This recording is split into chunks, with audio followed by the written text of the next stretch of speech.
what to do at this point. Nice. Congratulations, and thank you so much for talking to us. Xie. Back to you guys. Thank you, Casey. Yes, welcome back to the studio. Huge win for Aster, and really they're the kind of almost torch carriers for China right now, right? PSG in the lower bracket, RNG out. We're going to be quickly getting into the next game. It's going to be Beast Coast versus EG. How hyped are we? Massively. You know, we got to see, is SA going to take EG out of this tournament? Who knows? Sorry, I interrupted. People saw it because they're ready. And why shouldn't they be? This is TI. First team up, it's Beast Coast.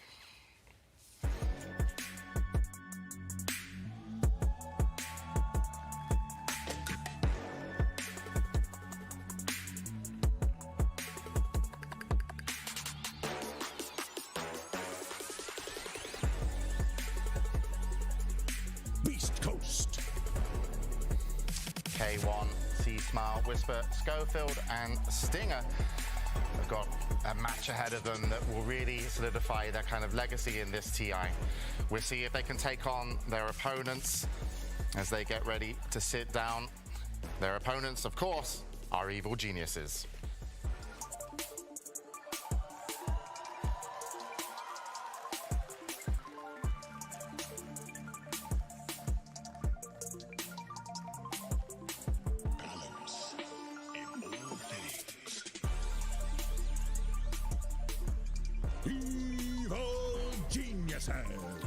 Representing North America, RTZ, Arbed, Nightfall, Crit, and Fly as an organization. An amazing group stage performance. You know, certainly I think, you know, wherever you go in the world, they are sometimes just these crowd favorites, and a lot of it is due to RTZ, but, you know, Crit really stepping up, and there we go. Okay. We've seen what's happened here, but that's and now I don't get to interrupt you, Sheep. Sorry. You know, this TI has been quick. It's not only quick for us, you know, production. It's quick for the games. Many 2-0s. But this match coming up, you know, hopefully not a 2-0. I want to see it go to 3 games. But what do you think, Sheep? I mean, I love watching Beast Coast play. I think they're one of the most fun teams. So if this goes to 3 games, I'm absolutely stoked for that. They're just so kind of freestyle in how they play. A lot of these other teams can look a little bit more meticulous. I think Liquid kind of strike as a team, like K1 thinks that too. Oh yeah, this team plays by the books. But Beast Coast, they're crazy. Schofield will just be like on the other side of the map to his team, trying to play some deep ward down and feeding. And that's just like a common thing, and it works for the team. Yeah, if Liquid, if they're in the class, if they're the nerds, like Beast Coast, they're the rebels. They're sitting at the back, you know, they're just having fun and they're doing their own thing, which doesn't necessarily have to be a bad thing at all. No, yeah, I mean, they picked the low percent win heroes to get beat Hikori to get here against EG with the last pick Batrider. T, what have you got for us? No, I mean, it's also the fact that they currently have the second biggest hero pool at this TI. They've got 53 unique heroes. You compare that to EG. EG's all the way down in 13th with only 41 unique heroes. Of course, you know, we're getting to lower bracket. That versatility might either be your Victor or the Bane that kind of holds you back because you're getting a bit too creative. But I think it's always fun to see Beast Coast just in the moment. If they feel a hero, like I remember speaking to Chris like at previous majors, like, yeah, I wanted to play Venom mid. I told my team in the draft we're the best of one. I just picked it. We just played, you know. So it's just very cool seeing these like just wholesome moments of if they believe in each other, they're just gonna pick it and see what happens. And RTZ is squeaky clean bald. Oh, very cool. Yeah, he's done it, the madman. He's trying. I mean, we'll see in about 2 hours, 3 hours if it actually worked or not, but we'll see. And then talking about the offlaners here, Sheeps, you know, you kind of, I would say, you know, we talked a little bit earlier, you inform me about stuff, I bring it up, but about the offlaners, Nightfall, you know, going up against Whisper, what's that matchup like between these two teams? Because I think that's one to keep an eye on. I think they are both insanely talented. Whisper constantly topping the charts of MMR. Like, he is just by and far like the best player on Beast Coast team. And Nightfall has come into EG and really kind of taken up this mantle, this play style that we've seen in the offlane, where he's more of that carry. And I think EG in the past struggled really hard to work with that playstyle. It felt like they were kind of having this power struggle between RTZ and Nightfall wanting to be the carry. And this tournament, they've really adapted to it. Because he was the carry, right? Like, that's the problem. There's something about EG always picking up these Eastern European offlaners and putting them carries and putting them into that offlane position. Nightfall, last TI, what was he? 5th, 6th with 3P. This time around, he comes in with EG, probably looking towards making a little bit of a better run. Yeah, no, certainly. EG certainly have it in them to go all the way, even if it is the lower bracket. What they've shown in the group stages was amazing. But match up to head-to-head here, Tiga. These teams have played before. They have, and first of all, if you look at EG versus South America, they've got like a 65% win rate in the last 2 years against any SA team. Like, EG's got SA's number, but against Beast Coast, not so much. The last 3 times they've met, only played best of 2s, draws every time. So this is very much an even series, not like, historically EG versus South America. Yeah, and it's not like they played against each other a long time ago. It was at the Arlington Major. They played in the groups. They tied over there as well. And even though I have a feeling that the general consensus is slightly favored towards EG, it's Beast Coast and it's lower bracket. Like, they're the lower bracket kings. Well, we have to see what will happen. I do believe that the players are almost in a lobby, and there is Bulba, of course, the coach. How Bulba's been in with a while. I mean, every time I used to go to TIs, if I saw Arteezy, I saw Bulba. They're always together. Yeah. But how has that kind of dynamic, moved forward? Well, there's a tiny little bit of hate from the community towards their coach, right? Whenever they lose, he is the one that takes all the flack, but it's so far from the truth as well, because he brings way too much to the team. The dynamic between the two of them, like, inseparable. I mean, if anything, I actually want Bulba. I still need to send him an invoice, because at the last major, he spilt food on my shoes at dinner, but I never washed them. So in case they win TI, I now have like a shoe stained by Bulba ready to put on eBay. So I'm really hoping that they can make a lower bracket run, so I can convert that stained shoe into a profit. Have you already put in a bid for Arteezy's hair? It depends on the shoe sale. I need the income in to go income out, so we'll stop see. talking about his receding hairline, so he's really going to need that. I'm impressed. I'm going to probably do it too one day. Do you have any kind of just favorites? Well, we'll get favorites a little bit later, because you know what? The teams are ready, so we are going to be going to the draft and then over to the commentators. Enjoy the match, everybody. Beast Coast versus Evil Geniuses. Game 1. You're spoiled today. Hello. You do get to do the draft. Oh, let's go! Yeah! Yeah! Woo! I was really hoping Sorry, my bad. that OD Pixel and Fog were going to do the draft, actually. Because I know OD Pixel loves to do the draft. It's like, we have to put it in all his contracts. You just can't get enough of them. The amount of work we had to do to get him away from the draft. I know, but so if anyone's trying to hire, OD Pixel in the future, please.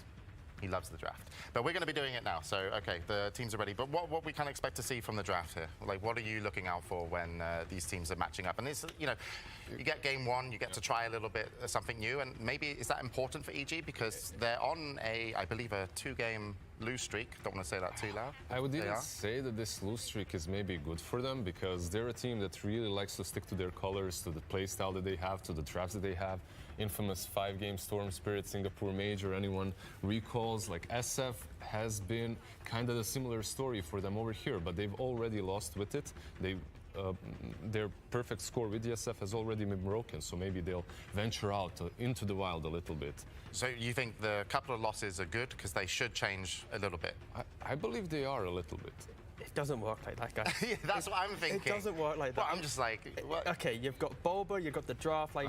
He's going to stick to the same thing. Yeah, no, because like the reason why they do it is because they believe in it, right? And like with the Storm Spirit days, it was good. There were just other factors in why it was sometimes losing out. And I feel like it might be the scenario again where it's like Shadowfiend is good. They're going to lose again. Yeah, okay. But anyways, they're going to probably give it a go. No, I agree. I actually completely agree. You don't just give up on a strategy because you lost with it a couple of times. There's so much in play. They've had time to look at the replays and see what went wrong. And obviously, as the tournament goes on, people do sort of figure out these heroes. That's why you see the snipers and the drows and other sort of long-range heroes that have come out to fight against each other, right? People are figuring these heroes out. And you have to adapt with that.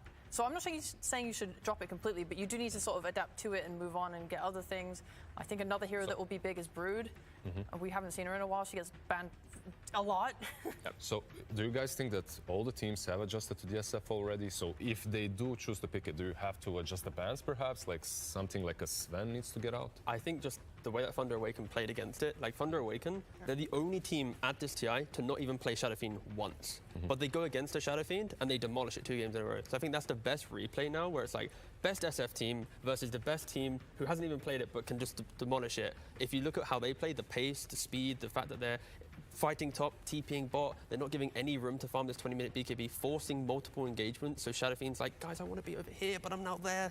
That type of play style, that's what EG needs to adapt to be able to fight into. It looks like Aster also copied a little bit of that, right? Like in the last series, they played against the SF and to some success.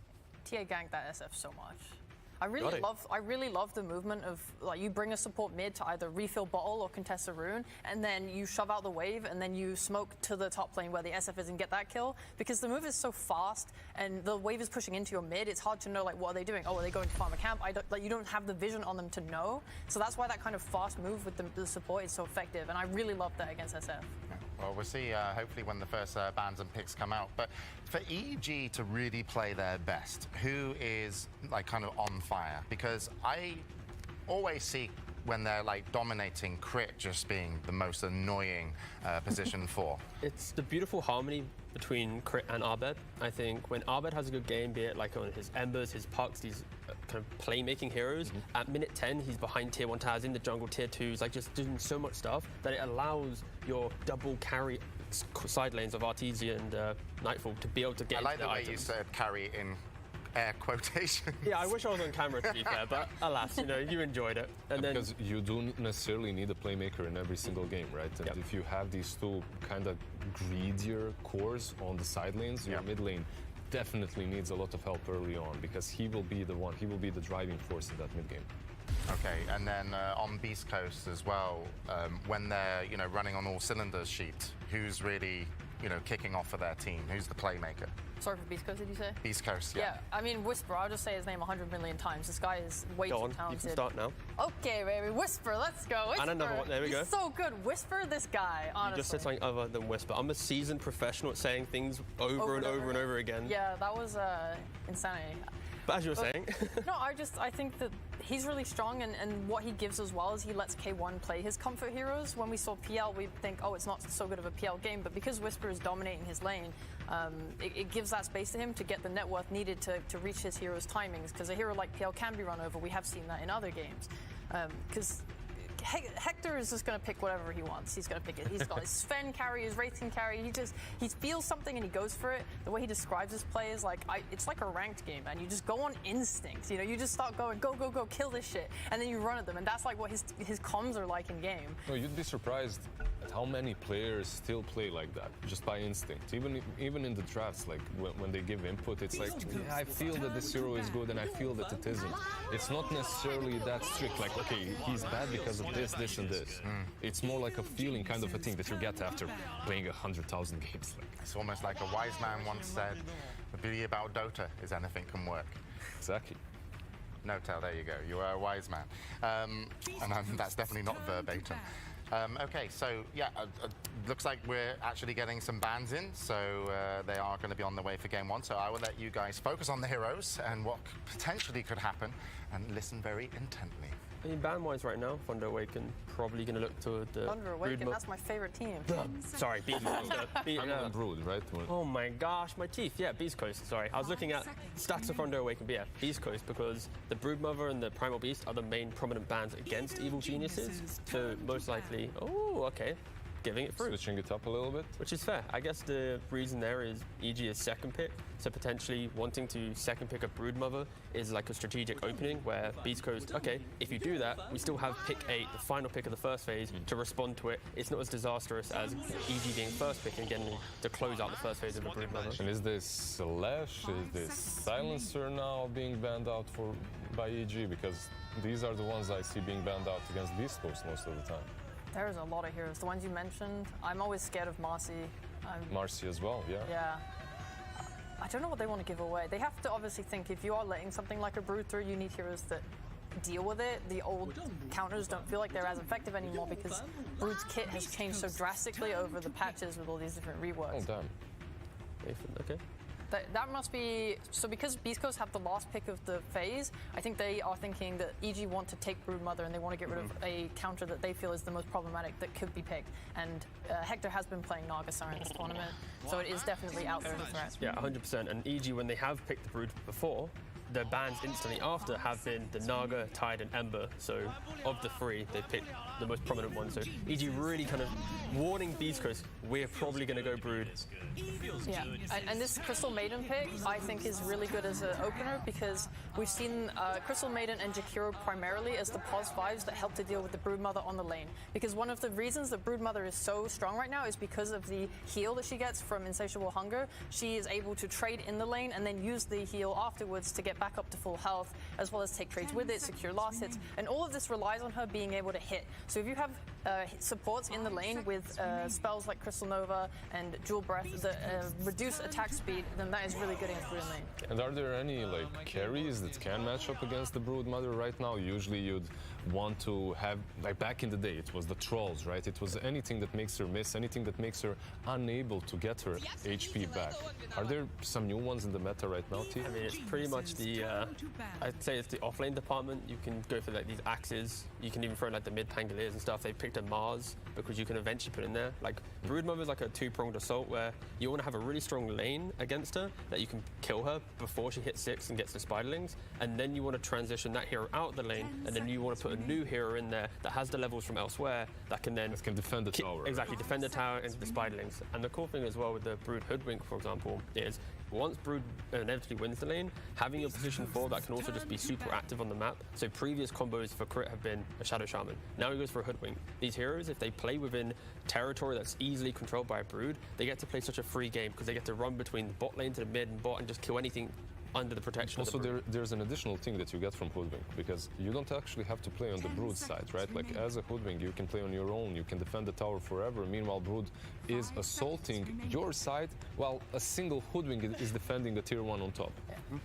I really loved watching Brood this tournament as well because she is so versatile in what she can do. I've seen Broods that haven't even taken the tower yet using their webs to connect to mid and play around there. So if the supports are playing around mid, it's easy for Brood to connect too. I think the most important thing for Beast Coast right now is to make sure they win this lane against her and kind of shut her down. So Brood, one of the reasons that everyone is picking her right now is because you are able to get a really early Wraith Pact and play around damage reduction. And then you can buy this pipe afterwards, which nullifies most damage from the enemy, and you get this Wraith Pact timing around 13 to 14 minutes, and it's really hard to deal with. And another thing to look at is in the group stage of TI, if Brood got her Wraith Pact pre-16 minutes, the score of her win to loss was 12-1. If she got it after 16 minutes, it suddenly became much more even, around 7-9. So making sure Brood doesn't get this early Wraith Pact timing is huge, insane. It's very telling, because if the Brood does get that level 6 fast enough, she's usually rolling over the lane and you cannot stop her that easily, right? Which is why you get that Wraith Pact a little bit earlier. Also, it reminds me of Enigma, the way you play the Enigma, but you don't have to rely on that black hole. You aren't just the Wraith Pact and the Eidolons, you bring much more to the table. I'm just trying to get over the fact that she said she enjoyed watching Brood. I mean, That's like saying you enjoy Tinker. To me, I enjoy watching Tinker games, so... I think the way the hero has evolved over the years is just really interesting to me, because she used to just be, I'm going to dominate the lane and buy carry items. Yeah. And she sort of reminds me a little bit of Nature's Prophet of like Arlington Major patch, where everyone was picking him because he was so versatile. He could push, he could connect to fights, he could carry and scale, and Brood is sort of similar to that. Late game you can go for more carry items, or you can go more utility with this Hex. And there's something that I've noticed from, this TI, from, how the game's evolved. Breaking smokes seems to be, that's why we saw a lot of Nyx. Brood still has a little bit of that in her, right? Like as a hero, or not so much, would you say? I'm okay being wrong, Sheep. You can tell me I'm out of it. You're right, and like I wouldn't say wrong. It's like she uses her spiders as the main primary source of vision because they changed the way the control group works, so now you can send out spiders everywhere across the map. So it's more about knowing where people are or where people aren't, so you know if there's smoke. Yeah, exactly. It's always giving vision, and I love being wrong and right. You're beautiful, James, no matter what. At the same time, like, she brings even more than just the smokes, because of the way the Shard and Axe have been reworked. Oh, the Axe as well. So with that Axe, it's not only about you can even catch in with heroes. So it's not only about breaking smoke, you can set up traps. It's basically more annoying techies at this point. Yeah, and to give reference, the Ags, it's this like invisible snare that you place inside your web so you don't see it, and then you walk into it, and then you suddenly just get rooted, and then other people get rooted, and then you can just spam so many, and if you get into an aggressive position, and you're putting them on the high ground entries, you're mentioning smokes, even if you do get a successful smoke out onto the map, you then walk into a high ground area, but you're instantly rooted, and then it tells EG, guys, they're there. It's so much aggressive vision through indirect spells, basically. And the Sven being picked up here. T, you know, you've been a coach for teams. What position would you rather be in here? Would you rather be, you feel like EG of kind of, you know, leading the way on the draft, or, you know, Beast Coast have got plenty of answers? I think right now EG is just making a statement with their draft because they are picking heroes that are forcing Beast Coast to react. So when you're entering a lower bracket game, not having full control of the heroes that you want to pick always can be a bit more annoying.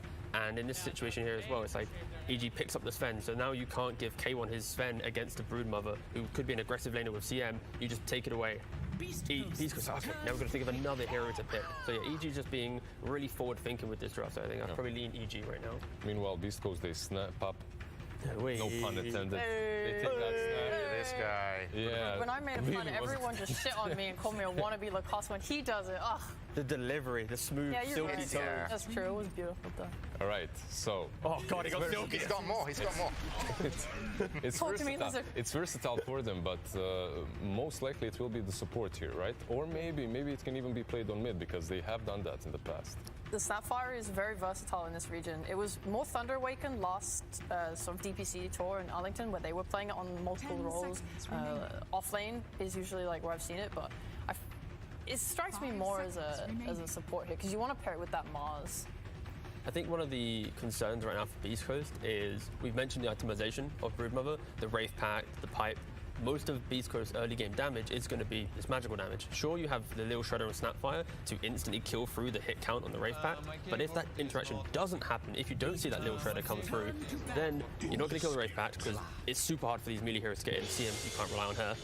And then the Pipe. So I'm a bit worried Beast Coast, if they don't come out ahead in the lanes, they're just going to be on the back foot a little bit. And everything that you were talking about stands as long as you can interrupt the long-range damage that Mortimer's Kisses bring, right? But now you get the Ember on the side of EG, so you can deal with that as well, not only with the Snapfire, but also with the Crystal Maiden.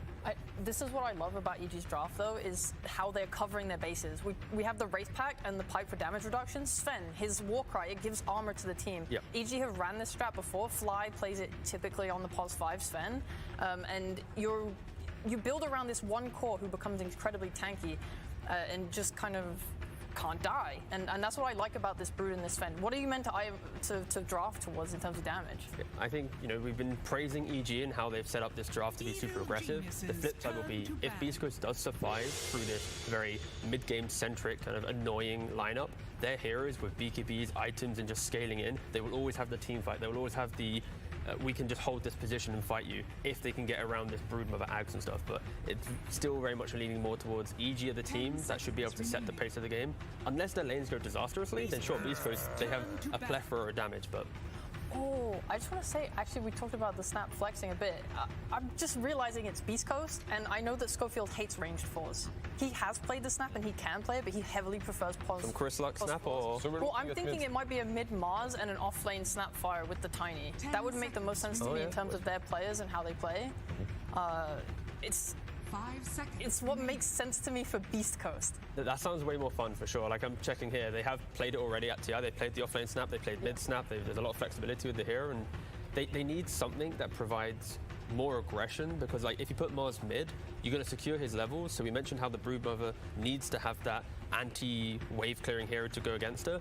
That's going to be the Mars now. If you put it in mid, it's easy to transition that Mars from the mid lane to bot. It's not as far as the off lane to safe lane. So I honestly like that adaptation. The only problem that I would see with that is that you're kind of tying up your mid laner, the one that's supposed to do the most in the mid game, To one lane, tying him yeah. up to one lane that's just defending against the Brood. For me, the best way to do it is some 4 or 5 that can just spam out the spiders, make it annoying for the Broodmother. But then again, the new Brood is kind of difficult to stop 5 that way. seconds remaining. And EG does have the final pick in the entire draft, so Beast Coast, they're going to be entering this final phase, kind of picking a little bit of blind here. Yeah, there's still the troll available if they want to play the lane that way against the Brood. Hector does play a lot of different heroes. Who else is still in? Do we have like Faceless Void? Is there not like a Pudge scenario here?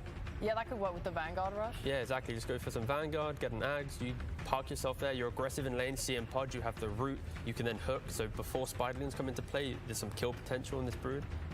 I like that a lot. And they don't necessarily have anything great against the Pudge at the moment. They would have to answer that with the carry.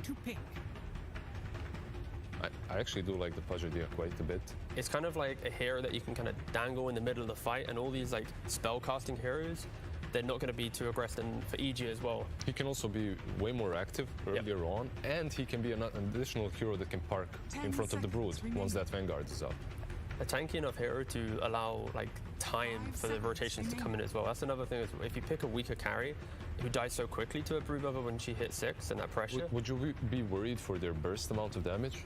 Or is tiny Snapfire good enough? Yeah, I think that's good enough. I think Beast Coast, they're playing a game where they want to try and be really aggressive in lane, and then sure they will fall victim to not being able to play as quickly as a Brood and Ember, but they'll eventually just scale into the game nicely. No, they go with the Slark. This is it, right? Like, as Sheep mentioned, if he wants to play that Slark, he's going to get his Slark, he's going to play his Slark. And this hero has been picked quite a bit recently. Like, in the Chinese region, they switched up the whole kit on the hero. Like, first item Radiance, that's been the flavor for at least a couple of months. Not going to happen here, most likely. Hopefully not, but you mentioned how EG doesn't really have team fights. They're relying on kind of annoying heroes to just win in these mid-game engagements. Slark's the hero that if you survive that style of play, you can dominate. And EG... I feel like TB was the answer almost no matter what. They've done this so many times before. They've done the Brood, they've done the Terrorblade. Yeah. Their play style is get into the enemy side of the map. Terrorblade skips waves, Brood skips waves. You have no map to get out on. It's a classic thing EG's done a lot of times before. It's a good carry-to-carry matchup. So who do you fancy just based off the draft, I guess the question is? Beast Coast is so good at spellcasting, and their entire lineup is just spellcasting, running around team fighting. So I think it definitely plays to their strengths as a team, but this late game is a little dicey. I'm worried there's not enough map for Beast Coast to play, where they rely surviving for long enough to get items, and a Terrorblade and Brood, they can really choke you out of a game just through just shoving waves into you. Yeah, I'm gonna go on a whim here and go with Beast Coast. I have some faith in the lower bracket SA Slark. You don't believe in the boldness? Well, there was one guy that won going bold yesterday as well. So. See? Are we overdoing it? No.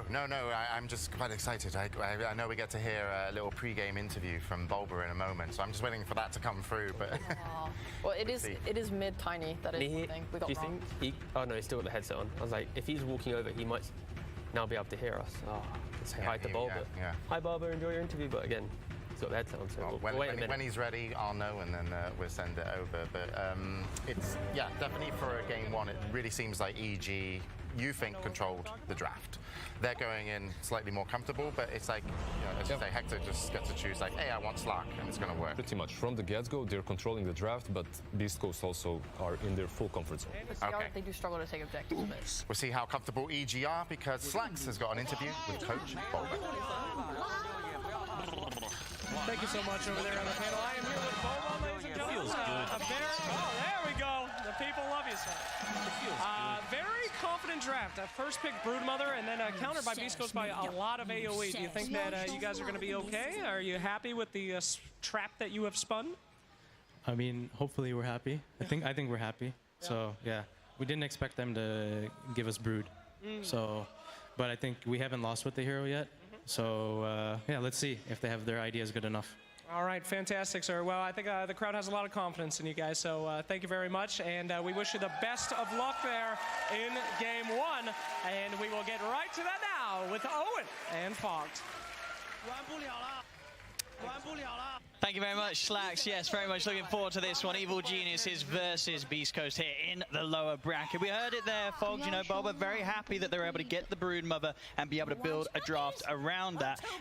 Would you also agree there's reason to be confident in getting that through in the way they've closed it up here for EG? Or do you feel that Beast Coast will have the means to deal with the Spider? Does look like they have a lot of answers because they've seen it so many times. We've seen them play it, I think, 5 times. They did drop one game, I believe, versus Liquid when they had the Brood, but they do have so many answers. It seems like every single one of their heroes is to respond to that, and also to respond versus the Wraith Pack build that we've seen pretty much every game. They have the Snapfire. Of course, you have that little Shredder to kill it off, so it does look like they answered it pretty nicely, but let's see what's going to happen with that last pick Terrorblade.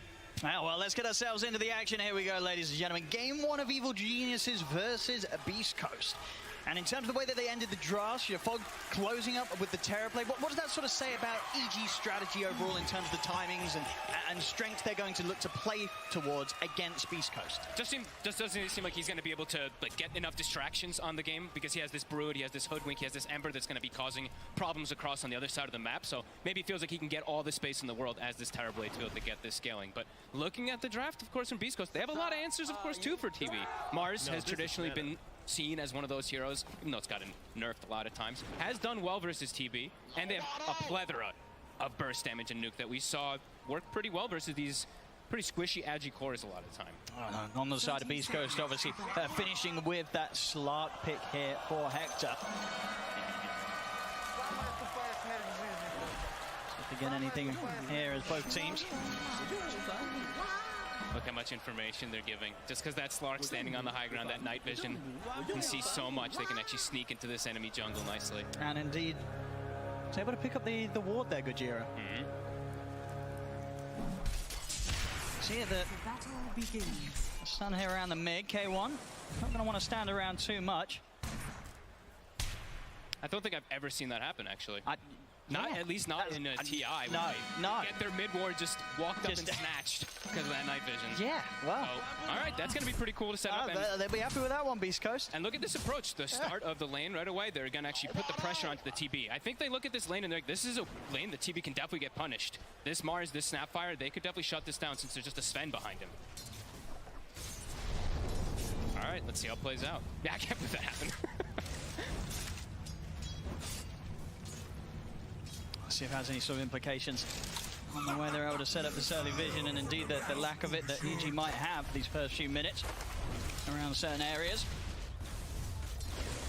This is that melee versus melee matchup, so sometimes, you know, it can be like a range versus range where you want that high ground ward to be able to play with them to pull creep aggro and stuff like that. So it's not the, I mean, of course it sucks to lose your ward, but could be worse if it was him like on a range or something like that in a disadvantageous matchup.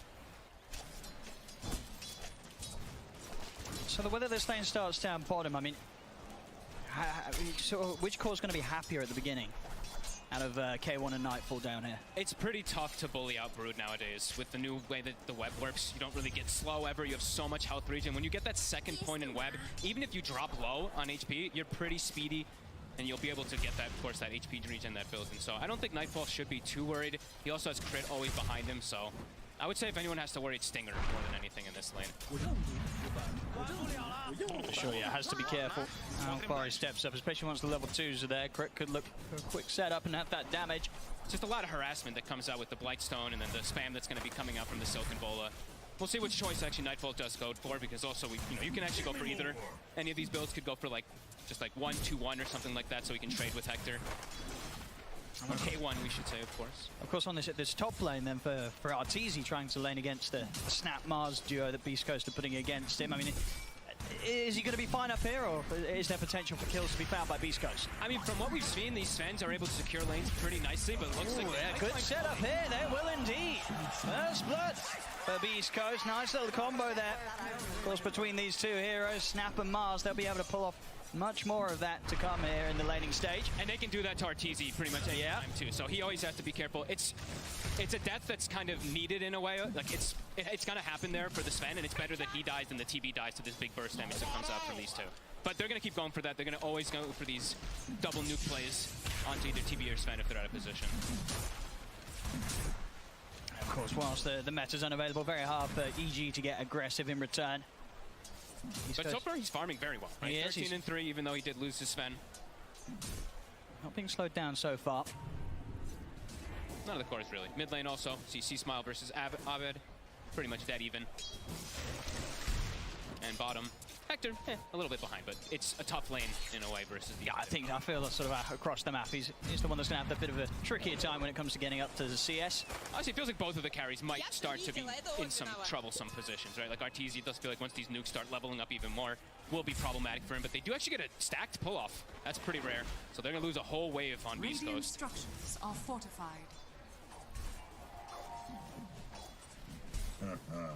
See what Gojira can try and do about this. See if there's a chance to maybe look for a kill between the two of them here, Whisper and Gojira. Gonna set up onto Fly, but quick with the Mango in the stun, make sure the Whisper doesn't get the chance to line up any follow-up. That hurts though. They lost literally the entire wave there to that double pull, and Arteezy's able to free farm under the tower, so really good play from Fly. As bottom, yeah, just constantly seeing them spamming these spells back onto each other. All the trees being cut on the side there, you see K1 constantly Quelling Blading. Always going to be watching for those Quelling Blade plays, of course, also versus the Hoodwink to cut down that Acorn shot. On the top. Once the meta's up, it's definitely a bit trickier for Beast Coast to try and make that play between these two. They still do have a lot of burst, right? If they can get the chain stun, even Arteezy could go down. Absolutely, yeah. If they can land sort of the lineup to get that good angle with the spear, it'll be almost certainly death for one of EG's members on that top lane. And they are hanging on to a lot of stick charges up here too. 5 on Gojira and also 9 on Whisper. But lingering pretty low on HP. I'm not opposed to taking the occasional bounty. Down bottom, K1 able to rely on Stinger to continue to bring in the regen whilst he's working his way towards that second set of tangos here. Picked up. They then get the angle. Looking to follow up. It's another kill. Beast Coast combo here proving to be very strong, and as best as EG are trying to avoid getting caught in these situations, flying RTZ, Beast Coast still able to find these opportunities. Yeah. It's pretty unavoidable. Like, they have the CM aura, so they're always able to spam their spells up here too, and they might even go for Arteezy. Top, they he's on his own now. Underneath the tower.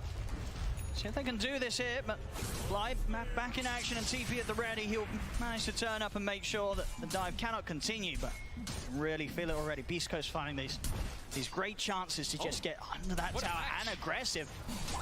Right, Cookie as well, under to Whisper to close the gap, but the stick charges will keep Fly fine. Beast Coast will have to reset a little bit. They're starting to fall low on the two of them. But the rotation's coming in. Look how low these heroes on our EG are. I mean, yeah, Fly and Arteezy have to be careful. Here we go, Chris. He's looking for Fly. He saw him. Be able to catch him with the avalanche. He can.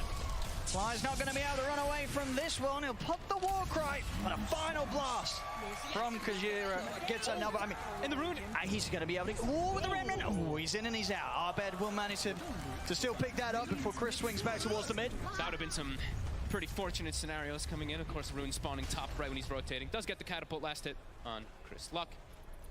Good start for him, level 6 early on. Quick, easy rotation. Doesn't find the Terror Blade, but again, finding the early kills, 3-0 ready for Beast Coast. And the bottom lane, they actually haven't died. They've weathered everything, and as you mentioned, Slark, sure, he's a bit behind the counterpart, 400 behind the TB, 800 actually behind the Brood, but they haven't died down here. No, and this was going to be the toughest part of the map for Beast Coast in this laning stage, no doubt about it. So they're dealing very well with the pressure and the setup that EG set up against them. And now with this movement from Gojira, they might find a chance to make a kill onto Nightfall. And with the pounce, the blast to follow up into the cookie, and indeed the spider's gone. Beast Coast, they are doing an excellent read of where they can make these plays in this laning stage here. They're not letting a kill miss them at all here. 4-0 now. It's similar to the way that we saw Thunder, the approach that they took versus EG, just this constant aggression. Really nice moves coming after them, and now K1 soon to be getting level 6, so should be able to withstand down bottom on his own. Yeah, really smart moves. And we see a pretty clever ward, of course, too, from Gojira. Actually places it in the river down bottom after he makes the rotation, so gonna spot any rotations that Crit makes as well. Maybe guarantees that 8-minute power rune for Chris Luck if they do linger in the area.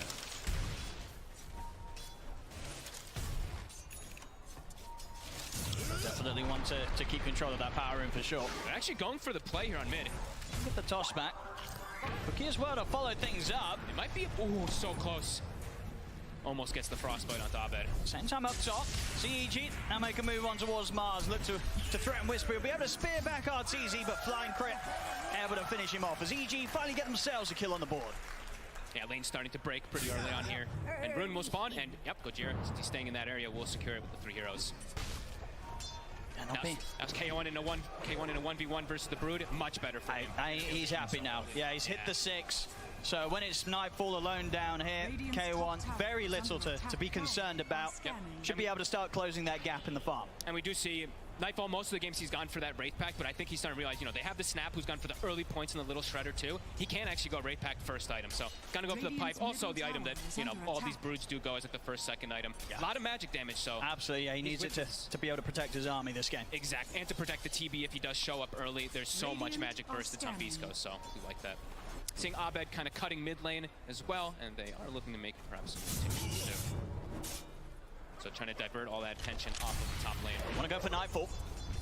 Nightfall is playing very cautious under the tower. Same time around the mid, they'll look to dive in for Chris. Chris able to get the free-man avalanche off. Time's being bought for the backup TPs to come in. Stinger turns up.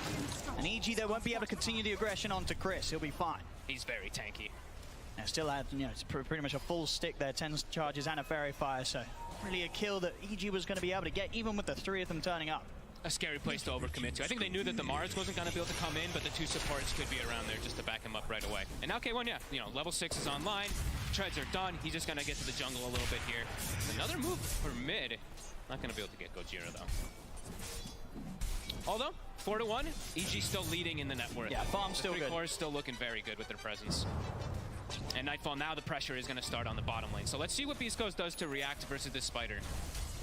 As we mentioned earlier, their draft does have a ton of ways to clear them out. They'll try for the catch onto K1. Will scare him enough to pop the Shadow Dance immediately in return to the Bushwhack coming in from Crit. Top lane, Arena was dropped it. Looks like they made an attempt, but weren't quite able to pull it off this time. RTZ remains safe. Won't be able to continue to farm underneath the tier 1 top, underneath the tier 1 bottom. Trying to dive in past the tower. They know that K1's got no ultimate. He's already used the Shadow Dance. Further TP's coming in, try and pounce away, but Crit able to time it perfectly with the Bushwhack, pulls him back. They take down K1.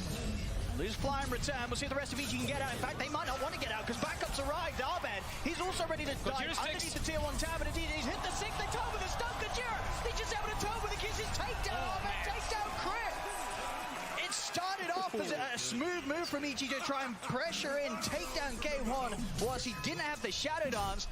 But then they tried to go for more, and that was not the move that they were going to get away with against Beast Coast there. A perfect time to hit the 6. Beast Coast turn it around, and Abed, he's going to wish he didn't come down here at all. Oh, yeah. A beautiful latch from Crit here to start it all off, getting him in mid-pounce. But, yeah, I don't think they expected so many rotations coming. I don't know if they expected the Snap to be that 6 either. And, yeah, Whisper had just used ult top, so maybe they thought he wouldn't come here either. Beautiful moves.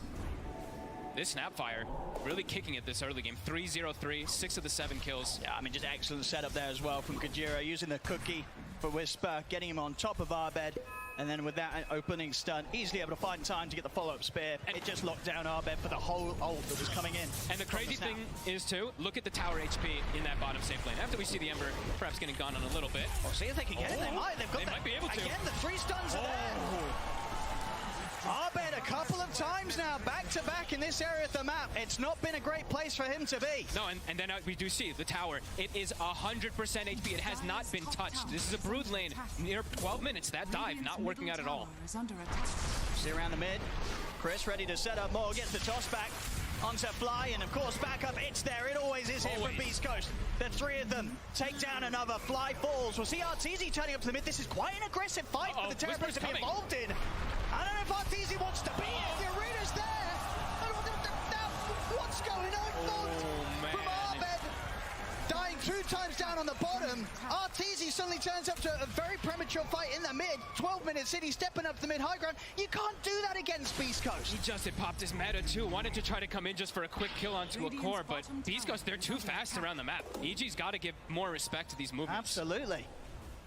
This is devastating. Look at Nightfall even too, maybe. We've just seen it happen to Abed. We've just seen it happen to Artesian. We've just seen it happen to Nightfall. EG losing course left, right, center here. It's 12-2. I mean, this is looking just like thunder, really, the way that the aggression is coming out so early. Even rougher, I think, in this early game. Absolutely. K1 even looking to top. Won't be able to do too much on his own. Just steal some Agi. But he's got the Diffusal Blade finished up, so that's also another scare. The fact that Beast Coast can even start involving the Slark in every single one of these fights. Arteezy can't come back to show up for quite some time. We'll get a quick pick on to Stinger here over on Beast Coast side of the map. Definitely feels like, still at the start, EG, whilst they were sort of losing in terms of kills, they were getting the farm. They've got to be careful not to sacrifice the space that they've been able to maintain on their half of the map, but for going for these aggressive plays and losing these huge kills. That's devastating. They're trying to look for K1, perhaps. Secret trying to, but no, he gets in the tree lines. Radiant's top tower is under attack. This is looking like a very good start here for Beast Coast, of course. Almost a blink even on the Mars, so the distancing for TB, like usually the way he wants to play in backlines and hiding in the jungle, pretty much farming for most of the game, it's gonna be a lot harder now with Whisper having this type of start. Blink at 13 minutes in your offlaner. Quick setup in the mid, Chris. Boy. Abed will be fine. He's got remnants to play with, but taking a heavy bit of damage. Only, I think, misses one of those globs. A super farm Snapfire. Power rune in 9 seconds. East Coast, they'll want to make sure that Abed doesn't get a hold of that. They have the blink on Chris as well, too. And the rune, and it's coming bottom. Abed able to grab it inside. Chris is out of mana. They're trying to chase. Kind of hard to chase though between these two. Yeah, further TPs are coming in. He'll latch on with the Searing Chains, but Abed knows that he's got to be careful. Whisper turns up. Abed might still be in trouble. I mean, he is indeed. The remnants, it was laid down in a bit of an awkward spot, and of course, no struggle at all there for Chris to make sure he's there, ready and waiting. That's Abed dead again. And I mean, they did not have the damage at all to try to go for the time. They had the spin and the Ember, no Flame Guard. That was... And the kills, they're just going to keep rolling in, by the way. Oh, Beast Coast, man. they find Fly out alone. It's 15-3 here, 14 minutes in. Beast Coast, there's just no slowing them down here. They're oppressive on every single one of the lanes. Anytime somebody shows on EG, they get cleared out. Oh, look, some spiders as well, too. Whisper says thank you. Level 11 already on this Mars. Anytime anyone shows, it feels like they can die now because of these double blinks that are set up and from these over-leveled supports. They're always going to be able to get the catch on EG. That's some terrifying stuff here from Beast Coast so far. How does EG really get things together now, right? Like, who do they really want to rally behind? It feels like it's going to have to be like when the pipe comes out for Nightfall, which he does have now, so let's see what they can do with it. They're going to try and get something going here off the back of a smoke. Feels difficult still. But Chris here around the mid. TPs are going to come in. See if they can take down the Tiny. Stinger on the side, able to lay down the ult. EG there attempting to reach it to take down Chris, but Chris, he's out and he's alive. He's going to be fine. K1 Arteezy coming into the front of the fight. He's in with the pounce on top of Arteezy. Avalanche just went onto the forward. Arteezy will be able to get the sun drop onto Fly. Arteezy back up to full HP. Abed out of the fight. The arena's down. Spear will miss. So they won't be able to hold Arteezy in position. Arteezy's going to be fine for now. Now turns towards K1. Pounce back to the ready. Chris, he's in with the jump though. They've got the combo. The follow kisses Arteezy melting to the damage of the Snapfire. Gajira takes him down. So Abed, is there more for him to find? He's going to try and keep the fight going, Abed. Jumps over towards Chris. Chains and the further remnants, but the Avalanche is back up. Chris will still die. They get a kill and return, EG. Anything more for them to find? I mean, K1, Stinger, and Gajira, they're ready to continue this fight as well here. 4 versus 4. They want to keep the action going. They get the bushwhack set up onto Stinger, stun, into the angle of Crit Salt. EG find another. Whew. I mean, they're pretty durable. You're definitely seeing that pipe coming into play. This 30 HP regen Broodmother just never getting low. Two-man cookie. Let's see. Blast, but no further ability to send them back under the tower quite yet. So EG, they may lose Arteezy in the fight, but they do take down 2. Yeah. It started, I mean, it looked almost kind of disastrous at the start, but I think the Sleight of Fist actually canceled Whisper's Blink Dagger, and then he had like a little bit of an awkward jump with his ult and spear. That's why it ended up missing. So he's still going to keep going for these plays too. Yeah, EG, they're trying to play with the momentum that they were able to get going a little bit around that mid-fight. Do end up losing Crit bottom. It does feel like EG is actually more cooldown reliant. Even though they're playing into a team that has like Mars ult and the CM ult, it does feel like EG has to be pretty careful if they want to, because it feels like they have to invive Arteezy when they go for these type of pushes, and he needs to have meta available. So yeah, it does feel like they have to play pretty slow on the side of EG versus Beast Coast, which is scary, because Beast Coast is not going to play slow at all. They're going to just constantly look to hunt. It's going to continue to accelerate too, because K1, he's got a couple components finished already of that Aghanim. 3 pieces done. That's going to make it even easier for him to just stick onto that back line, get onto Arteezy. Absolutely, and to be able to kite him out if things get dangerous when the meta's up.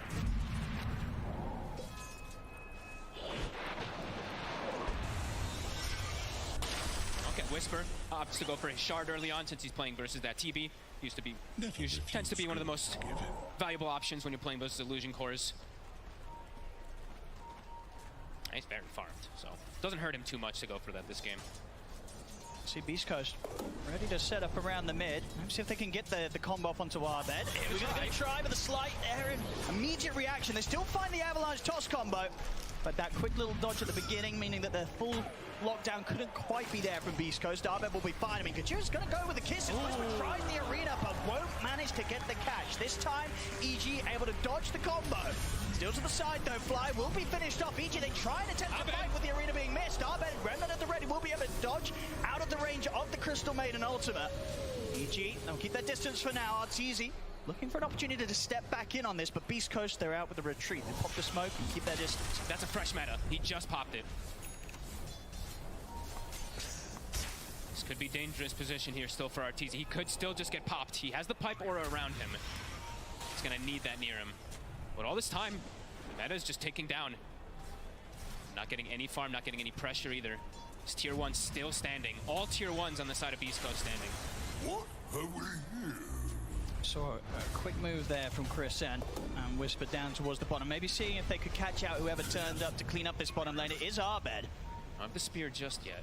They definitely have enough damage to control. The max frostbite is at the ready. Yeah. If Arbed shows again, that could be Beast Coast key to go. And here we have it. Chris is in. Have a large toss. Spearback TPs are coming in, but it's not going to be soon enough to save him. Arbed taken out by the combo once again from Beast Coast. It looked like he kind of maybe saw them, maybe thought he was going to be tanking up, but no, way too much damage, way too much control that Beast Coast does to have down here. Again, just continuing to make all these beautiful plays. And I think that is going to be, yeah, the Axe is going to be done now for K1 for Hector. He's having a phenomenal game, and they continue to shut down Abed. 0-4 and 3 on this Ember Spirit. See what sort of a defense EG can put together around these tier 1 towers. Now the Beast Coast are amping up the pressure on these lanes. I mean, it's pretty astonishing, right? The team that has the TB and the Brood are the ones that haven't been able to take a tier 1, and they've actually lost pretty much all 3 of theirs in a second here. Beast Coast just really bringing that early action these first 20 minutes. Not really giving any opportunities for that Brood. As we mentioned, as Bobo was talking about it, they've gotten this Brood a lot of the times, but Beast Coast, they answered it pretty much with at least 4 or 5 of the picks in their draft, and so far you're seeing it work pretty damn nice. Absolutely. I mean, we saw obviously the other day in the series that EG played, right, both games, they were able to get their hands on this SF that they've been winning through the group stages throughout, and it was clearly something that Thunder Awakened had planned for. You've got to ask yourself, with the Brood being let through this game, it's probably something that Beast Coast had a pretty good idea of how to deal with, and so far, it looks pretty good. Top lane, Whisper and Chris continuing to just pick up these kills wherever they go. I mean, as long as Beast Coast pretty much have a combination of any 2 of these heroes, they've got excellent kill potential. Damage and control more than necessary. Whisper continues to have this crazy game. He's top net worth still, somehow, on this off-lane Mars, 8-1 and 7. I think it's something we've gotten used to, of course, with Whisper in some of his games where he just totally pops off, but this is ridiculous. EG finally able to get some pressure onto the tier 1 themselves, bottom. This tier 1 should be gone. No interest here from Beast Coast to do anything about that one. I've seen K1 get into the triangle. He's got Arteezy at 0 mana, so they know that Arteezy can't fight now for the next few moments. They might look to pressure even harder. Or they might even just look for him. Dire's top tower is under attack. That's the full BKB right now here, Arteezy, so we'll feel a little safer in the team fights as long as he's able to get it off before that first jump. They might just walk in triangle though, right? Because Terrorblade no mana, they know he can't fight. They're going to just try to claim this area, maybe get some vision in the area too. Everyone very afraid. They're like, let's rally around the pipe. Everyone stand near Nightfall. Make sure that we're okay versus the burst damage. EG, you see there, I'm thinking about trying to set things up onto Whisper, but not an easy hero to go for at all. And he's got a BKB coming out in the courier right now, so even if they try for it the next time, they might just get fully surprised and turned on. He's just so farmed on this Mars. 209 last hits. Smoke up from EG. They want to try and take this fight already. The Whisper's in. He's able to get the combo there. The 2-man spear onto Arteezy. The avalanche form. Oh my. As Arteezy and Crit caught out by Whisper. EG, is there anything they can find in return? They're trying to go for Stinger. They will be able to take out the CM. K1 on the backlines has gone straight for Fly. Another spear pushing back Arbed and Nightfall. Arbed did have a remnant at the ready to get out, but Fly won't escape. Neither will Nightfall. An avalanche from Chris puts a stop to his DP out. There's 4 dead on EG. They're trying to get out and look for these fights. but Beast Coast, they're just prepared for them every single time. And this, of course, is the problem with how good Beast Coast is at jumping EG. RTZ just doesn't have the chance to get his BKB off. Look at this jump, Whisper. Perfect chain stuns every single time, and they all are just following up each other perfectly, right? Chris comes out of nowhere and just cleans it up. That's just amazing, really, from Beast Coast. Every time, more than prepared for every single fight. Now they get a Roche. So smooth here from them. The kills, 24/7. Look at Gojira, right? I mean, for me, his early game has been absolutely ridiculous. Him and Whisper, 7-0 and 13 on the Snapfire. He's kind of set that whole tempo from that bottom fight with the kisses. Yeah, they're really crushing this game right now. EG, and we said, maybe that pipe was going to be something they could perhaps try to rally around. It has not been the case. I don't know what the next fight through it. Yeah. They fight through it. Sure, the magical's getting reduced a bit, but they've still got a heavy bit of physical, a big old punch, of course, coming out from the Mars, the Tiny, the Slav, after the stats build up for the Essence shift. A lot of things that EG have to be very, very scared of if Beast Coast are the ones starting the fight. Yeah, it's like they have this Sven who's got this war cry for Arteezy, but Arteezy's like, I don't need armor. I need to just survive. I need more HP and some type of more magic resist, but they've got really all they can do for him.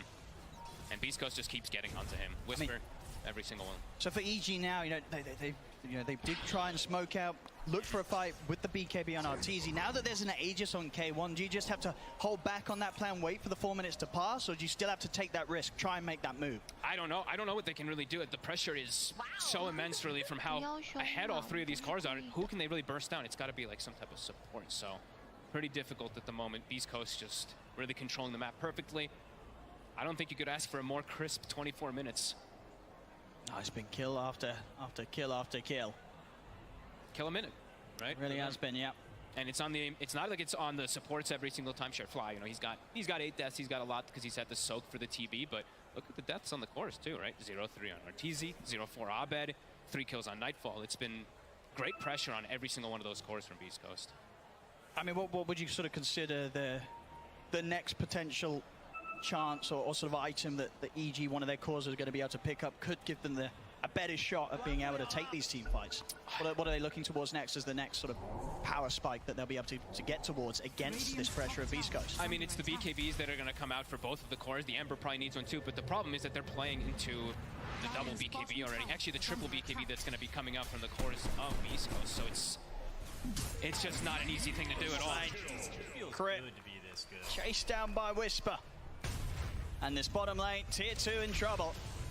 Not something that EG is going to be able to do too much about right now. They've just got to stay away from Beast Coast. Scramble towards these next items on their cores, and not prepared to fight. It's like they have to avoid fights, and even when these situations get into the point where they have to take a fight, I don't know how they're going to really do it. They're going to have some complete miracle where the Tower Blade's able to sit in the back and just wail on targets, but even then, they're so durable. These cores are just so tanky on the side of Beast Coast, and they're not easy to hit either. That Slark has so many different ways to just reset in and out of the fight, and he doesn't even have Shard yet, so that's going to make it so even everyone else is going to be a lot slipperier too for Arteezy to stick onto. We'll push back the TP just from Crit though. The rest of EG able to continue to stay out on the map at least. Still being able to farm despite Beast Coast being as close as they are to EG's base right now. Swing over towards the mid. Beast Coast look to push towards another tier 2. Again, attempting to force EG back into a defensive position. I think we're going to see Beast Coast start to be much more aggressive in a few moments. Stinger trying to go for him here. He's able to put the Ghost Step to get a bit of the ultimate off. Arteezy will manage to put the BKB in with the meta. They're able to take down Stinger. He has to run though. With the BKB, he just has to book it. A meta BKB to run. That says everything about the current game state. And Whisper now godlike on the Mars. He's on his way to his refresher. He's pretty close to having it already. That's definitely the most farm Mars I think I've ever seen. 14k net worth at 26 minutes. That's insane. This is crazy. Level 18 as well. Immediately kill the courier too. Nightfall. Smile. Chris Luck here. DD in the bottle, ready for the next jump. He's got the Echo finished back up to it, disassembling it for BKB. That's a huge amount of burst between the magical and physical. If he jumps any target there, they're probably gone. Maybe Arteezy survives through it. And the thing even that, he's going to be left so low after Chris is in and done with him. The thing is, too, they can jump pretty recklessly on all 3 cores because they can probably just BKB reset out of the fight right afterwards. CG now kind of having to watch their T2 just drop while Arteezy tries to farm some farm. But yeah, BKB on cooldown, meta on cooldown. The whole map is Beast Coast's. I mean, even if he had those, the map is still pretty much there. Mid K1. He knows now with the Zags, and of course with a minute left on the Aegis, he can start to tease around with EG right underneath their tier 4s. Look how spooked they are. He forces the Wraith pack. Like, that's how scared Nightfall is, even though he's at his tier 3. And we mentioned earlier, of course, that Wraith pack is going to get cleared every fight from the little Shredder. The setup on a Chris, good force stuff there to get Chris out of the combo, away from the sharpshooter. Early kiss is being thrown. Bit of a whiff. Chris is falling a little low, he's holding on to the BKB. And Abed, he's thinking about committing towards some Chris there, but won't jump forward. In fact, it's K1 that's going to be the one jumping on him, and now there's going to follow. They'll be able to keep him locked down. Oh, he didn't jump. He continued fighting inside. The Pounce waited and waited. Didn't want to jump away. Didn't expect Whisper. And of course, but just before this fight, just so close to the BKB on the Ember. About a couple of hundred gold he was away, Abed, but didn't have it for this fight. And now, beyond the racks, Beast Coast, they're ready to just continue diving in. Arteezy's TP'd over, but he's low on mana. He has to just BKB to walk away. He has. He's TP'd in. It's a BKB and a move back to the base. So he'll heal up, but even when he's done, he won't be able to present himself here towards this Barracks defense. As Beast Coast, they'll push on, force out the fortification. I mean, they probably click on Whisper and they're like, oh god, he has another full round of everything because he has this refresher. We can't take the fight. And no BKB, Rax is going to drop. AG can do nothing but watch. Dire's bottom back. Straight over towards the mid. They may have lost the Aegis, Beast Coast, but I don't think they're going to feel they need to back off anytime soon. He still has 72 agi, so wanted to get a little bit of poke. Now they'll reset the lanes in a good position. They will. Yep. Give a little bit of respect to EG. I mean, they're happy to sort of play this one out. They also just got like 2,000 gold on every single hero, right? Like everyone just got a full item injection. Sure. They're going to pick those up, wait for the next fight, clean up the area of the top side, get that tower, and just wait for EG to walk kind of into them because they can just take any fight on Beast Coast here. A lot of money on Gajira as well. Looks like he's going to be picking up the Lotus here for the team. Bash has just been grabbed up by K1. Hexer. They're so far. This Snapfire is getting close to being at the same levels of the Ember and the Brutes.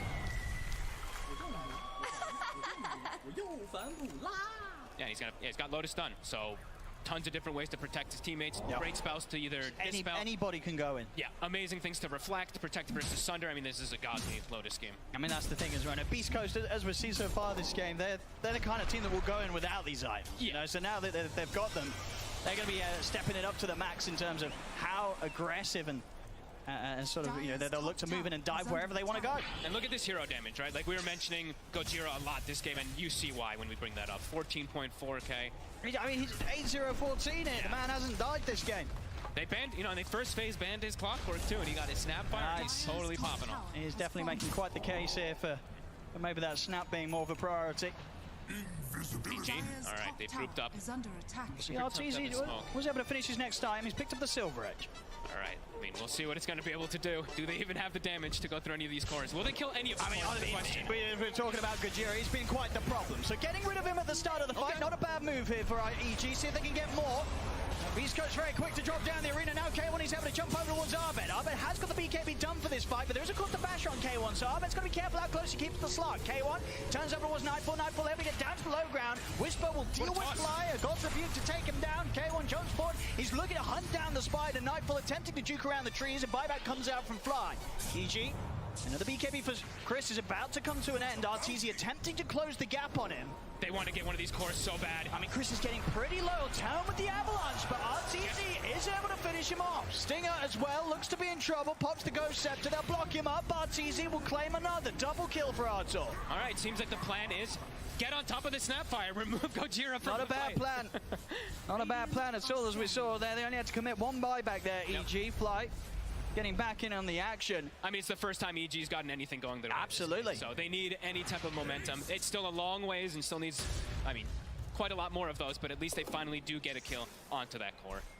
As you say, a different approach to the fight, one that we haven't seen from them, or at least them be able to do so far this game. Getting Gojira, killing him for the first time this game, and did end up giving that bit of an opening that, I mean, as we saw in the damage numbers, once you sort of remove the highest DPS hero from the team, things are probably going to go a little bit better for you in these team fights. Yeah. Yeah, they were able to get a good wraparound and just good connection because the Mars ult also didn't connect perfectly. And saw Slark a bit low mana. They all just were a bit awkward about going for a full commitment on the fight on Beast Coast. AG still needs quite a lot more of those. Even though you see TB, he's getting close to that Mars net worth. He's actually ahead of the Slark now. As we said, there's still a lot of things that get on him. Still a tough game for him to carry. Let's have a look. I see sort of how Beast Coast come back out onto the map. after suffering that last bit of a rough team fight, the roughest they've had. I think pretty much the only rough one they have had this game. Of course, they're straight back over onto EG's half of the map. They know that they still have this lead 13k advantage, 30-11. DD rune bottom, and Roche is about to spawn 2 seconds. The spider's constantly being sent across the map to kind of scout it out. Sure. See if Beast Coast goes and checks it themselves. Chris is hunting, though. He's still smoked up with that DD, and he has that small crit. Could burst most heroes. And yeah, they're probably going to go back and check that Roche in a few seconds since they have all these wards set up. They have all the lanes in good position. Chris still kind of looking for something, but he's just going to catch the next wave. And now it's scouted. EG, they have hit the timing here with the smoke themselves. They'll try and get over. See what they towards can do. This area, knowing that potential is there for Roshan to be back up. So many eyes early on Arteezy. If he can actually just stay alive in the fights, he does a fair bit of damage. He's crit with the jump. I mean, it's not a bad jump again. They found Gajira to start the fight. They're in onto the snapfire and taking him down. K1 turns over towards Crit. Crit trying to get away with the pounces in. Whisper goes in with the arena, but the BKBs are out from EG. We see Abed look to chase down Stinger. Stinger will die before the TP is successful. The BKBs from both sides about to come to an end. He's able to continue on further. I mean, without the BKBs, I mean, it looks to be they're EG. going in themselves now. See, having the meta still going, they feel they're stronger around the pit. They were able to eliminate the 2 supports. Whisper still has another round of ult. He's gonna refresh. He does get seen. The illusion's on him. Chris is in with the jump. 3-man avalanche. There's the arena. Will be able to lock down Abed with the spear. They've taken out the Ember. Abed does have a buyback available if he wants to commit towards this Roshan fight. And Nightfall trying to escape the arena, but he's trapped in. Takedown by the God's Rebuke. Whisper dies in return. He'll immediately buy back to get over towards the Roshan once again. But Roshan is falling fast into EG. Chris is in with the jump. Arteezy is pretty low. The torch goes there. The line of the spear. Arteezy goes down. As EG, they attempted to finish off the Roshan, but they didn't respect the buyback there from Whisper and the ability for Beast Coast to jump into the pit once more. So many ways, as we mentioned from earlier, it's just tons of ways for them to jump in and out of these fights as K1, what a pounce, gets the catch. They're able to reset, right? Even though they lost Gojira, didn't have the buyback, Beast Coast is able to reset in and out of the fights a few times, and they do get that catch. They get it onto Abed, and then Chris gets the perfect toss-up onto Arteezy. And the excellent calls here continue from Beast Coast in terms of the moves that they made. You saw no hesitation from Whisper with that buyback. Yep. A pretty admirable fight, though, for being 14,000 gold behind from EG. Finding a pretty decent chunk of kills, but now they're going to lose some pretty massive objective damage, maybe even losing all of the racks here. I mean, it's going to go down pretty fast here to the right clicks. Yeah. Oh, Chris on the tiny. And K1, he still has some stacks, too, so top. They've got one more glyph. He's respawning, but no matter when he's up 30 seconds. And man, they have one more fight as well, EG. They're going to have to pull everything together here for this last stand against Beast Coast.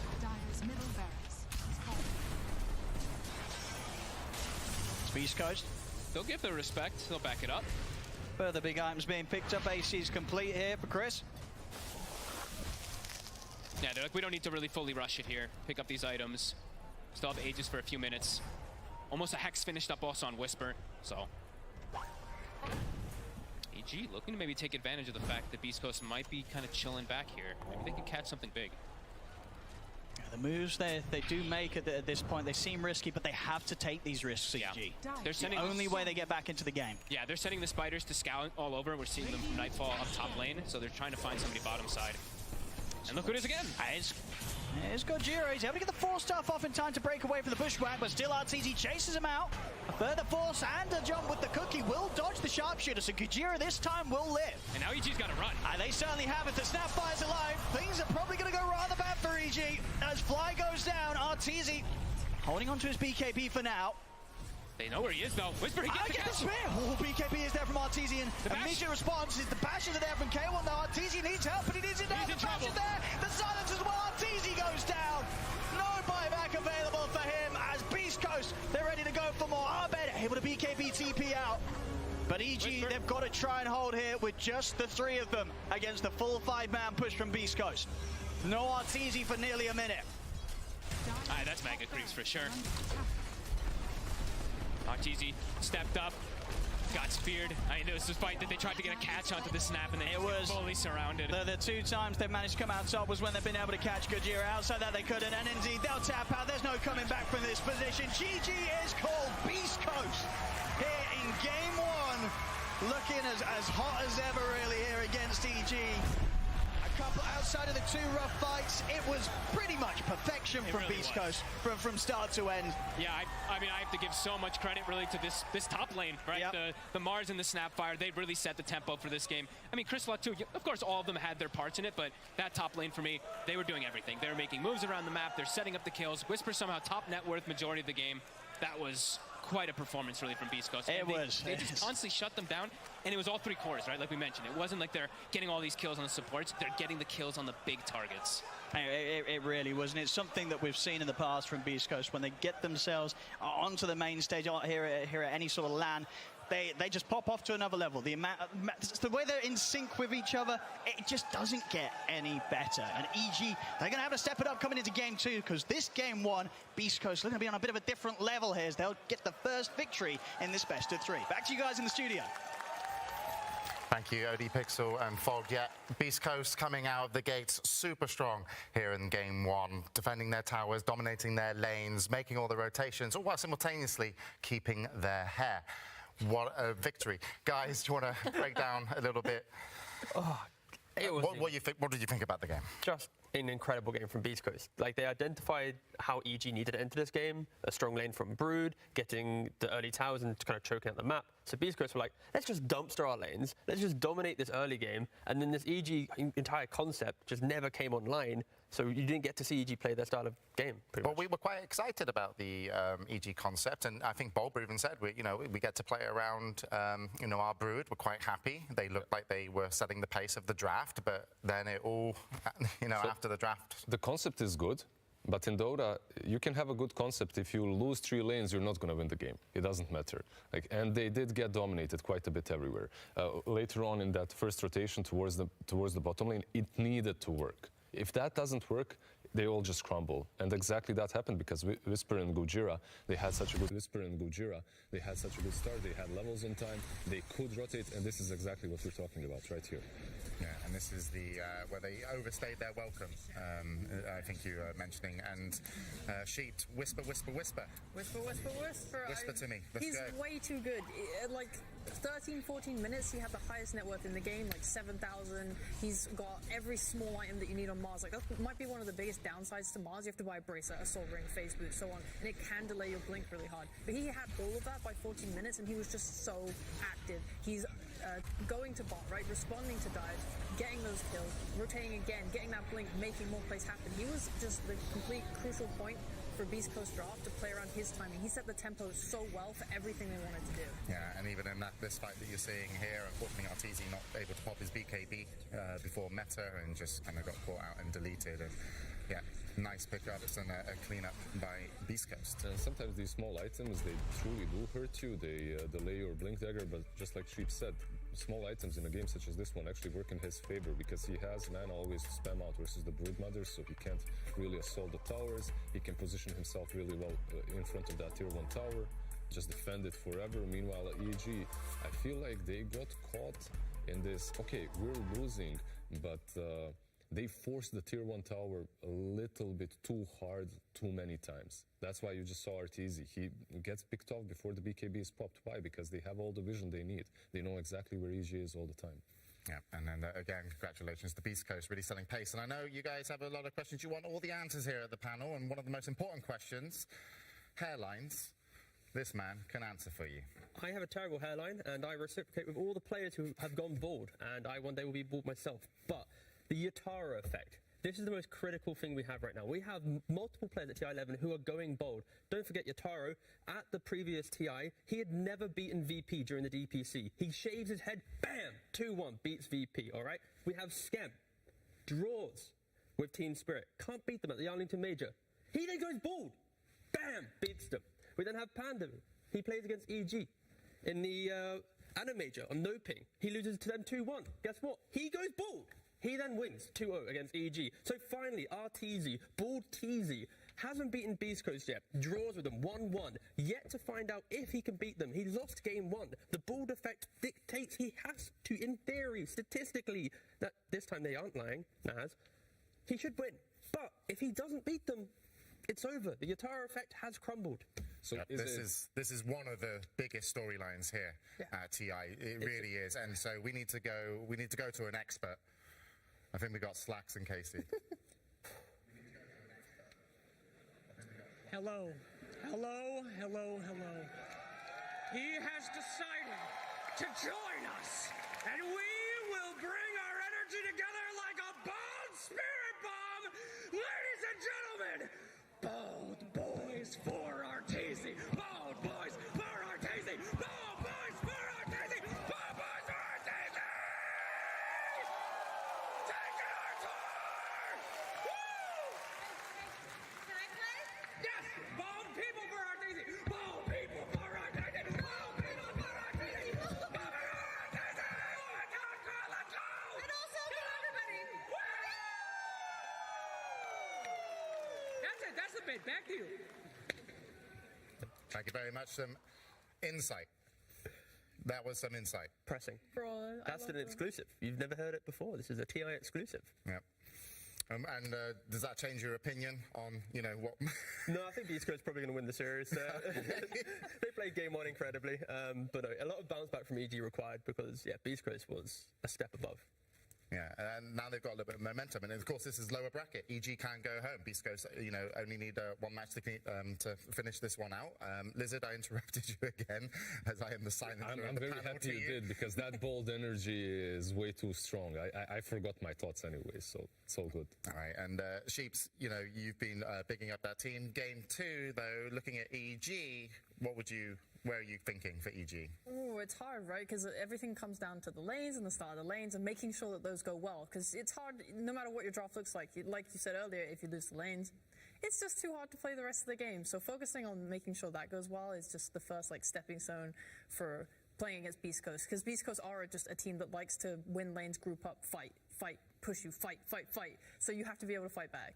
Yeah, but of course, we mentioned a little bit earlier that you put up some stats. It was EG have, dominated, so to speak, a little bit more over Beast Coast, or at least the SA region. So is this a new position for them? So I think the EG's always just drawn out with Beast Coast. I think, EG's normally, statistically against Beast Coast, they always win game 1, then they lose game 2. Okay. So it's the first time in the last 3 matchups where EG's actually lost game 1. So maybe it's all changed now. Maybe just Beast Coast is leveled up. But EG normally has SA's number, but right now it doesn't look that way. I want a little bit more about this. I want more history. And to bring us some history, it's Tsunami. They've had SA's number for a very long time. In fact, I want to take you real far back. EG in South America, this is a storied rivalry. All the way back to, let's say, 2015. Let's say Evil Genius's PPD. Does that ring a bell to you? And them always going head-to-head in South America. Back then, it was the Brazilians. It was Pain Gaming. Can't really say that SA was too respected of a region back then. PPD, he didn't want to play on those servers. Old Universe, though, he was trying to come to the defense of South America. It took a little bit of time, though. It took the Dota Pro circuit to really foster the region. It took all the way to, let's say, the Ana Major, when things started to finally turn around. Poor Beast Coast was on the cusp of being able to qualify to TI. It was all up to Evil Geniuses. EG had to take out 2 of the teams, TNC and Enigma Galaxy, to let Beast Coast in to TI-10. Te quiero mucho, Arturito. But it goes both ways. Beast Coast, they'll repay their debt. 1 year later, come to TI-11, the Arlington Major. All of a sudden, EG's in trouble. They're in just the border of being able to directly qualify. Fnatic and Outsiders, if they place high, say sayonara to Evil Geniuses. But Beast Coast repays their debt. They save Private Arteezy, and they bring EG all the way to this TI. Now, will Beast Coast giveth and taketh away? Will they do it in a 2-0 fashion? We'll have to find out with this next game. Thank you very much, Tsunami. Yeah, you know, there's a history, and it's. I want to say hi, by the way, Tsunami. How are you doing? I hope they're going to turn your mic back on in a moment. I'll hang out. I'm doing great. How are you? Yeah, we've seen you over in the corner, kind of preparing these segments. You've been playing a lot with your new toys. I have been. It's been a delight to augmented reality enhance the experience. I thought that you were a hologram for the first day. Yeah. I also got told, though, you did say you asked to make all the Dota heroes smaller. Could you tell us? Listen, the scale is just inherently off. There are mere pixels on my screen. I'm glad that you're all sitting, because then I would also feel somewhat underscaled. But we're fine right now. No, please stop. Wait. Don't break the panel. Anyway, this is why they only let a certain amount of people over here, because too many Dota commentators in one room and panelists, it just goes haywire. But to get your opinion on Game 2, what are you thinking between EG and Beast Coast? I know Bulba was particularly thrilled about getting the Broodmother as a first pick. I remain reluctant. Nightfall has been doing great on the hero. In fact, I think this was only his second loss on the Broodmother. But time and time again, I see stubbornness be the downfall for Evil Genius drafts. I think Broodmother might be one of those things that they might need to go back to the lab. And same thing with the Sven. I know Fly's been doing great on Sven as well, but it's becoming a bit telegraphed. You can get away with it in group stage, but come bracket play, come against South America, you got to wrap it up. All right, and the teams are on their way out. Thank you very much, Tsunami, and we look forward to getting more AR and more Tsunami, and hopefully Purge in the future as well, as the teams enter for Game 2. This is potentially the elimination game for Evil Geniuses. Tsunami mentioned, yes, maybe stubborn, but they've, a seasoned team. They've got a lot that they can show here on stage. They've got a lot that they can draft. I'm really looking forward to see if they can, kind of get Arteezy more involved and more comfortable. It did feel like those lanes really kind of didn't allow him to play his game. But on the side of Beast Coast, what a great storyline. If they can come through this lower bracket, beating out EG would be huge. And, so many South American fans, this has really been a great year for SA. Yeah, 100%. And you mentioning about how great that previous game was, I think in the pre-show we mentioned how EG, they rely on like Arbed, Crit, they kind of unlock everyone else to play. Beast Coast did an exceptional job at just preventing them from having their games, so we never got to see EG hit their form that allowed them to top their groups. And ever since that loss to Boom, then they lose to Thunder, Awaken, and now this game as well. It's like we feel like we've not seen EG really leave laning phase with a position in which they can play. I feel like they've now had multiple games just back to back where they just entered hoping for a mistake from their opponents. But that's usually EG as well, right? Like their mid lane might win, but overall they look for an evenish laning stage, a draw perhaps, and then they slowly control the map, they farm it all up. They were never considered like this ultra aggressive team that's going to get on your side of the map and just destroy you early on. They're more methodical. It did feel, though, that they were sort of lacking the idea of what they were meant to do, because your lanes went badly, but you're not without tools. We looked a lot at Arteezy and the utilization of TB. A lot of these times the carry will go to the offlane and help push the tower, and when you have Brood, you want to sort of take this tower and unlock more of the map, because if Beast Coast are defending their mid tower, which was a massive priority for them, you can at least try then to fan out across the map and outfarm them a little bit, and you're not doing that when you're not taking these towers. So we saw Arteezy instead go mid with the meta and die there. Instead, I think if they had used more of their forces to go bot and take that tower, that would have been a stepping stone to start getting the map back. Yeah, for sure. Just being able to open up the map and just play your heroes. And like when you look at the historical games between EG and Beast Coast, the time that they are beating Beast Coast is when they have just really strong, robust lanes that can take the fight. Like in Arlington, they had Viper Marcy. In the Stockholm Major, they had Tidehunter with some Shaman, Quaps. Like these heroes that just do well and then just overwhelm at a strong point. And this previous game, it was more just we exist, take towers, and we continue farming, and then we pressure. But you could see the idea, right? Yes. Like eventually, if the TB has a decent, like we can't just backtrack everything we said during. No. Like, I mean, if the Brood had a good lane, it's completely different, right? Exactly. You kind of take over the enemy map, then the Ember can actually catch the backlines. In this game, Abed felt neutral. Like he couldn't do anything. He couldn't cut to those backlines. He couldn't deal with the Crystal Maiden or with Gojira, and they played extremely well. Like we just can't talk about these things that EG hasn't done. Yeah, we'll just have to see what they're going to do this time round. Thank you, Lizard, because we're ready for Game 2. We'll be heading into the draft momentarily. Beast Coast versus Evil Geniuses. Game 2. Game 2 getting ready to start. The draft is, as they said, moments away, as they will soon be getting their first bans, and this could be EG out of the international, but of course, not necessarily. But if you were to, winning this, and you know how the games work, but what would you say if you were kind of back with EG? Like, where would the talk be? Because it's not that they've just lost their first game. It's that actually this is a continuation of a bit of a lost streak. So if you're a captain, if you're a coach, are you kind of now getting a little bit worried? No, I don't think you should have fear at all at this point. I know it's hard, but well, he's a panelist now, so you wouldn't be able to get him. No, I wouldn't. That's true.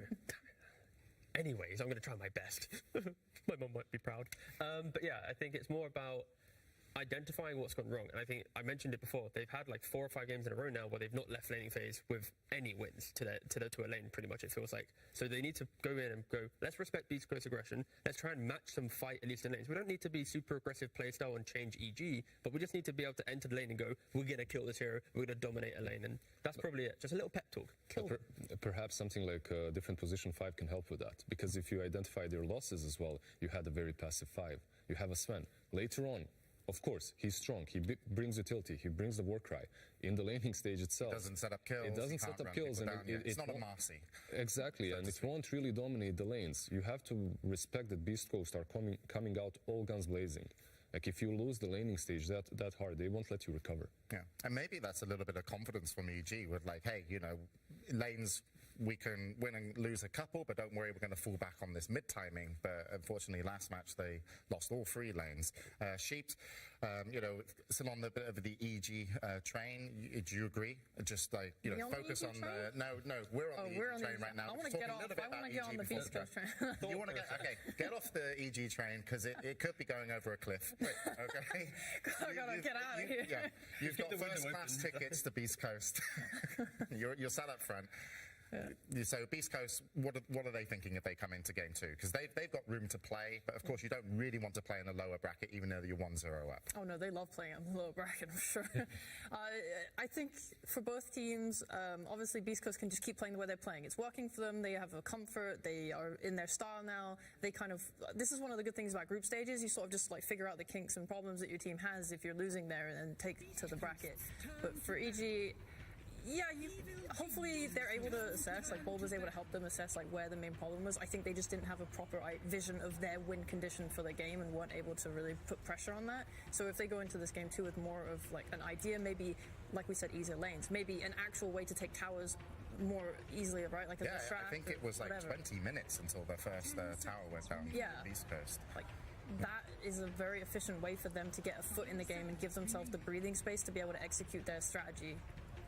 I just love the fact that we enter this draft and it's instantly 3 bans, like one after the other. And then it's like the final ban is let's think about it. And this time the adaptation is simply EG is going to be first pick. So Beast Coast, they now need to pick 2 heroes, respecting the fact that if EG wants to continue the Brood train, they're not going to be able to counter pick after seeing Brood. They're going to have 3 bans will occur, and then they get to go for it. So Brood's in the mind of Beast Coast once again. And there's so many heroes as well, right, that have to be in your mind. It's the Brood Mother, it's the Marcy, there's also the Lash, there's Enigma as well that's in the pool, that's unpicked.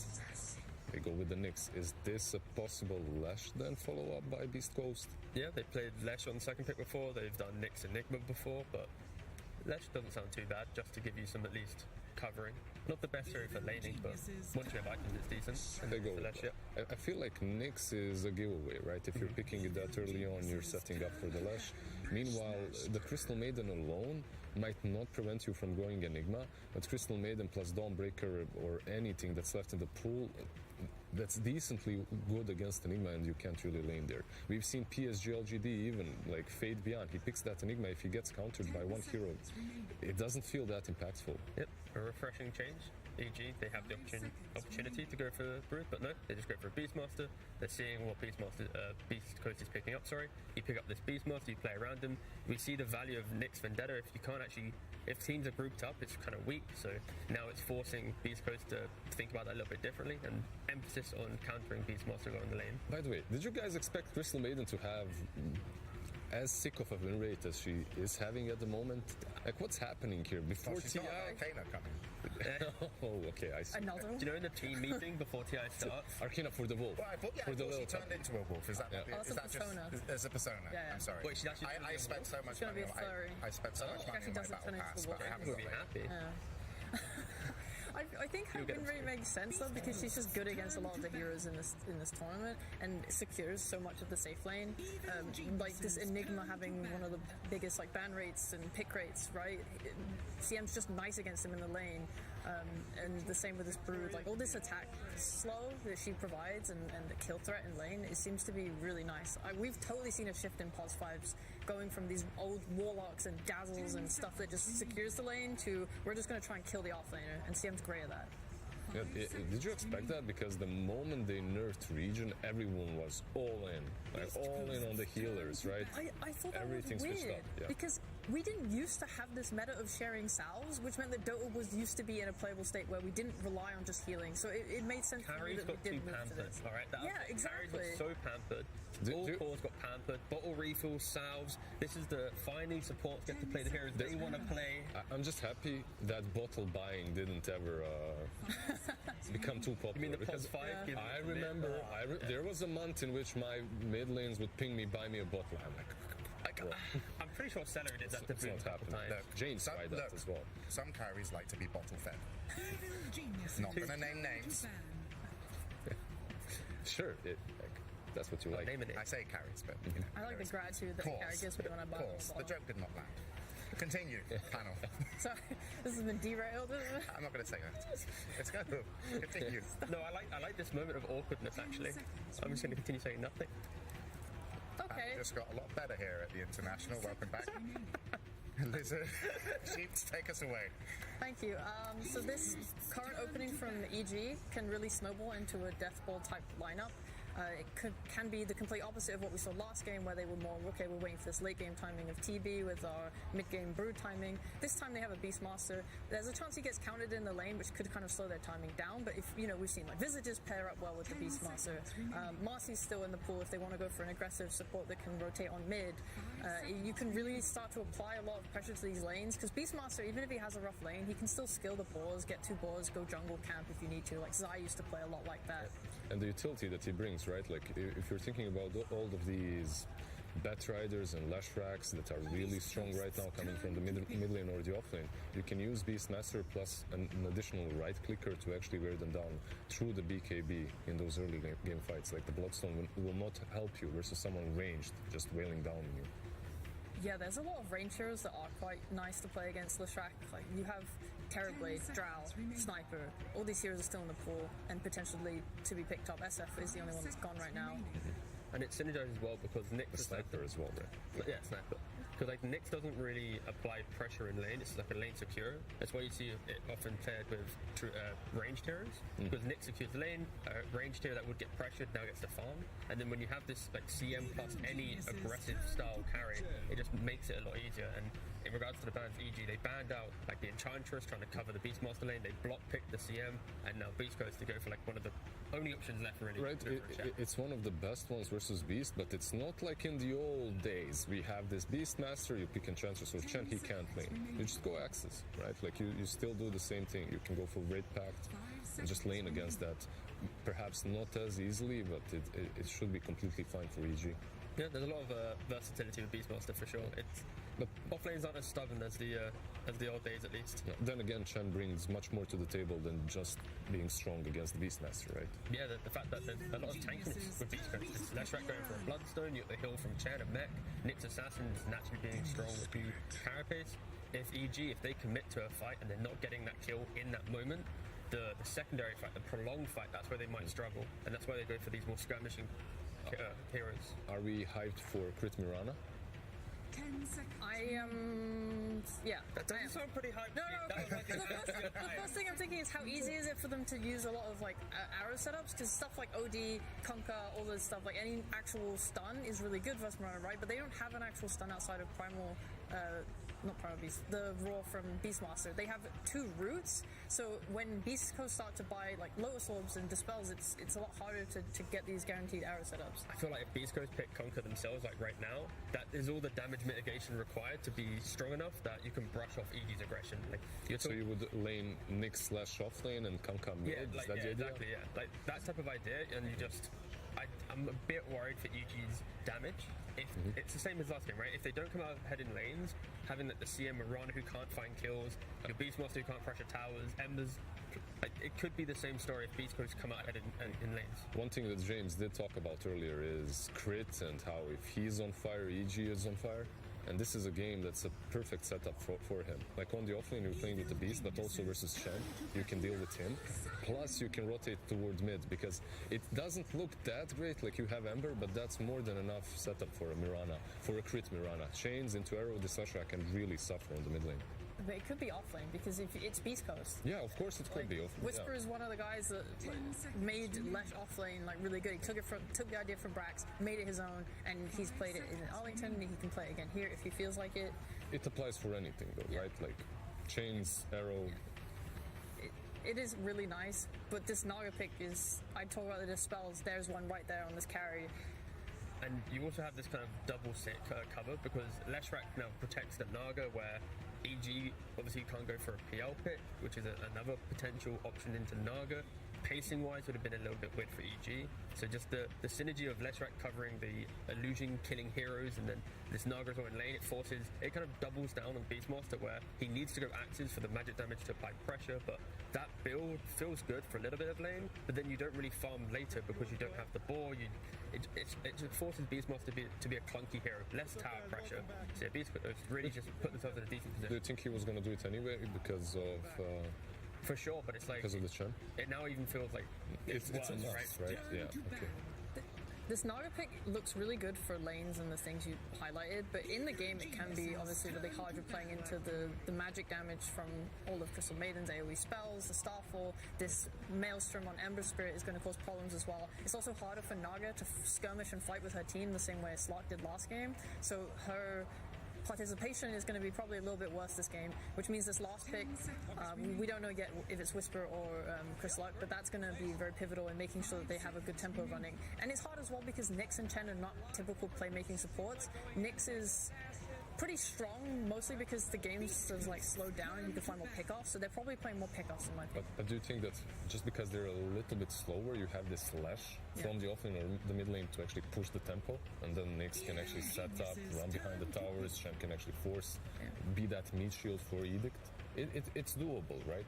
But I do like their bans quite a lot, like Pudge and the Alchemist, okay, the Lifestealer pick. That's a little bit aggressive from EG, I would say, right? Like they're going a little bit all in earlier on. A little bit, yeah. They're relying on, we're going to play this, Ember has a good game, Lifestealer gets a couple items, and we want to try and fight and win the game before Naga even gets to her items, because like Naga v Lifestealer, even in pubs, like Naga in pro pubs is beating Lifestealer consistently. Like this isn't like some gotcha, your carry's gonna have a bad game. Is there some sort of an item build that you can go for, like back in the day, maybe a Mjolnir or something like that? Probably not. Suggest some Radiant situation here? I hope not. I mean, maybe a Radiance or a Maelstrom. There was a time in which you would go for Radiance. Like, why is Pudge even banned out here? Because naturally he builds items that are good versus Naga, right? Can Lifestealer do the same? Probably. In theory, yes, because the items don't feel too bad on this hero. It's actually so hard to think. I mean, it might even... Flex too? I can hit Flex. It's kind of nice though, you know, if you're going to have if you're going to go crazy, get a good voice in your head that's really... I just thought I was going crazy. No, you're not. That's because I know Slacks is going to... We're going to be lucky after this because we are going to get an interview with the Beast Coast coach, but the last pick then coming out from Beast Coast is going to be that Brewmaster, and, you know, don't worry, it takes years, but you can ignore Slacks. So after a while, yeah. It's okay. But we had him on the drip when we need him. So, who do you like at the end of this draft for the game 2? I think EG's put a lot of pressure on themselves to execute, and I think the simplicity of this puts Beast Coast in a more favourable position, especially how they won. Okay. I really like the last pick Brew to just complement the lineup and wanting to fight. I think this Lifestealer could just ignore the Maelstrom stuff and go Deso, and then they just try and push towers with the Beastmaster Lifestealer and let Ember deal with Naga. I care no drafts. Bold energy from Slacks was too strong. Okay. I'm going for game 3. We've heard him over here, and we're excited for you guys to chat with Slacks because he is going to have an interview with Beast Coast. Let's see how they feel about game 2. Thank you so much. Hello, guys. I am here with Guachi, the manager, and Reiko, the coach of Beast Coast. Thank you so much for taking time. So, want to ask you, a lot of comfort heroes coming through on this draft, the Chen, the Nyx. I believe you guys have not been beaten on your Nyx yet. So, I want to know just how confident you were going into this game. Estamos piqueando héroes que son muy comfort para nosotros. Hasta ahora creo que no hemos perdido ningún juego con Nyx. También piqueamos el Naga y el Chen. ¿Qué tan confiante estás con este draft? Bastante confiado, ¿no? O sea, sé que ellos darán lo mejor de sí y responderán bien, pues. Bastante bien. Well, we are very confident. I know they're going to play the best they can. So I believe in them, and that's pretty much it. We're confident. All right. Well, we are absolutely happy to hear it. Thank you so much for that first incredible game. And we are ready to watch another incredible game to follow it up. Let us pass it on over to Owen and Fault. Thank you very much, Slacks. Yes, the game underway now here. Game 2 between Evil Geniuses and Beast Coast. Fog, this is Evil Geniuses' last chance, right? If they don't hold on here, that is it for them. And after such an incredible group stage, which if anything just gives more credit to how well Thunder Awaken and now Beast Coast are playing against them, you know, what do EG have to do to try and get back that magic that they had days before? They just have to just clean up this early game, right? It really, everything fell apart before the 15-minute mark, it felt like in the last game. So let's see if they can do it this time. They did go for this Ember again, which has been having some difficulties. Of course, we've seen a lot of these lane dominators been able to punish the Ember so much. See what Abed's going to be able to do this time. It can be a little difficult versus the Lash, but you can still, you know, do a lot with your Flame Guard and with your slide dodges and stuff like that. So we'll see how he fares versus the Lash. And in the mid game, right? Because Ember, Nyx Assassin can be really troublesome to play this Ember in a lot of situations. Excited to see sort of how the carry matchup works this time around. It's the second time today that we will have seen a Lifestealer played into an illusion carry. Earlier we had it against a PL. Worked out, I believe they're right, with the armlet into Miona build. I imagine we're going to see sort of a similar direction being taken by Arteezy this game. Do you like sort of that approach in terms of what carry to pick into a Naga Siren lineup? I think people just also, you want to make sure you get like this good lane as well, and it's a hero that actually can, you know, like you said, you itemize, you will be able to withstand the pressure of these illusions at some point. So I think it can work, and he also does have, it's not like it's just him on his own, right? He does have the Ember as well too, so if it was just a Lifestealer versus these illusion cores, then I'm always very worrisome. But even earlier we saw it when it was the Lifestealer versus the PL, he had like an Earth Shaker, he had all these different elements to help him as well too. So I think it's, you know, it's not always like the best pick to deal with the illusions, but if you have some other complements, it can work out fine. So we'll see how that all goes. And yeah, I'm going to be looking a lot at Abed. I think last game, it was one of the rougher games I think I've ever seen from him. So let's see how much he's going to be able to improve this time.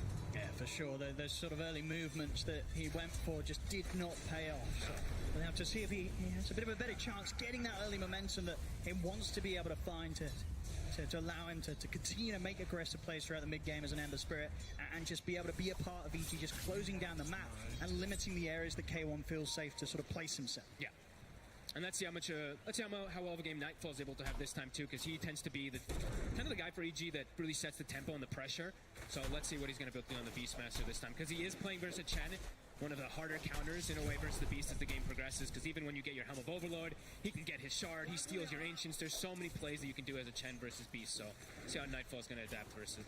Of course, top lane as well, you know, Whisper, last pick of the draft, getting the Brewmaster this game. We saw him pop off once again, as he has been in many of the performances for Beast Coast. Last game on the Mars, getting in the Brewmaster. Yeah, Beast Coast, they've got to feel just as good, if not even better, than what they're able to see Whisper on in terms of heroes, because this is one that you can completely control the team fights with. And they will have two different ways of completely controlling team fights, right? They have Naga Siren and Brew, so they have a lot of different ways where it's like, oh, this fight's not ours, we can full disengage. Or this is a fight where, oh man, it looks like we can stop them, we can actually fully surround them with the Brew and the Naga Siren. So right now, no one really being left too far behind Beastmaster. We see a little bit of pressure, of course, from that Chen, but he's going to go for the Axe route, not having any of those summons early on.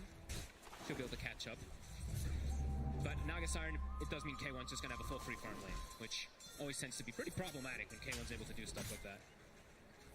That being said, RTZ is also getting his full free farm. And we are seeing, of course, the switch of like 5 Mirana again, right? We've seen him multiple times now today. Crit playing it in the top lane, and we have the CM playing bottom. And as was mentioned in that pre-game interview too, you know, Gojira, Nyx Assassin, very much one of the supports of the tournament. It really feels like in terms of heroes. I mean, what makes this so good right now? He's still got a man going and stun back in 7 seconds. I mean, he might be a little dead. Maybe he can get the deny. Won't be able to do so. So Crit will manage to chase him down and get that first blood. 5 Mirana, ladies and gentlemen. You're going to start seeing that in your phones probably. Looks, I mean, honestly, if you go for like the chase when people are pulling creeps, it's pretty good. You do pretty decent right-click harassment and stuff. Nicely done from Crit. And now also, so looking at this mid matchup, we see the Ember doing pretty well. He actually has potential to get rotations from the arrow from Crit too, if they do get a connection. And he actually they do. And with that, the Flame Guard's up. He'll run down Chris. Won't look to dive the tower, but you saw the potential there, Chris. Very, very fortunate that he was able to get the stun off himself at the same time, so the damage was limited that Abed could get out onto Chris during that stun from Crit. I was gonna say, I wonder if Abed does look to grab an early point and change to set up for these type of early rotations, but I mean, didn't need it that time, but Chris will get some help, of course. Gojira coming in, and they will be double checking these runes. An arrow connects again. Crit able to take that one away. Some good early positioning here from Crit. I like how he's playing it too, because he knows now Lifestealer's in a 1v1 matchup versus the Brew, so Arteezy's just fine. He's going to be able to free farm. Whisper's going to get farmed too, but Arteezy's under no pressure here. Actually getting some decent hits perhaps onto Whisper. There's a lot of creeps though. Like 2 waves, over 2 waves adding up. Anything that Beast Coast heroes can do with that sort of pressure that's going to build up underneath the tower with these waves? Not with these 2 heroes. The Brewmaster and the Nyx going versus the Lifestealer, it's pretty difficult. They can hurt Crit a little bit, but I don't think up here they can almost ever pressure Arteezy. And that's the reasoning why we did see that Lifestealer pick, you know, we were talking about so much. Yeah. They have this Naga Siren and everything. It's not the greatest versus Naga, but in the entirety of the game, versus Lesh, versus Nyx, and even versus that last pick Brew, pretty good game for the Lifestealer. Just the rage in general is going to be really effective. Oh, for sure. And yeah, of course, because that Brew was the ultimate last pick, you would imagine when Beast Coast were grabbing it, they weren't expecting it to be able to have its strengths in the laning state. No, it's for all the other parts of the game, so absolutely. This is all as expected for Beast Coast in terms of the outcome of top lane. Yeah, and it's for like the itemization of everything too in mid-game, because he's going to go for this Wraith Pact, maybe in this game, because he is playing versus Mirana, and Mirana is kind of a Wraith Pact killer, so maybe he will opt for a different type of build, we'll see. I know he's got the Earn queued. And there's just a crazy amount of wave pulling going on here. It's mid lane. And Gojira's just completely abandoned top. He's like, I can't slow down our team. Yeah. Well, all 3 lanes. I mean, it makes sense, right? Yeah, because Whisper's still going to be able to soak up the golden XP. Yeah. Rather would get the solo element of it, so he can get that 6 as soon as possible. Yeah, and he can pull the lane himself, and there's not really a way that he dies to the Mirana and the Lifestealer. He can just, you know, drunken haze and run out of there. Yeah. And the same to be said, you know, in turn, you know, Crit, he's like, well, I'll head around the map and continue to just hover around the mid lane. Huge play from Gojira. Stops the TP back from Abed from the low ground stun. That new stun cast range, that's 750. Pretty much everything there. The movements. EG will still be able to maintain control around the 6-minute power in. It is a haste rune for Abed. A pretty important one, really, for him to get, because he did get that TP cancelled for the fill-up. Smile. Chris Luck will go bottom. We'll be able to get his own bounty rune to fill it up. And we do see K1 now starting to get some jungle. So slight lead in the laning phase here for EG. Nothing too crazy. About 200 or 300 on each of the counterparts. Does mean this is Helm. Helm is pretty much done. Down bottom for the Beast. And he does actually start skilling these boars, so the Chen's going to be able to turn them against him.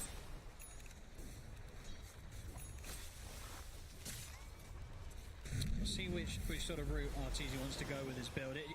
When you are trying to scale up against a leading carry, do you still always get the armlet first, or is there potential to kind of go for that Maelstrom or farming item a bit quicker? I always think Armlet is the most core item ever on Lifestealer. Okay. Kind of can't deviate too much. But we'll see. I mean, right now he's just got the phase and the bracer. Maybe he's feeling like he's not going to get it early enough that he does want to go Maelstrom. But I think Armlet Maelstrom's fine. He's got the Ember, as we said, so he's already got a hero that can also deal with the Naga sometimes earlier on. But we shall see. Maybe he goes for more right click. I don't know. Nope. He's going to. Yeah. I mean, this is, I think, the temptation. You know, to skip the armlet sometimes when you're trying to play this matchup, and you know you're going to be farming for the most part. You're not looking to turn up to fights with that first time. You're just looking to clear through the jungle, clear through your half of the map. I guess that's the reason, right? He's under no contention. Even when they do bring heroes to his lane, he's like, they can't actually like threaten me too much. So I'm just going to be full free farm game. Okay. Secret and Fly trying to get a bit of information deep in the East Coast half of the map. Yeah, try to slow down this Naga Siren. As they see the Chen just like soaking down bottom, they know that Hector is just full jungling. They actually find anything though. Nightfall, still level 5. You'll be able to get Gajira here. A Frostbite. Now with both spells on cooldown, has the Verify, but another leaps there from Crit. He'll get and take the kill. Chris able to find Flight in return back in the river. Does get a trade for it. Abed with the DD. Very strong rune on the Ember Spirit early on here with the Max Light. Yeah, Chris has got to stay right back. Yeah. I mean, he knows that if Abed hits another slight, very likely that Abed will dive the tower for him. Yeah, Chris gets right back into the triangle. Perhaps you just wait for that one to disappear before you walk back toward that mid lane for sure. Yeah, but that does mean tower pressure. Abed and Crit able to hit mid tower. TP to mid. We get the bottle refill in time. And yeah, talking about Abed, you know, we saw that he had a bit of a rough one in the last game. He actually has a much easier game this time versus all these, you know, doesn't have as many stuns that he has to worry about. Last game, it's like everyone had a disable. This time, it's the Nyx and the Lash that he has to worry about mostly, so a lot freer of time. But Carapace is really annoying. It is very. So. Very much. Bottom Nightfall. I'm going to drop the roll straight away to give him a chance to run. Uh-oh. And Whisper. Primal split to the ready, and already a bit of a body block coming in with K1 and the micro of his illusions. Leaves no escape for Nightfall. So, Raw expended. Wasn't able to get out alive. At the same time, at another entry point of the jungle, they find Crit hovering around the stairs. So a couple of kills for Beast Coast as they make sure that EG does not feel too safe coming back over to their half of the map. And Whisper, he actually used the Thunderclap, totally missed the neutral creeper, otherwise he would have probably been able to kill it a little earlier. Might still be able to get it with the next one. But making sure he actually was maximizing when they used the split to kill the beast. And, oh, the bear! When he used the split to kill the beast earlier, he actually used the Dispel to kill the boar and everything too, so he actually maximized quite beautifully on this brew. At the moment, sitting the lowest of the cores in terms of net worth, but if anything, from his previous performances are to go by, you know the Whisper's going to be catching up very, very soon. Always ends up incredibly rich here, even from the offlane position. And he wants to be a little bit more like active of moving around just because he doesn't want to sit in the lane versus a lifestealer so much, so for these constant kills and pressure lanes. Yeah, and of course we'll get to the point in this game where it's K1 playing a Naga Siren. He's going to be soaking up all the waves, he'll be taking the majority of the farm that presents itself on the map. So a bit, sort of a different spread of value that you'll expect to see grow for each of Beast Coast cores this time round. See what he can find. Whisper shows himself, he's quite durable though. The split still on cooldown. TP reactions coming in. See if EG can get the kill quick enough. They're struggling to kill him at sort of the pace that they would hope for. RTZ continues to push on, will get him.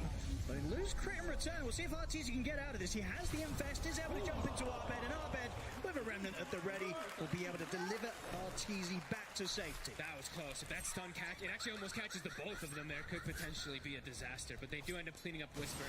They do get a trade out of it though, so Beast Coast not the most fussed about it. We did see how tanky he was there, that brew. Even though he's only got the 1 point in the Drunken Brawler, he did have that Ogre Frost Mage, I believe, that Ice Arm. They did, yeah. They're able to buff him up, but quite able to keep him alive long enough. A nice read there from EG to know that they could get away with that sort of an aggressive play. Something they struggled to do in the early stages of Game 1. Already 11 minutes in, 5-3. EG definitely going to be feeling a lot better out of the laning stage than they did at this point in the first game of the series. Absolutely. I mean, night and day difference. Nice Stinger, I mean, look at this positioning from the Chen. He's up here alone, trying to pressure RTZ in the tower. He's getting a lot of damage on top. Bottom lane, another split, and another attempt at a kill on towards Nightfall's Beastmaster. He'll turn with the Roar. Oh, Roar's the Wind Panda. Make sure you can get away. Okay, in the Moonlight Shadow, they'll be able to reset. That was a cool move, though.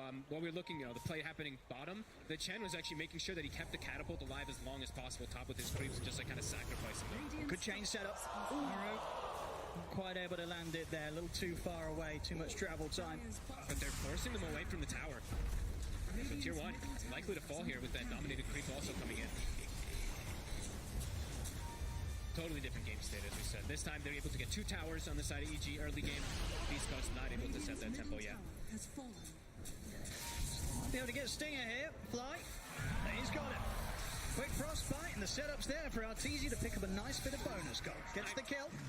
I mean, look at his positioning there. A little aggressive there from Stinger. I mean, he's been sort of living life up on this top area of the map for quite some time. Arrow, that's swiftly done there. Arrow is already coming in, and Abed able to make sure that Chris is held in position for it to hit bang on target. I mean, these two Beast Coast heroes completely in no man's land. Nobody even relatively close to them. The ward, of course, coming into play there from EG, kind of seeing that the Lesh was alone in that top lane. Good movements, 5-5. Still seeing the Nog at the top, but not by too much. Arteezy is keeping up. And he's actually going to go back for the armlet. Yeah, for sure. I mean, as you said, you know, armlet, you always want to have it on Lifestealer, but of course going for it this way around the Maelstrom into the armlet when he knew that he was going to be able to play this whole top half of the map completely uncontested, you're going to end up with the 2 items quicker than if you did it the other way around. I mean, it's cool, yeah. Now they have double Maelstrom, so the Naga sign for the early game showing up. Pretty difficult for Hector to really do so. Dire's middle tower is under attack. How close are we to this helmet? The Overload. Helmet Overlord is just about done, 600 gold. And Stinger, I mean, if he wants to save up the gold, he can do the option of going for that shard early. Right now he's got that drum queued up, but we'll see if he opts against it if he sees Nightfall. Pick up that helm. So they get around mid. Almost Bloodstone also on Chris. But still quite fragile. We see the amount of burst damage that EG has this game. It's very different than the last time. Oh, for sure. And of course, Arteezy, in terms of the nature of the Lifestealer, he's able to put that rage and just get straight on top of a hero like the Lesh. Yeah. Let's have a look here. We'll have a quick replay. Let's go run it. Yeah, one try to block this blue, guys. What is this? Go to straight top? I'll just drop it. I'm gonna run coming. Naga stop. Real Naga. You can just wait for you guys top too. There we go. Some very calm communication there between EG as they make that movement up towards that top lane, get the kill. Yeah, they're just kind of, it sounded like they're mostly just calling positioning of where all these heroes are, where the Naga always keeping tags, of course, of where K1 is. Because if they look to make an aggressive move, have to be careful, because that song can come in, things can get turned around, so keeping tabs of where K1 is definitely going to be important. Quiet game, though, in comparison to last one, 5-5. Yeah, which I think will come as a big relief to EG. You know, very much in the early points of last game, the struggle was just kind of keeping Beast Coast under control. Beast Coast were getting away with so many kills, so many aggressive plays. This time around, EG able to match it and get that little bit more value from the map so far. Slight lead here, 1K gold advantage. At some point, they definitely do want to apply a little bit more pressure. They will, of course, have these like Maelstroms and Mjolnirs, of course, for the Naga Siren, but you know, we see how much you can actually just like cut the waves. They don't want to constantly be like dealing with all these waves at some point that Hector will be addressing, so we'll see what they do. Because their lineup, it's a little bit more pick-off oriented, you could say, on EG in comparison to Beast Coast, which when they do have the Brew ult and they have the Chen ult, it's a lot more team fight centric. You can see here with these moves, EG trying to find which area of the map K1's playing from with his main hero, but good read from K1, he'll back out of the map completely, so they won't find him. He can be fight ready. He's actually gone for the Diffusal build early on here on the Naga side, so could even look to, if he gets like a grab onto Abed ever, that could be pretty much set up for a kill. And now the Roche. Okay, yeah, I mean, the Beastmaster in his army. Decent damage as well from Arteezy. They can tank this up with the summons and look to go for this. Yep. Oh, they're rotating over, though. They're taking it down pretty quick, though, EG. So Beast Coast, they'll have to make a move soon if they want to try and stop this. They do have to swing in a second. The Naga's... It's already gone.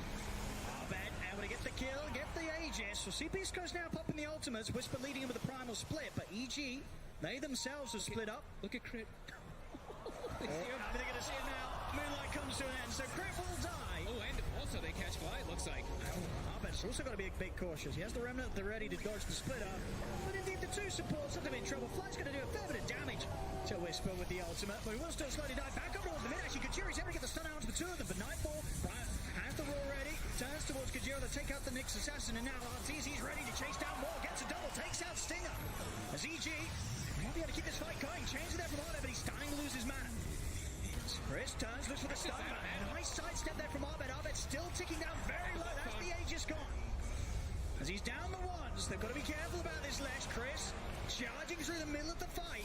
So able to burn down Nightfall so they can kite him out of control, and further TPs are coming in. They're surrounding the Leshrac, but they're being careful how they commit for this. They know that Chris is very, very strong here on the Lesh.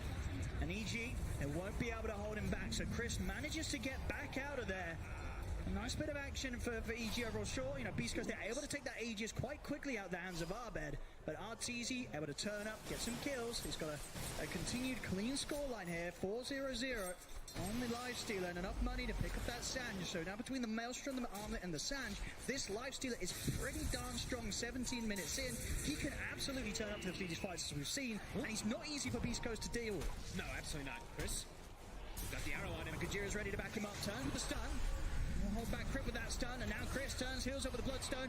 As the split up onto Fly, Crit tries to leap away, still ends up dying to the DPS.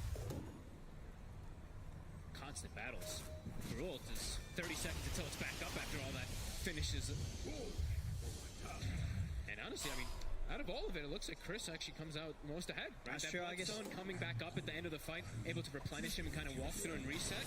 Pretty huge for him. He's actually overtaken the Ember now. No, for sure. Once sort of, the first heroes are accounted for, the ults have been used, Roar goes down. You know, we saw how confident Chris can just walk through the middle of the fight.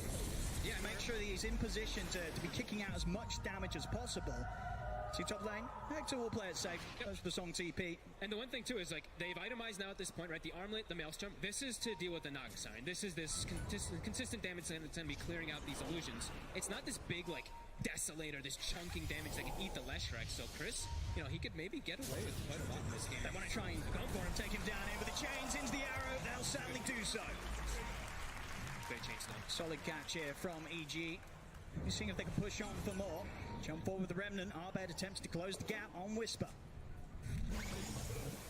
We'll hold back though.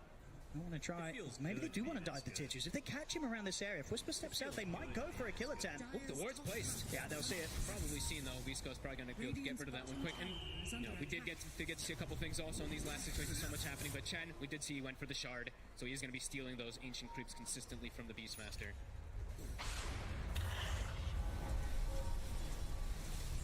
Chris needs to be a little more careful how far up he is alone. Sure, he's got the hand of God in some situations, but it's a lot of burst damage still from EG. Especially if they have everyone on top of him like that. Dire's top tower. Very close game, 10-8. Radiant are scanning. Still playing in this aggressive position, EG. Maybe seeing if they can do something early about the tier 2s. TPs are coming in. I mean, Beast Coast, they will take a fight if it's presented to them down here. Got their ults ready. EG's just waiting to see if people trickle in one by one, because their heroes, they do have burst if they find them in the 1v1 or in the 1v like 2v3, etc. But if it's a 5v5, it can be a lot harder for EG. This tier 2's rolling pretty quick here to the push of EG, and in fact, it's gone. So an early tier 2 tower taken down. At the same time, Stinger, he's really trying his best to get a trade up top. EG side, they will TP back. Push Stinger away in time. He's going to go for the TP in the trees. And they won't know that he's there. Nice little spot to hide in as Stinger gets away. Won't get the tower, but still able to do a lot of damage on that top lane. It's the Chen mini game. You know, it starts to happen at these points when everything's just split pushing. They have the Naga Siren, so it's just natural for him to start doing this. Getting a decent amount of farm to level 10 already with the drums, with the shard, medallion too. A lot of different ways to buff up and keep the Leshrac in particular alive. With plate mail now too. Chris Luck sitting at 24 armor, 2200 HP. CLT was considering sort of what route he wanted to take. Does opt to finish the Mjolnir. Also was thinking about the Halberd and the Skadi. I mean, what would you sort of imagine is top of the list from next? Does he want that bit of evasion, or does he want to have the Skadi to kind of deal with some of this sustain that the Lesh is able to survive off the back of in the fights? Could depend on how successful the next fight is, right? Like if he gets a couple kills, maybe just choose the Skadi. If not, maybe just wants the Halberd. It's a really good Halberd game, so he probably wants that anyway. Versus Naga. Naga never wants to build the True Strike. Hart now finished up, K1.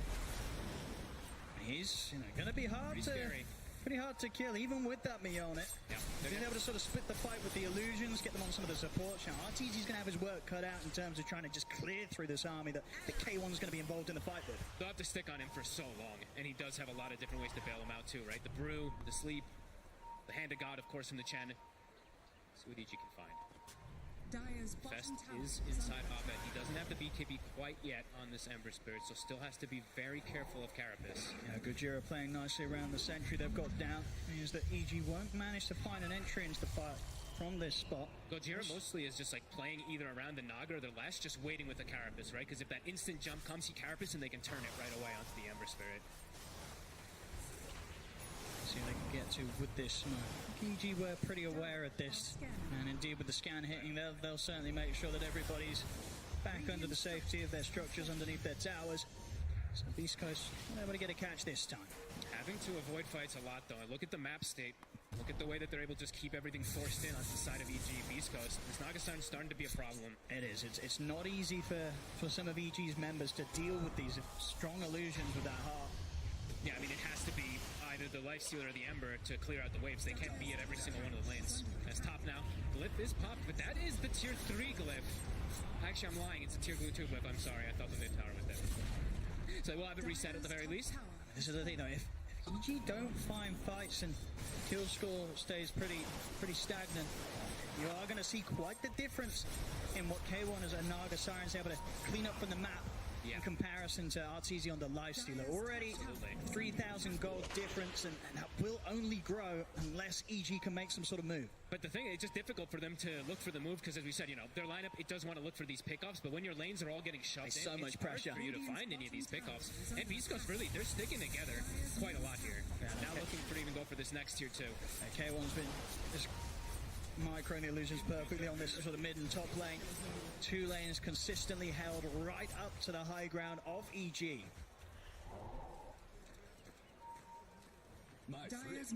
Chris also having his Lotus done. I believe the Ags on the Bruise about to be finished too. So Beast Coast, they're hitting quite a few timings here. EG, trying to feel what timing they're going to feel where they're like, okay, we can actually go for this straight up fight. It's, you know, they've got all these items, but when are they actually going to look for that real big on team fight versus Beast Coast? It does feel a bit difficult. And with if Beast Coast is able to consistently keep these lanes pushed in, at some point, you know, Roche is going to start coming back up. EG's going to have to look to make a move. 2 minutes until we do see that, but let's see when they do look to make that aggressive move. It's going to be now. They're smoked. Okay, one. Not going to be able to offer up the catch there top. I mean, EG do look like they're interested in taking a fight here. Still difficult. See how they can start it off around the board. Light Stinger. But the Frostbite, they'll go for the Roar on Stinger. Nightfall commits it with the BKB. They want to kill off the Chen. They'll do so very quickly. See if they can chase for more. They'll look towards K1. It's back up to the safety of his own high ground. And looks like EG, they'll just manage to get the 1 kill for now with that commitment. Okay. With the Roar down, they might have to be careful themselves. Abed steps forward. Lost the dust. Will be able to dodge out the stun. Arrow ends up getting blocked by the creep here from Beast Coast. So no connection there. That was pretty close. Almost gets Carapace done from the Lash. They'll find a kill on the Chen, but Chen now respawning. They're going to have to reset.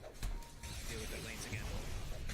I think that's actually one of the better kills if they can get it like that, because it prevents so much healing. So much chaos that will kick off. It does just feel like, you know, K1's Naga Siren, it's getting out of control. He's pretty much got the Skadi done. He's really going to just probably deal with all the rest of the heroes and isolate the Arteezy Naga Siren at some point. I mean, Arteezy's really got his work cut out in terms of build. He is going to go for the BKB picked up. Again, we saw being a similar approach from the Lifestealer earlier today against the PL. Just making sure they can sort of stand in the fight, not have to worry about the mana getting burned through, and just giving themselves that extra time between the Rage and the BKB to just stay alive and just keep hitting this Naga Siren and trying to clear out her summons, the illusions as well as herself. Stun, will connect on top. Arteezy's mana.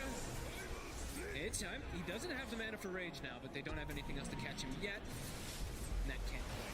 That was a little scary. Whisper does pop the split. He's going to try and set up for some kills here around them. It will get Fly. Yeah, I think he's like, they're just avoiding us constantly. Like, he just wants to look for something to use that split. And now Roche is up. Roche is indeed. It's there and ready. So Beast Coast, they could definitely look to just step into the pit and start going for this. They have the song to rely on if they need to bail out or sort of set up a fight outside of the pit.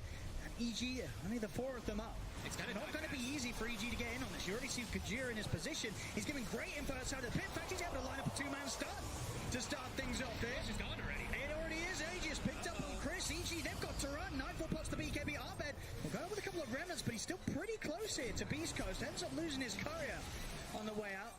Abed, at least himself and the hero, will keep the distance. But Aegis picked up on Chris. Beast Coast, they're ready to come running down the mid lane. Yeah, I mean, EG, they found like the one catch on Chad, but now, you know, when are they going to be able to deal with the Naga Siren? This Naga is just getting way too out of control. Same thing with Chris. He's the one carrying the Aegis on this Lesh now, too. They're going to go for high ground. Glyph is available, but they're going to have to pop it pretty early because that Edict. I mean, how do they deal with this? I mean, say K1 27 minutes in, Holt and Scardy. He held the Edict. He actually baited the Glyph. He lifted his hands, canceled the animation. So they've got Edict now for the push. Big range stuff here from Chris. This tower is going down. The racks also. I think maybe more, yeah. Uh-oh, EG. I mean, EG's out on the map trying to pick up some farm. Arteezy will TP back. He is able to finish off the BKB, so he's got his next item done. See if this makes much of a difference in the fights, though. Range racks will go down, and Beast Coast, they'll back off for now from pushing for the melee. They still have 20 seconds left on split, so they maybe wait for like 10 or 15 seconds before they look for that fight. Gojira trying to catch a cheeky stun, won't get it. That's easy. The rage yet. Beast Coast. They're still lingering in the area. I mean, they're keeping, again, both of these lanes consistently pushed into the high ground, top and mid. I mean, they're ready for fights. Like, the Bruce split is ready. Bottom lane, though, pushing in. They're going to send the Lash to take care of it. Still sticking in the area, though, with K1. Denying away this farm from EG. 6k gold lead. EG, they see the Lash bottom. They're trying to make a move out to catch something.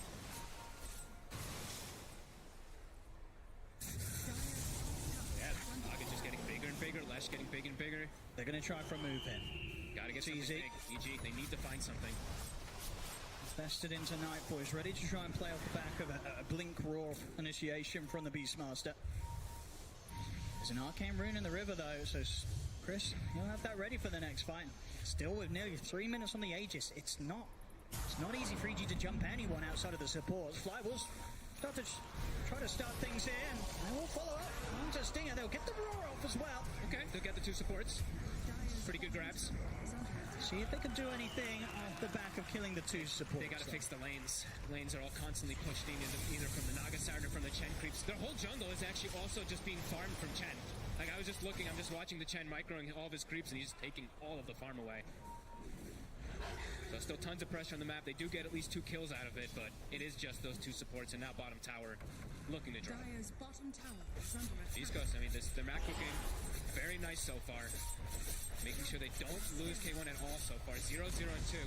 Dire's bottom tower has fallen.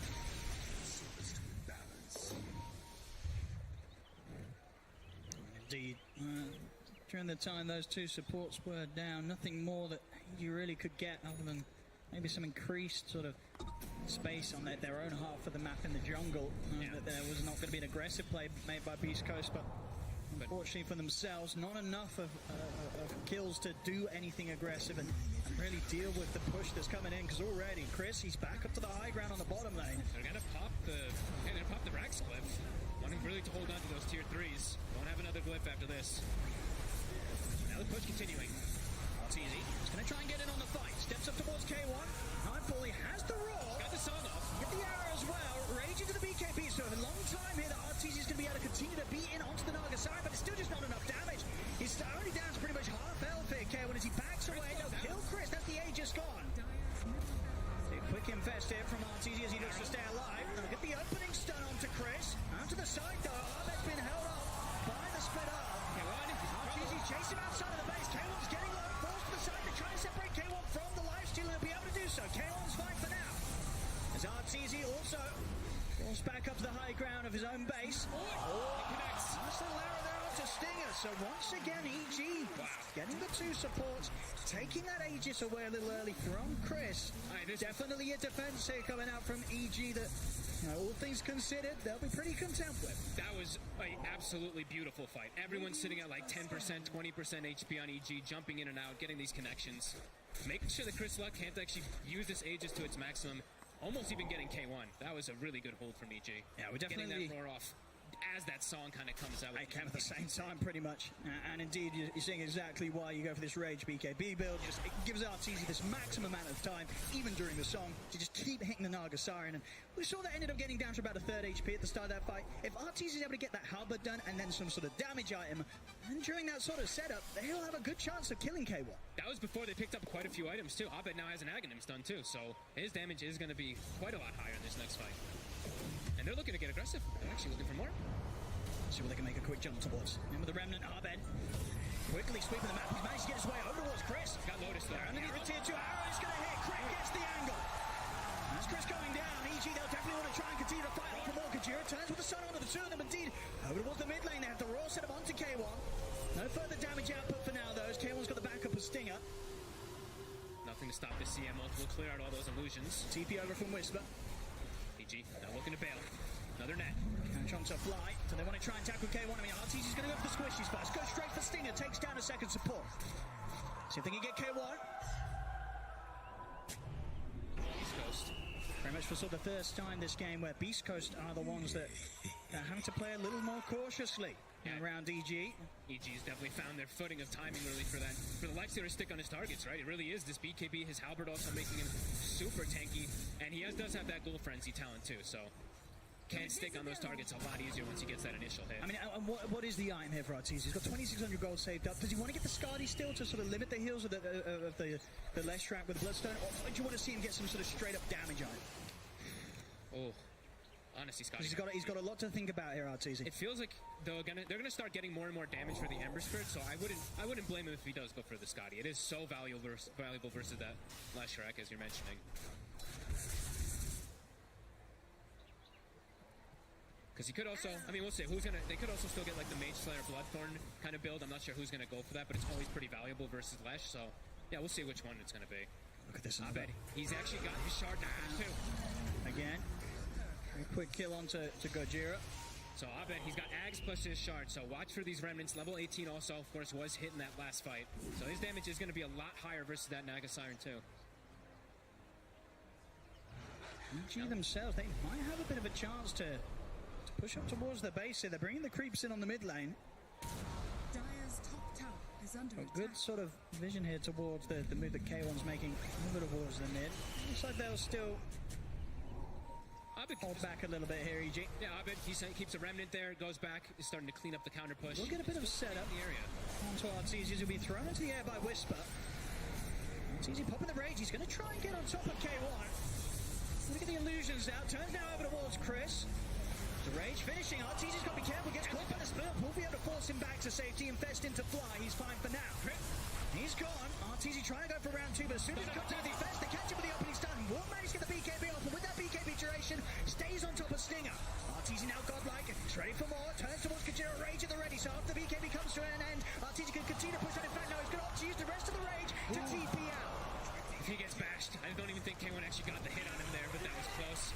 They actually got the stun there. Gojira, the two-man stun, it catches the Lifestealer and the Beastmaster in the back, so kind of splits the fight up. EG do get pushed away. I mean, yeah, Arteezy making the correct call at the last moment to get out. Yeah, realized that the fight was not going quite as good as maybe EG felt they could get it going.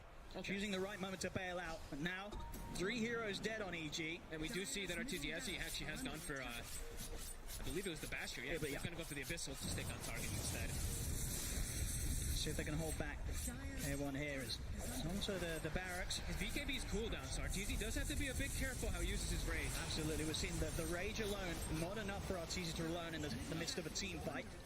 So many chain stuns that can come out from Gojira as well as the Lesh.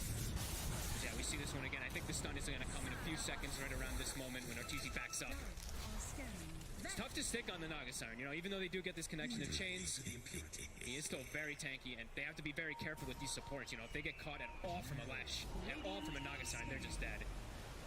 And yeah, here it is, the stun from Gojira. Boom! Catches the 2, catches the Beast, and K1's able to focus fire. Absolutely, any sort of stun that allows K1 and the illusions to close in on a hero. They're not going to stand much of a chance against this massive Naga Siren here. 28,000 net worth. K1 just continuing to grow at an incredible rate. Has yet to die this game. Roche in about a minute. Arcane Rune inside of Chris Luck's bottle. Getting more stacks, continuously level 20 on the Lesh, 20 on the Ember. You still keep killing this Axe, of course, from Whisper. Stun does connect, starting to burn away some mana. I mean, mana is pretty important on RTZ. That is. Rage and BKB, like, That's look true. at Halberd, Rage, BKB, like, he actually has to be very careful how he uses these. Now he has Infest, so he has 240 mana. Gonna get the jump on Chris in the mid. The rest of Beast Coast to try to make an aggressive move onto the fly, but Chris was left behind. And EG, they move immediately to punish that. Great Infest blink play there from Nightfall on RTZ. So they can get around the mid now. Might be able to get Gojira too. But K1 is around, and the mana's gone on Arbed. K1 turns, has the root, has the bash as well, holding him in position. As he steps across, there's no saving Arbed. I mean, this diffusals, it's really being a problem for the BKBs, right? They keep getting burnt and they can't pop their BKBs because of it. And you see as well, Chris committed with the buyback. So he really wants to just join the push. They know, or maybe go for the roast. That looks to be indeed what they're going to do. It's an Aghanim too. And they don't have, of course, control of the outpost either, EG, in their own jungle, so they can't really go for some sort of buyback play on Arbed either. They're just going to have to let this go here to Beast Coast. And, I mean, is this one where you give it to the Naga Siren? Probably, right? Because he can just net the Lifestealer through those spell I think certainly so. We'll see if they see anything higher up the list than that. Oh, Chris takes it. Okay. I mean, the Nihilism also like, could protect the Lesh, so we'll see. He takes everything. Oh, my. Okay. Takes the cheese and the Aegis. I mean, he did buy back, you know. He wanted to make sure he got his money's worth. That is quite fair. Definitely could see the argument, though, for the Axe on the Naga Sign for that. You know, that, of course, it's snare through the spell immunity, but... K1 also about to finish up a Bloodthorn. I mean, he's hitting critical mass soon. Maybe that's also why he's probably like, I'm going to buy an Aghanim soon, perhaps. That is the thing, right? In terms of these two heroes, who's going to get the money quicker for their own Axe? It's going to be the Naga Siren if the game continues on for longer. As mid lane, K1. All three lanes are getting sieged. What do you do if you're EG? You've got to do something. They're going to try. Nightfall, he's looking for a raw target, turns towards Chris. Lotus is up. Has to be careful as he holds back on it for now. Arteezy's in with the bashes. They're bringing Chris down pretty quickly. That'll be him down the ones. Arbed jumps in. He's going to be caught out by the spike characters, but the sector just does get yelled into the air. Arteezy, he's focusing down the Naga Siren. K1's going to let him get fast beside. He's never get the top. He's got the BKB up. Able to charge him with a random takedown. K1. He's ready for more. Looks like towards Kajira inside the base. Arteezy, he'll die. Chris just trying to get in the disco party. Brody just destroyed the ball. Holy crap. And Chris just killed them all. And there's no buyback on Arteezy. He's a hell of a lot short on the gold here. 1,500 gold. He does not have here to get back in on the action. Is it done? They're going to try and hold with the three of them. And indeed, Chris is ready to chase him back up towards the fountain. Runs down Nightfall, and he's not done yet. He's full HP, and he's got plenty of mana to play with. The buyback comes out from Arbed. As EG, they scramble back towards the fountain. They've got to try and hold and keep their cool here for 50 seconds now without Arteezy. They're going to get megaed. And there's still the cheese as well on Chris. Oh my god, dude, the damage that he did. They focus fired K1, but they ignored the Lesh for a bit. Look at this 12,800 damage. This is at least going to be the mega creeps here. Can they really slow down Beast Coast for this 30 seconds? I don't know if they can. I don't know if they can. 30 seconds seems like a big window. This Edict is about to come back up. It's got the 25 talent too. The first tier 4 falls. The second shortly to come. It's going. The H is exposed. As Beast Coast, they're looking to close it up. EG, they'll go for one final attempt at holding back Beast Coast, but they're just focusing the ancient. EG, there's nothing to be done. GG is called. Beast Coast will be moving on. And this is the end of the road for Evil Geniuses this year. Oh my, South America has taken out EG. Back-to-back series 2-0. 2-0. Oh my god. Beast Coast, the team that got EG into TI, now they've taken it away. I mean, they've got to be feeling fantastic. From the first game, complete dominance from start to finish, and then the second one, a bit of a different approach, more sort of just focusing on K1 becoming this incredible beast that couldn't be dealt with. He was just at the top of the farm and far ahead for the entire game. It just got too much at the end of the game. You know, EG able to pull together pretty much the better defense that we've seen out of both of these series, but it just still was not good enough. Yeah. Once again today, the South American teams coming out on top, and Beast Coast this is a team on LAN. it's so hard to prepare for them because they just hit another level when they get out there in front of the crowd. They power up off each other. They play out for each other so well. You can see, as soon as the Naga Siren has a little trouble, Chris comes in and just slams things. I mean, wow. That was an unbelievable series.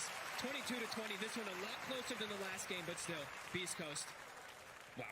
Yeah, it was across the board. Every single player there from Beast Coast just falling perfectly in sync with one another, and then just right up until that last point, knowing when to just really just put the foot on the pedal and push it to the max, right? It was so Chris just running into the base, running down the mall, a point where Arteezy doesn't have the buyback gold. It's just over from that moment. They couldn't kill the Lesh, they couldn't kill the Naga Siren. It was too much for Evil Geniuses today as Beast Coast knocked them out of the competition. Beast Coast, they'll be the ones to get to continue their lower bracket run here at the International. Thank you very much, OD Pixel and Fogged. Yes, Beast Coast just dominating. Another 2-0 here at the International. We've seen so many 2-0s. I'm really hoping we do get a best of 3 go all the way. But unfortunately, Evil Geniuses, that's the last North American team, I believe. It's only, is it only Snaking that is left from America? It's something along those lines. Yes, they still have only the Snaking. weight of America on Snaking. Well, he can lift a lot. He's a buff boy. He is buff. South America. America, yes. Let's go, baby. And we're still alive and strong. I mean, obviously sad for EG, but Beast Coast played hype as per usual. And I didn't think this would be a good Naga game, but he made it work so well. Like when they hit that hard timing, especially. Yeah, I think the main thing from Beast Coast is they, under the pressure of EG early on, Abed with his Ember, crit on the Marauders, really making these early plays.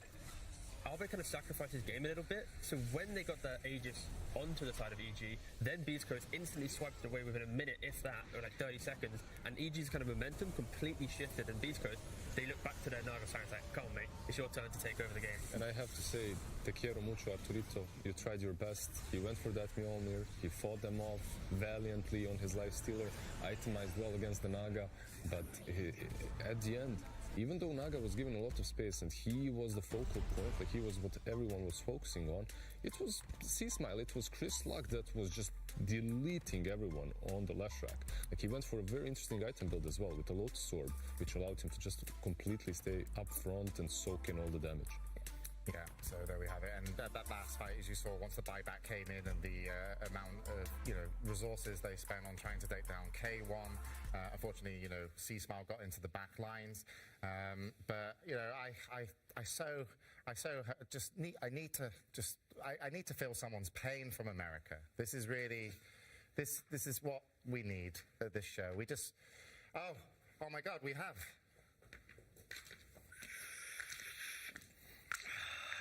Well,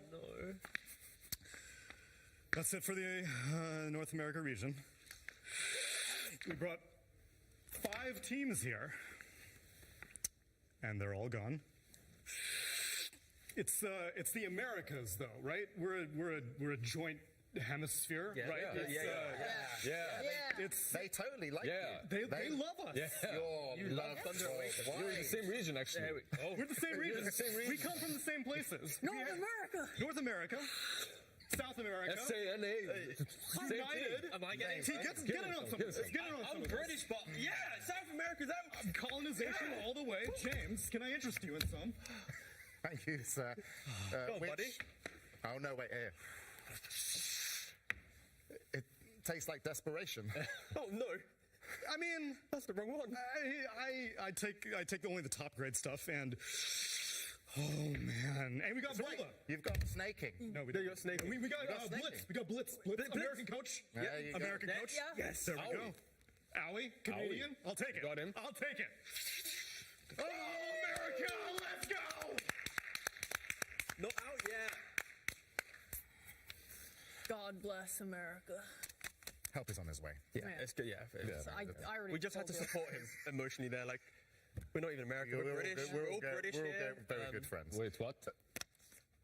Okay. Yep. We're all British. We're all Brits here. This is the British panel. Yes, I'm British. To talk about Beast Coast a little bit more. So they're going to be moving on into the lower bracket, just playing amazing. Is it, have you seen them kind of improve a little bit? Like, because this is their second game now in the lower bracket. Yeah. Their first match wasn't, it was Hokori, that's still a good win. But here they seem to take it even up another level. They are improved because they are more comfortable. You can tell that they're in their element of their play style and how they like to be. Like groups, there was just that they were lacking cohesion, right? They had a clash of ideas, they weren't on the same page, and now it really feels like they know exactly what they want to do with each other. And they said themselves, like, they're a different team from the DPC. Like, against Hokori, neither of those teams knew what form they were going up against. They are good now. Yeah, well, hopefully we get to hear how good, because I'm sure they're on a high, and we're going to go over to Casey for an interview with Beast Coast. We have quite the group to interview today. First of all, we have Ava, who's going to help us with the translation, C-Smile/Chris Luck, and then Valky, who is newly bald. I don't even know where to start, so I'll start with Felicidades. Congratulations. This has been quite the brotherhood between these two teams. I think it kind of encompasses what Dota is all about. You guys have helped each other over the last couple of years through getting to TI and in TI, and it all came to this. Talk about what that means to you to be able to play so well against a team that dominated group stage. Había hermandad entre ambos equipos, ¿no? Durante los últimos pasados años habéis sido un poquito, tanto llegar al TI, ¿no? De pasado, este año en las ciudades ustedes. ¿Cómo se siente llegar a este momento y jugar tan bien contra un equipo que ha dominado la fase de grupos? En realidad nos sentíamos confiados porque sabíamos que podíamos ganarle y que más que todo conocemos a los jugadores y varias veces hemos jugado contra ellos, entonces creo que estábamos relativamente confiados sobre la victoria que íbamos a tener. We felt pretty confident. Honestly, we knew them. We played against them a couple of times, and we were pretty confident about the victory we're about to take. And I would like to talk to you, sir. Hola, Valky. Okay. ¿Cómo se dice shave head en español? Shaved head, pelado. ¿Pelado? ¿Por qué? ¿Matu? ¿Por qué te has pelado, amigo? ¿Quieres explicarlo? La cábala contra el jefe. ¿Qué? La cábala contra el jefe. La cábala tenía que regresarlo, pues. He says because Arteezy shaved, it was necessary. You had to beat the curse. So Arteezy shaved his head to counter, and then you tried to counter his counter. Yeah. So what's next? How do you top this? ¿Qué haces moving más? forward for the next? ¿Cómo superas esto en la siguiente partida? Voy a pelar a alguien del equipo. He's gonna shave someone else. He's gonna shave him though. Oh no! Okay. Congratulations! You guys have been playing so well and really exciting games. So congrats. Oh, thank you. Muchas gracias. We'll send it back to you guys. Thank you very much, Casey. Yes, it worked. They counted it out. Let's hope, though, that the South American teams and coaches don't send a whole squad for Brazilians. But if they need to, I'm all right with that. It's for a TI win, mate. It's for TI.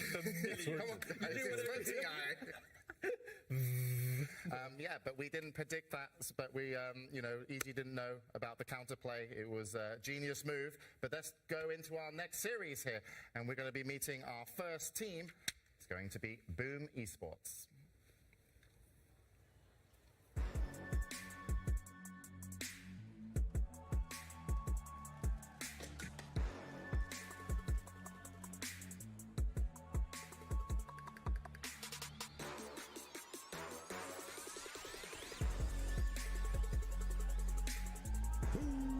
Esports. Jackie, Yopaj, FBZ, Tims, and Scheme. I want to say Stem. Thank you for Let's go. I know, I'm on it now. Next team up against them is going to be PSG LGD.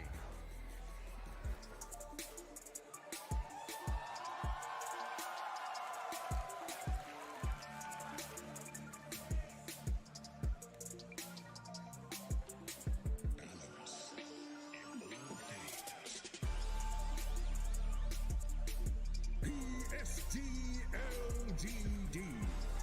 Last year's runner-ups, Arme, Nothing to Say, Faithian, Jinkyu, and Y.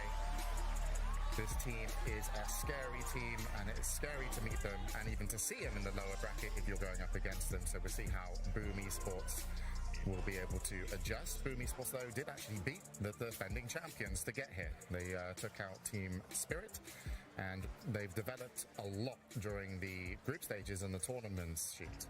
Yeah, I mean, they beat the winners of all TI. What's the second placer team? These runner-ups. It only gets easier from here, right? 100%. I mean, this team have come a very long way throughout the year. Their drafting has expanded like amazingly. At Arlington Major even, I think they had one of the newest and freshest drafts I'd seen from them as a team when they played against LGD in that upper bracket. So I've just really enjoyed how they've really been pushing their comfort zone to get to here.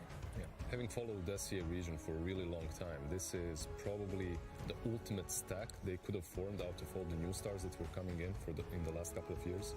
Obviously getting Yopajin, FBZ being with the team, being in Boom since 2018 or something, and then getting Scam as well to bring all those good ideas that he usually does bring to any single team. But it's also the fact that, don't forget how they got to this position, right? They were nearly going to be eliminated from the group stage. They had to beat EG, who was first in their group. They 2-0'd them. Then they went to a tiebreaker. They beat Sonics, they beat BetBoom quite swiftly. And then they beat Team Spirit. Like, they've gone probably the hardest journey possible to get to the lower bracket. And now they're, like, beating the previous TI champion, going with second place. Like, if they beat PSG, that's the type of momentum that you have as a team, like beating first place, the runner-ups. Now you have to maybe look at them with a different eye. Because, do you agree that Giants are falling in the lower bracket? Like most of them, right? Like we've seen EG, we've seen Team Spirit. I'm sure a lot of the teams watching these games are very happy from the upper bracket because there's always a chance that you could have met Team Spirit. You could still meet PSG, LGD, and people were, I'm sure, afraid of EG. They run through the group stages. It's like, okay, what's going on? What's this team doing? Yes, SEA today could come out just looking spectacular. Already in the upper bracket, and then the previous match of Beast Coast, SA, and now also SEA as Boom Esports have their chance. So yeah, the Giants seem to be falling. You're right, Lizard. And the Giants did look kind of wounded when it comes to PSG LGD throughout the year. They're an amazing team, but they aren't the team from the last year. Whatever they pick, like VP back in the day, pick any hero in the game and win a tournament with all heroes drafted, right? PSG LGD isn't necessarily the same. We've seen them falter at the Arlington Major. We've also seen them in the DPC seasons. Like in the DPC seasons, arguably they didn't take it as seriously as other teams, but it's not like they were beating every single match. They struggled. What do you think of PSG LGD here, Sheets? I am concerned by them. I think they said that they don't know how to win on this patch, because obviously the last time we really saw them properly was at Arlington, and there's been a patch since then, and a lot has changed. And even there, they were kind of forcing weird drafts with their like double Naga pick in grand finals. They've had like a little bit of cracks and stuff, and it must feel bad as well. They said that they're going to try their best, but you're coming into this with Faith Beyond, who intends on retiring. I think Arme also said that he is looking to retire soon and bow out at his peak. So how do you really maintain that strength of mind when you have two players that want to retire? I feel like you need to harness that in a way. It's like, this is the final run. We'll eventually kind of go, this can be it. But it is a little bit difficult to say. I think the success that they've found so far in the tournament, it's only been on 2 or 3 heroes opening styles, unlike other teams where they've opened a much more variety. So yeah, a little bit of a weaker PSG this time around. All right, well, it seems like the players are ready to start picking and banning some heroes. So we're going to be going into match 1 here. It's going to be a good one.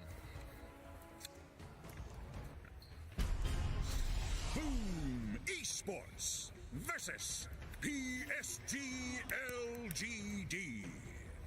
Game 1. All right, and we get to be a little bit nerdy now as we go into the picks and jazz. I can see she nodding at this. Yes, we are. But just to kind of, before we go too much into the kind of heroes, but in terms of the players, because it does take them a little while to get, a few moments to get started, who are we really focusing on if I'm watching from home from each team? Like, if I'm looking at PSG LGD, I'm looking at Fade Beyond. Like, this man is retiring, but he's not retired yet. He needs to be enabled. Like, you can't give him heroes that are countered by 1 or 2 on the opposite side. Like the Enigma that was drafted for him in recent games, right? Like versus Secret, he's countered by the Global plus another laner. If you enable Fade Beyond, like he was enabled in the DP game, he can be that third carry. Yeah, and on the flip side for Boom, I think FBZ, we don't really mention him too many times, but in that previous series... It's offlaners again. This is coincidentally, but it's just the fact that in that series, he was a Beastmaster, He had the lowest net worth out of anyone, but he found ways to play his hero without dying. He ended the game 2-1-13. He was instrumental in punishing Team Spirit's lifestealer when he overextended Brawl into death. So I think FBZ is kind of like an unsung hero, at least for the broadcast that I've seen, where he consistently just finds his way to enter the game as the offlaner. What do you think, who enables the offlaners better, Xingqiu or Tims? Or are they kind of similar? I am a huge Tim's fan. I think it's hard for me to say because I'll be real, I don't particularly look at the pulse scores of these teams too much. Like for Boom, I just want to add on to what T said. Yeah, you can look at FBZ, but like this team is evolving. It used to be that everyone would just pile everything onto Yopaj to give them the best game, and that's what I said the last time we paneled for Boom. But then you watch how they played against Spirit, and actually they completely turned their playstyle around to be very Jackie focused. Yopaj was playing that utility Mars from mid, buying Refresher and trusting his carry to win the game for them. So I like that they are now a much more versatile team in the strats that they can bring out. All right, and I'm still noticing this trend of offlane. You go FBZ, you hyped up Whisper. What do you play? I play... Could it maybe be... Well, if you look at my Dota buff, it's pulse 5. But if you look at the extensive history of my Dota buff, it's offlane, baby! And when you look at the teams as well, they are focusing the offlaners early on, right? You see the Enigmas being banned out, Primal Beast a little bit more versatile, but he gets booted most of the time as well. We'll see if Clock, perhaps Silencer will get out. Perhaps Silencer not, as Enigma is already banned, right? Yeah, I remember a time where C teams against Boom and DPC were just banning FBZ, Mars, and Pango, first 2 bans, because he was just so obscenely good at these heroes, and he would just use everything. Like he would push the heroes to the absolute limit of what they could do. Like his Pango, he would play to the last sliver of health, just to try and get that extra shield crash or swashbuckle, or just that extra little kill off. 10 seconds remaining. Pretty predictable bans here. I can see you with all you're cheating. You get paid to be here, T-Governor. Why have you got all the answers in front of you? Because the answers are cool. If I got them, you want to see them too? No, you're cheating. I wouldn't be able to understand. But is it a pretty standard opener for both these teams? Yeah, I was just quickly double checking what Boom's openings have been, and it's Tiny, Marcy, Enigma, and then like the Marsh Shadow thing there, kind of like the 4 or 5 or 6 heroes, sorry, that are kind of floating around their first phase. But the heroes that are banned against them usually are Undying and Enigma. Yeah. So it's kind of well prepared by PSG LGD, obviously, as expected. But Chen in the first phase, instantly picked by PSG LGD. Are they bringing in the tempo? Something they liked from the last game, perhaps, as well? They've only first picked Chen once so far in TI. They have picked it before a couple of other times, but the first time they picked it, it was against Sonic, which they actually lost. But very much was a in-your-face style of draft. It was Chen, Leshrac, Mars, TA, the quick Roshan with the TA, the aggression, the heal of the Chen. Ooh, Tusk is fun, because that can go mid. We've seen 9 playing it. I think Yopaj has played it in the past as well. It's a hero that initially was really cool to see come out because people weren't familiar with the mid matchups. So we saw like Puck versus Tusk in Arlington, and the Tusk would win the lane because they just didn't know. Yeah, and you don't go this tag team. You can go the other 2 nukes. You're able to farm and do loads of damage at the same time. So Tusk, very fun hero to come out in the early phase because of that flex. Especially because Tusk enables the 5 positions to, once they win lane, to rotate and perfect hit. They pick the Crystal Maiden. It's like against Chen, this will lock down one lane, but you don't really rotate as quickly as a double support duo potentially. So now CM Tusk, if they win their side lane and now they're running onto mid, Chen, sure, if you bring the correct creeps, might be able to help out, but the pace that Boom support duo can bring is already going to be a little bit quicker than what a Chen +1 can provide. And the Crystal Maiden is still decent against the Chen. If not on her own, then she provides the mana to everyone else on the team to actually spam out all the nasty creeps that he brings to the table. It feels so weird. Of course, Boom are second pick, so they will get to react later down the line, but seeing a second pick where they just pick 2 supports, sure, there's a little bit of flexibility with Tusk, but not often do you just see, here's my 2 supports, let's now play some Dota. It does open you up for... it's a little bit harder later on in the game to counter certain cores, right? Like if you don't have that... Yopaj is my idol. I'm with you, bro! Is he everyone's idol since the Singapore Major, right? Yes. Like that one Windrunner game literally turned everyone into his fan. We're all a big fan of Yopaj. He is so humble, so talented. And we're all Xnola as well. Yeah. I mean, don't forget that this is a CTI and this is the final full C team left, right? Like if they get eliminated, then now you're picking for individual players on teams, so very much is a We might hear some bias in the crowd for this Boom team at least. Yeah, I'm going to take my bias out of the panel because I'm going. Yeah, please. There you go. Now when you're PSG LGD, you've picked up your Monkey King very early on. It's uncrowned king. Is special, right? Like he enjoys playing the Monkey King. Is there some flex possibility? Of course there is. They could still play it on Zinkyu, but I do believe it will be your position 1, especially now after the being banned out. I think it's a very good carry to pick on 8 here, just because when you see CM Tusk, like the Tusk specifically in lane, you want to get close, you're going to give Monkey King those Jingu opportunities to build up, and also in the later portions of the game, as soon as you throw down that Wukongs, the CM can't stand still and ult, probably going to die. The Tusk can't snowball in and be aggressive, you're going to be out of position. It allows just PSG to play around something in an area now. And that's probably one small problem, right, Sheep? When you open up with 2 supports, now you have to think about how do you counter the Monkey, what do you pick against him on the core positions, which puts you in an awkward position. I guess also, unfortunately, though, Tusk buys Ags, you just blink in, kick Monkey out of his Wukongs. That entire construct now gets broken down, but... Yeah, but how many times do you see that, right? Like, I mean, we're going to see it in this game, maybe. Yeah, we might, especially if it goes mid and gets farmed. Yeah, not a lot, though, not a lot. No, but right now, I look at LGD's heroes, and they're really utilizing vision between the creeps that they can send out on the map with Chen to the vision of Monkey when he's on the trees. That's something that potentially they want to look at using more. You can usually see a disruptor paired with these types of heroes because you get the glimpses off from long range. That control of area with kinetic field as well would be good to combo with the Monkey King ult. Other times you see other heroes that keep people in place like Mars, like Puck. These types of heroes are just really nice. And for Boom's side, they don't have hard lockdown yet. Yeah, I feel like for PSG, they're leaning maybe towards, like, if they can, a second phase Rubik. Just casually stealing any Tusk CM spell will feel really good. The Chen Rubik is a TI combo that goes back so many years, and then it just makes sure every single TI. Every TI, you see it at least once or 100 times. And then your offlaner now just needs to be that tankier initiator to enable it. But yeah, Boom are the ones that need to try and evade playing into the overly tanky heroes right now. Esports turn to ban. How do you feel about some good old classic Tiny as well here for PSG LGD? You're still left in the pool, can be rotated between mid and the position 4 with the Chen. It's an option for them, right? Yeah, for sure. They have drafted it before as well, obviously, as every single team has. TI 10, 11.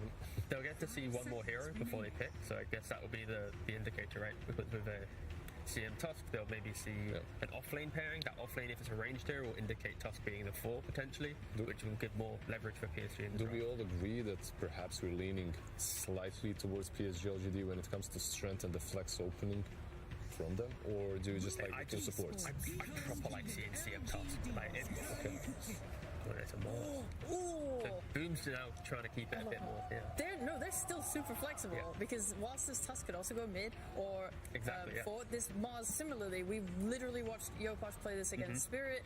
FBZ is the god of Mars. Like every single game he will play this hero during DPC. He is so good at it. Could you not, like, if you're PSG here, this could be like a Kunkka Rubik situation. Now, your Kunkka, it's a damage mitigation against the aggression. CM Tusk can't really gank this hero that effectively, especially when Kunkka gets bow.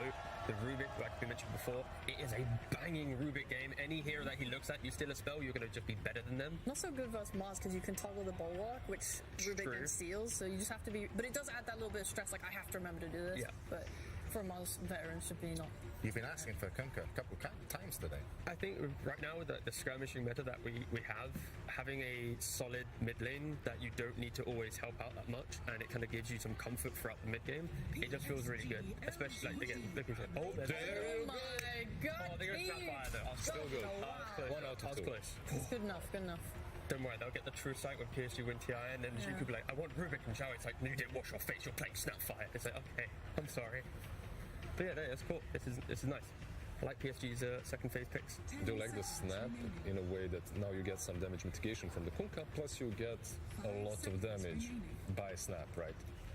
Like Mortimer's Kisses. Snap's nice. Snap just, like, she provides not only magic damage, but armor reduction, so this monkey's going to be dealing a lot more damage too.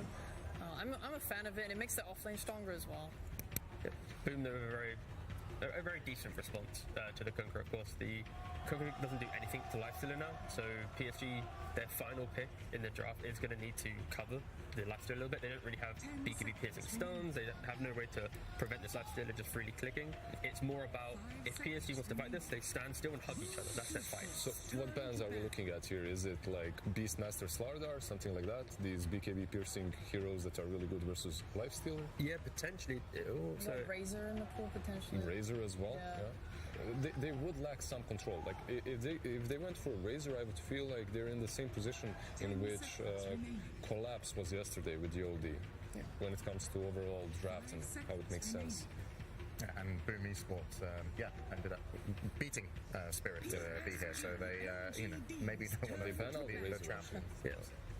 I'm sorry to talk so much about them, but the team I know the most. For Boom, this is a draft that they have actually run quite a lot. Like in terms of comfort and familiarity, this is something they have played a lot. Jackie's lifestealer throughout DBC Tour 3, he played this very often, and I talked about the playing with Yopaj type strat. This is what they would do. They would have 4 heroes that run around, making space for Jackie, who sits in the safe lane for as long as he can, just farming that Midas into whatever he needs. And good that you mentioned it, because I'm so happy that Jackie evolved, because a few years back in T1, he would be always that, not necessarily lifestealer, illusion-based hero, right? Like he's always just AFK farming until 30-minute mark, then he joins. But if you're playing a lifestealer, the fight has to come to you sooner than later. Like you actually have to be a bit more active. He was like that in DBC Tour 1 as well. He was on Motivate Trust playing Wraith King Medusa every game. So he's really like bloomed on Boom. I'm very happy for him. Probably scam a little bit, having a say or two, a word or two to tell him, I'm trying to think for like PSG, their final pick now, I mentioned the BK piercing. They have the Slardar route, but I think that could be a little bit of an issue into a CM in the lane. It's nice that speed. Yeah, the other option is like maybe like a Legion. Where you have the Legion, lifesteal steps up, you instantly jaw him. You don't really have a lot of burst damage, but with the Dispel, the fact that you can take some of the earlier fights just through Boom wanting to run at you, you just defensively reposition, you wait, you bide your time, you see an opportunity, then you jump. What about instead of that, instead of caring about locking down lifesteal really hard, you just focus on balling up? Because this Monkey King, he's going to be able to put down like his Wukongs, and they're just going to fight in it as a ball with the boat buff, and running with these Chen auras and creeps and pushing towers together. Maybe they can just like buff the strengths that they already have in their lineup instead of trying to like patch holes. Sure. Yeah, look at them and what they are thinking. Like even the Morphling ban, like they're going way out. They're thinking perhaps even the Kunkka on the offlane or something like that. That's true. Monkey not being position 1. Yeah, I think in this situation with Boom, they're like, okay, we picked this lifestealer to be a response. Let's just cover ourselves. They go with the and they go with the slot. Yeah, it's like, even though I completely understand why you're worried about the CM and the lane that might be problematic for the Slardar, it is Slardar's snap. Like no matter what you bring there, I believe they should be able to beat Lifestealer +1. And you're going to go into the mid game now where one good fight outside the Roshan pit, you get that Aegis. Boom Esports, their entire lineup, it feels like if we don't get the kill with that big spear, that big initiation, sure they can take cheaper fights, but that's where Boom's final pick needs to be able to take prolonged fights, multiple fights. If he's a big cooldown hero, then... Are we looking at the Spirit then for Yopaj? Yeah, that's kind of where I'm leaning a little bit. Japwe Ember, down. I mean, I'm just... it is going to be his Mars, I think. And so wait, Tusk or Mars? Oh no, it could be Tusk. Yeah. I think Mars on the offlane, so you can spear the Monkey King away. It's an offlane. Actually, Mars safe. Phoenix. Offlane Phoenix, my man, FBZ. All right.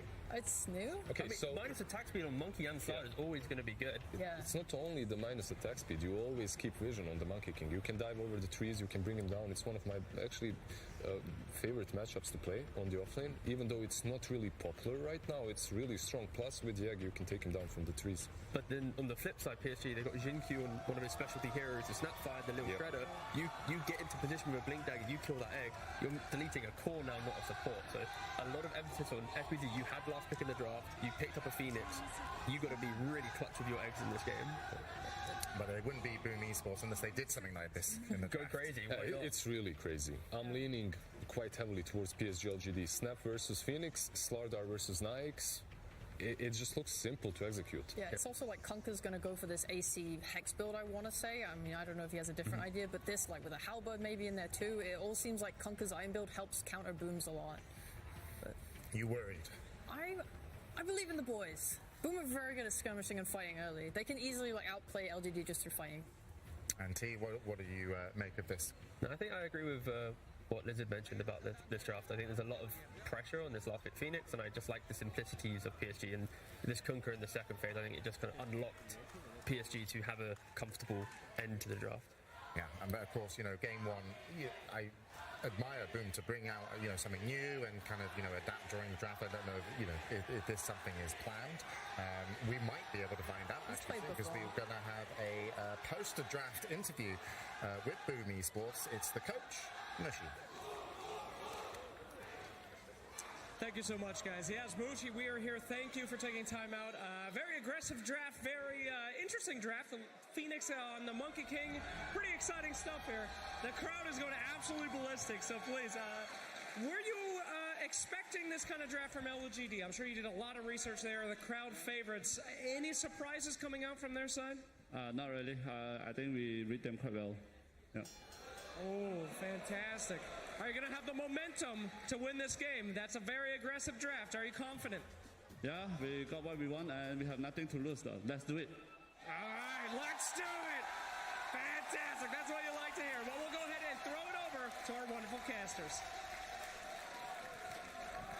Oh, thank you so much, Slacks. We do get into it. Game number one here between PSG, LGD, and Boom Esports. John, you hear this crowd. It is absolutely electrifying in here. You've seen both these drafts. What are you thinking? I think we're going to have a good game regardless. We've got a few surprises from Boom. We heard Mushi. It's all according to plan that they're getting out there. So we'll see if they are truly ready for that plan. We've got a lot of fans from Southeast Asia and a lot of fans of Chinese teams here too. So the crowd is going to be loud throughout the entire game, and I'm looking forward to see some of that Southeast Asian and Asian spirit overall. Absolutely. That's what we love to see. We do get into it though. Game one. Jonathan, one of these teams has to leave today. It's not a best of one this time around. We've got a best of three series, but so much on the line, and it feels like this is a series that just shouldn't be happening. We're in round two of the lower bracket. Oh, yeah. Boom Esports had 1.4% chance of making it through the playoffs from the group stage, and PSG LGD, I mean, you would have just thought they were in the grand finals through the upper bracket. Yeah, they've had such a smooth run throughout the year. Maybe the performances were a little bit more up and down, not really managing to get those big wins they'd want. But a lot of people had high hopes for them. Same thing with Boom, though. Like every single time we've seen Boom go into an international tournament, it's always kind of fallen flat. But this is this could be their opportunity to prove everyone wrong as well. And again, a lot of hopes hanging on that last Southeast Asian team here. Absolutely. We'll see how it does go. Of course, we'll start with the mid lane. Nothing to say going to be there against the Aro Yopaj. The Mars vs. Kunkka. What are you thinking about this one? Who has the advantage? Who should win out this lane? I mean, it feels a lot easier for the Kunkka, right? You've always got Tidebringer coming out. The Mars has some play, though. By level 2, level 3, you can threaten, you can get some good spear backs, but it's just a lot more consistent for the Kunkka to kind of work that lane, as long as he kind of dodges out from Yopaj's aggression when he does get in. What about that bottom lane, John? I mean, you've got Jackie and Skem, of course, against Faith Beyond there on that slide. I mean, it seems like a bit of a tough lane for Jackie as it does go on, right? When you get the levels up on Faith Beyond it, with that added bash, it's always hard for the Lifestealer. Do you think maybe the Crystal Maiden can kind of relieve that pressure as the game goes on? And somewhat, it's really aggressive lane. We heard what the panel was saying about that bot lane. It's just Slaughter plus Snapfire, all the stuns in the world. You can just easily eat through the Lifestealer if he's not careful, especially in those early levels. Yeah. And it's just chain stun after chain stun. And CM can only do so much in this lane. You do have enough mangoes out from Skem to kind of sustain the harassment, but when it comes to commitment, I don't see LGD really being shoved away just from Skem's presence. Yeah, and you've got that deadly combination as well, right, with the cookie into the crush. It's just so hard to escape, and I'll see how they do try to abuse it. Of course, we did have a look at that top lane as well as Yopaj. He does end up missing that spear, but top lane, FBZ and Tim's going to be against Arme, and of course, why? Seems like a bit of another rough lane for both sides here, at least for Boom Esports. The Phoenix off lane coming out as well against the Snapfire kind of surprised us, John, but what are you thinking about this top lane? I mean, it makes sense in some ways. Attack speed slow onto the Monkey King does make that lane really annoying. At the same time, Ame can just kind of dance around a lot more with his added attack range. Right. So he's not directly in front of creeps. He has some leeway to walk away when he does see the fire spirits coming out. And with Y around, you just take a really annoying creep. You can always trade fairly well up against Tim's. You can't really fully commit for the combinations here on Boom early on with attack team, as we do see the shards coming out from Tim's here as well. It does feel like for Boom, this is maybe a level 3, heck, even level 4 or 5, where you can really start to get aggressive. And that might be more than enough room for Ame to just farm up and get what you can. Yeah, I mean, you saw why. He went for that early Divine Favor. I was about to say Divine Rapier. John's still thinking about yesterday's game, but, just wanting to play a passive lane, I think, here for Ame is, of course, Why? Just gonna do his best to make sure he does remain alive. You do see the headdress as well, of course. Plenty of regen available there and Y. Just making sure his Monkey King can stay there forever. We'll see what Tim's NFBZ can try to do about it. Back into the mid lane, nothing to say. Like you mentioned, John, should have a very good time and is having a very good time. 17 and 3 on the Kunkka. Well, we've seen this man play the Kunkka many, many times. He's an expert at this hero and obviously showing us a bit of a masterclass here against Yopaj. Yeah, the same goes for Yopaj, though. He plays a lot of Kunkka, so he should understand the ins and outs of almost every matchup. It is just tougher. Again, Kunkka's just much more consistent with harassment there. We have a fight up at top lane, just trying to make sure these pulls don't get away. Bot lane. In a bit of activity, Faith Beyond and Synq have been getting rather low on the Snapfire and the Slider, but they will regen up with that salve available on Faith Beyond. Though a nice cancel there from Skem. It's against that Crystal Maiden, as long as you got the regen. FBZ top lane, he got rather close to dying, but he's going to be just fine. Question is, does he have the regen to remain in the lane now? He's going to need a little bit more to fly out. Does have the Courier coming in with at least the Tangos and the Ring of Regen, so a little bit more to play with. That's just a lot of space coming out from Ami. He's had a little bit of a slower lane, not too far behind from anyone else, but it's not like a free lane so far. I mean, the big difference is really just nothing to Say's lane. A lot is coming out from this Kunkka. A faster level 6 lines up with so much aggression that you can get out with these early timings that a lot of your heroes do have. Like, heck, even a good Chen rotation at some point towards mid might ruin that tempo for Yopaj, which he really wants in this lineup. It feels like the Mars is going to be setting it for Wii. Very close in the boundless strike there for Ame, just barely off and connecting with FBZ. Still bullying out the Phoenix very, very effectively, and FBZ just going to go back to the fountain for a reset. Because going back to the mid lane, you saw Skem and Tim's rotate. They secure both water runes, they secure both bounty runes, so just really enabling Yopaj, not allowing nothing to say that the kind of bottle refill he may be looking for, just the regen in general. There's no runes available whatsoever for PSG LGD, and I suppose that's one good way of just slowing down the mid lane of LGD is just take all the runes away. Yeah, it can kind of cause nothing to say to play a bit safer, but he's always got the XTP back for a top-up. He really does feel the pressure, and they're not quite committing on Boom to apply that pressure. Still focusing on the side lanes. You see Tim's here just being chased away, but creep army of Y. He's got the most annoying creeps, Chain Lightning creep and the Purge creep up. So you really can't do much about that if you're the Tusk right now. We're trying on to the Tusk. Oh, great boundless strike out from Ame from a mile away, and Y able to secure first blood here for PSG LGD. That was right on the edge there with Ame.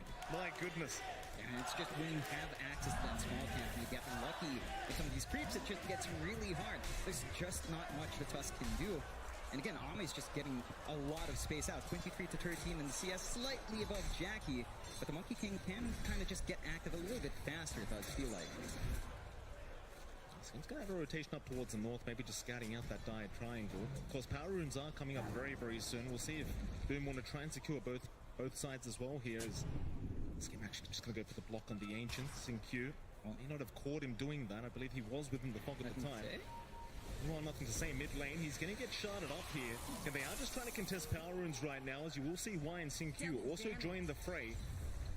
It's going to be Skem down at the bot side of the rune that does actually pick up the double damage, so he just gets away with it, just completely denying it off from nothing to say, and just a great way of slowing down the Kunkka, not allowing any rotations. So as I say that, they may just run mid. Arena is down defensively. Can they take him down? It's a lot of damage flying out, and Synq, he'll still land the cookie through the arena. Just on the outer edge, they just hold him down, but now nothing to say. He could be in danger. Tims and Skem getting to work. The double damage, actually doing a hell of a lot of work, but Synq, he shows up again. They find another. Is Tims? Can he run now? Synq really chasing far. Very nice cookie and a triple kill after Synq. It's that aggression we talked about, having such a great foundation out from such a strong start from Today, and with how good your supports are at going towards mid, it's just really easy to bully out. Boom started out with a really good spear opportunity, but not really able to commit with Tim's around. He's under-leveled on us, still level 2, about to hit 3. There's not much he can really do to help Yopaj find these kills. Absolutely not. It's a very slow start here for Boom, but a great start for PSG LGD. 3k ahead. Ame, I mean, you kind of talked about this already. He's been just free farming this whole time. 7 minutes in, he's not too far in, but you look at the net worth just snowballing out of control already. You could say the same about every core on the side of PSG LGD, all the way at the top of the 3 cores from the Dire end of things. And Well, you couldn't have asked for a better start. Yeah, it's just perfection. 0-4, 3K lead at 7.5 minutes in. You're going to hit all your spikes really fast. Level 6 coming out for Faith Beyond. Going to make it a lot easier to start finding those kills. Already has the Morbid Mask ready as well. And the timings for Boom, it's so level dependent. You're waiting for the egg to kind of tie in with the arena. You want more levels up on your Tusk for a little bit more damage and a little bit more utility out from the snowball and the shards. And you kind of want Jackie to just farm. They need to kind of get their supports online and really get FBZ online with the Phoenix, because that's their big combo. The arena egg, it's got to come into play at some point. It certainly does, and you're always going to have to be worried about Q in the end of the day, right, with that little shredder. She hit that level 1 mark of the egg. LGD, they'll slow the game down a little bit. No need to rush this one, though. As I say that, we do have a rotation into the mid lane. Yopaj, a little bit of danger here as Q once again with a fantastic rotation. Nothing to say, but do they have the damage this time around? Yopaj gonna try to run, but they've got it. The Tidebringer was there, and now the cookie back out from Q. They won't care for the Tusk kill. No need to overextend for that. They've got the big one already. Yeah, they're just tempoing themselves so well on LGD. They saw that movement down from the sports down bot. They knew they had enough space to go for Yopaj. They scouted out for the Chen creep at bot lane. And Yopaj just can't do much. Like, the moment he gets X stuff, you do have enough magical damage on LGD. And Boom are just trying to get something on the sides. They're committing so much time to try to find those pickoffs. But LGD just punish. Absolutely. Very, very tough start. I mean, you've just got to try and slow the pace down now if you are Boom. In the meantime, more stacks being made, but no, the sentry is still there. So they have not managed to deal with that sentry that was there by Skim. In fact, he's got them both of them. Really trying to slow down the pacing of Nothing to Say. They've done absolutely everything to slow this man down, but he's still top of the net worth board. In fact, he's going to find Jackie on the lifestealer. X is there, but Rage will be there in time to juke out the cookie. Still Faith Beyond is going to show up. They do have the X back. Jackie, he's in huge trouble, and Q, he's going to find a 4th kill. This Snapfire, he's just doing too much work. He's all over the map, and Jackie popping that Rage a bit early. The moment he saw the cookie come out, while the X was on, he had to Rage, and he couldn't outlast that X mark, so he just gets punished. There was a smoke rotation out from Boom, trying to head up top, but they're still not finding anything for their trouble. They dragged Yopaj around for that. It's LGD really working this map out really well, just using the vision they have from the Chen creep. Starting to get activity in Ame. Yeah, he's got an arcane room, but in comes Nothing to Say along with Ame. Arena is down, but here come the kisses. Tims, he'll buy them a bit of time, allow them to get away from those kisses, but it's still a lot of damage. Now the egg will be dropped down. Ame, he might be in trouble, but no Tims. He's the one in danger as he does go down to Y. PSG LGD, they'll just keep running. They might just want to reset and just back out of this team fight, as it seems like Boom have brought Jackie over, but it's going to be a bit of wasted time for the lifestealer. Nothing going to come out for Boom. LGD still 0-7 in their favor. Boom to pick up 1 kill. And you see how confident they are. They just drag in Ame. They start to use that Monkey King, get a little bit more vision out, get some good jumps in to follow up, and Boom expend the arena and the egg. The combination was there, but they didn't lock anyone in. LGD, they're just sidestepping everything. They are. Not even giving Boom any leeway. Like, not a crack has been opened yet. Still 0 kills on the board. His Faith Beyond will take care of the bot T1 tower, has the Mask of Madness up, gonna make very, very quick work of it. This is what I was kind of mentioning earlier, John, like against the lifestealer, you're gonna have such a good time perma-bashing Jackie up if he does get caught out with the initial stun, and see if they can capitalize on it later on. For now, I mean, with the 6k net worth lead, they can basically do whatever the hell they want, LGD. Yeah, they've got free reign of the map. They've got some pretty good wards by the ramp sides on the river, so they're always going to be able to check if Boom is trying to sneak around without a smoke. Boom, for their part, just constrained on their side of the map. They're not able to cross that river. They're not able to really scout out, use that deep ward they have on the top jungle to stop any of this farm game. Like, it's just a very static game right now for Boom and LGD. And they could play it static now as well. They're going back to farming with Ame, just getting that build up into the Desolator coming out here for the Monkey King. They've even got the early mech up and running for Y, so much more sustainable in these fights. Considering how durable you are with Chen, with Kunkka and the both buff, even if Boom somehow managed to get that initiation, it doesn't feel like they have enough damage to eat through that.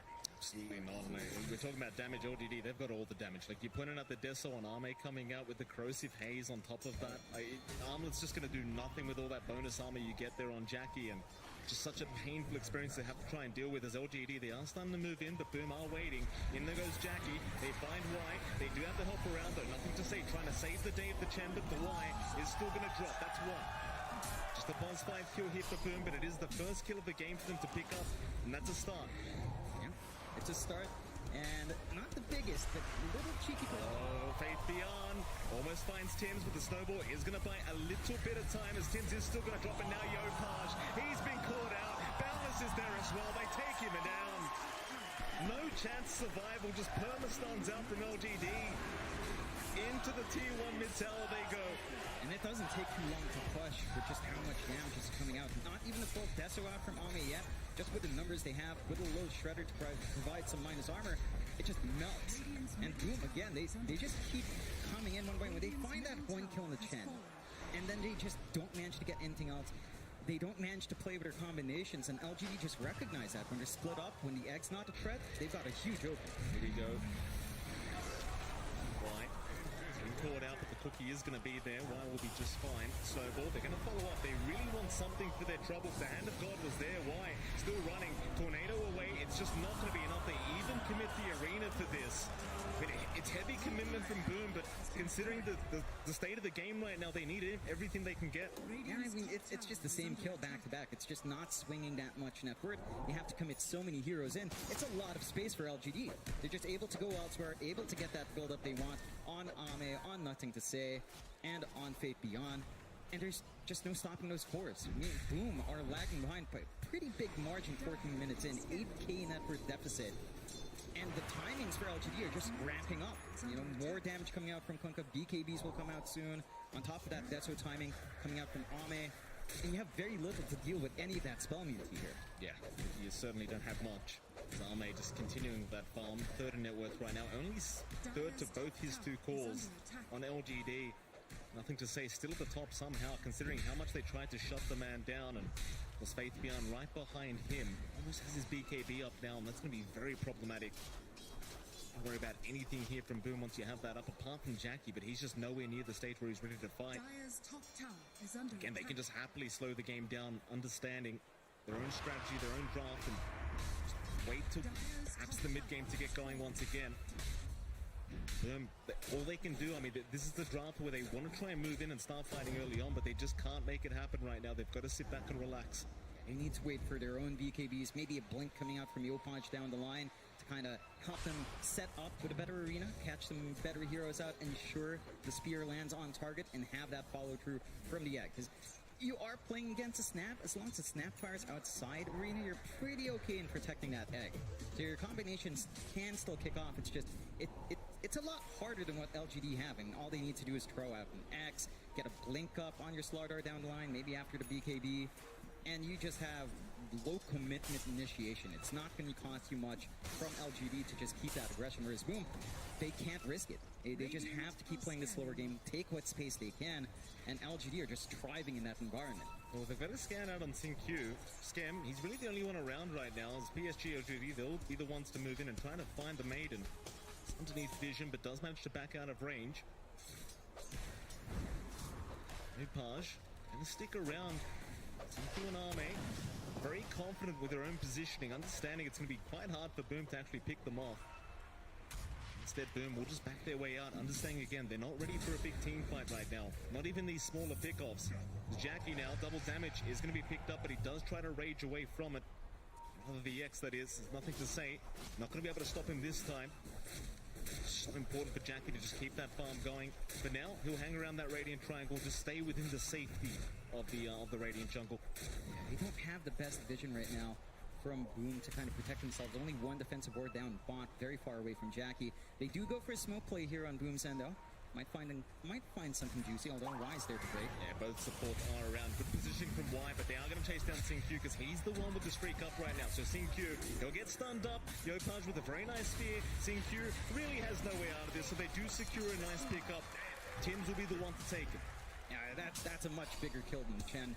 With that streak coming off, Tim's going to get a nice injection of gold to work towards potentially down the line his blink, which is going to be key to save up. However, LGD, I mean, they're still farming a lot better. You've got the BKB up on Fate Beyond, so the Slardar really has nothing to worry about. They're already making their way into Roshan with that Desolator up and running on Ame. And this is them taking it without the course of hate. Once Fate Beyond's there, this is not going to take too long. And again, boom, they don't have the best wards here to spot that. It's going to be a very, very fast process. Boom, they are making their way over, maybe trying to force a fight as the shards are out, and they really don't want to let this one go down. But how do you initiate a team fight here? Wukong's being committed by Arme. There's just no chance in hell, so LGD, they'll take the first Roshan of the game. Defend that mid-tier 1 tower, and it might be just time to group up and smoke up. They've got all the tools they need here on LGD. Huge spikes out. Again, with that fresh BKB on Fate Beyond, with a fresh BKB on Nothing to Say.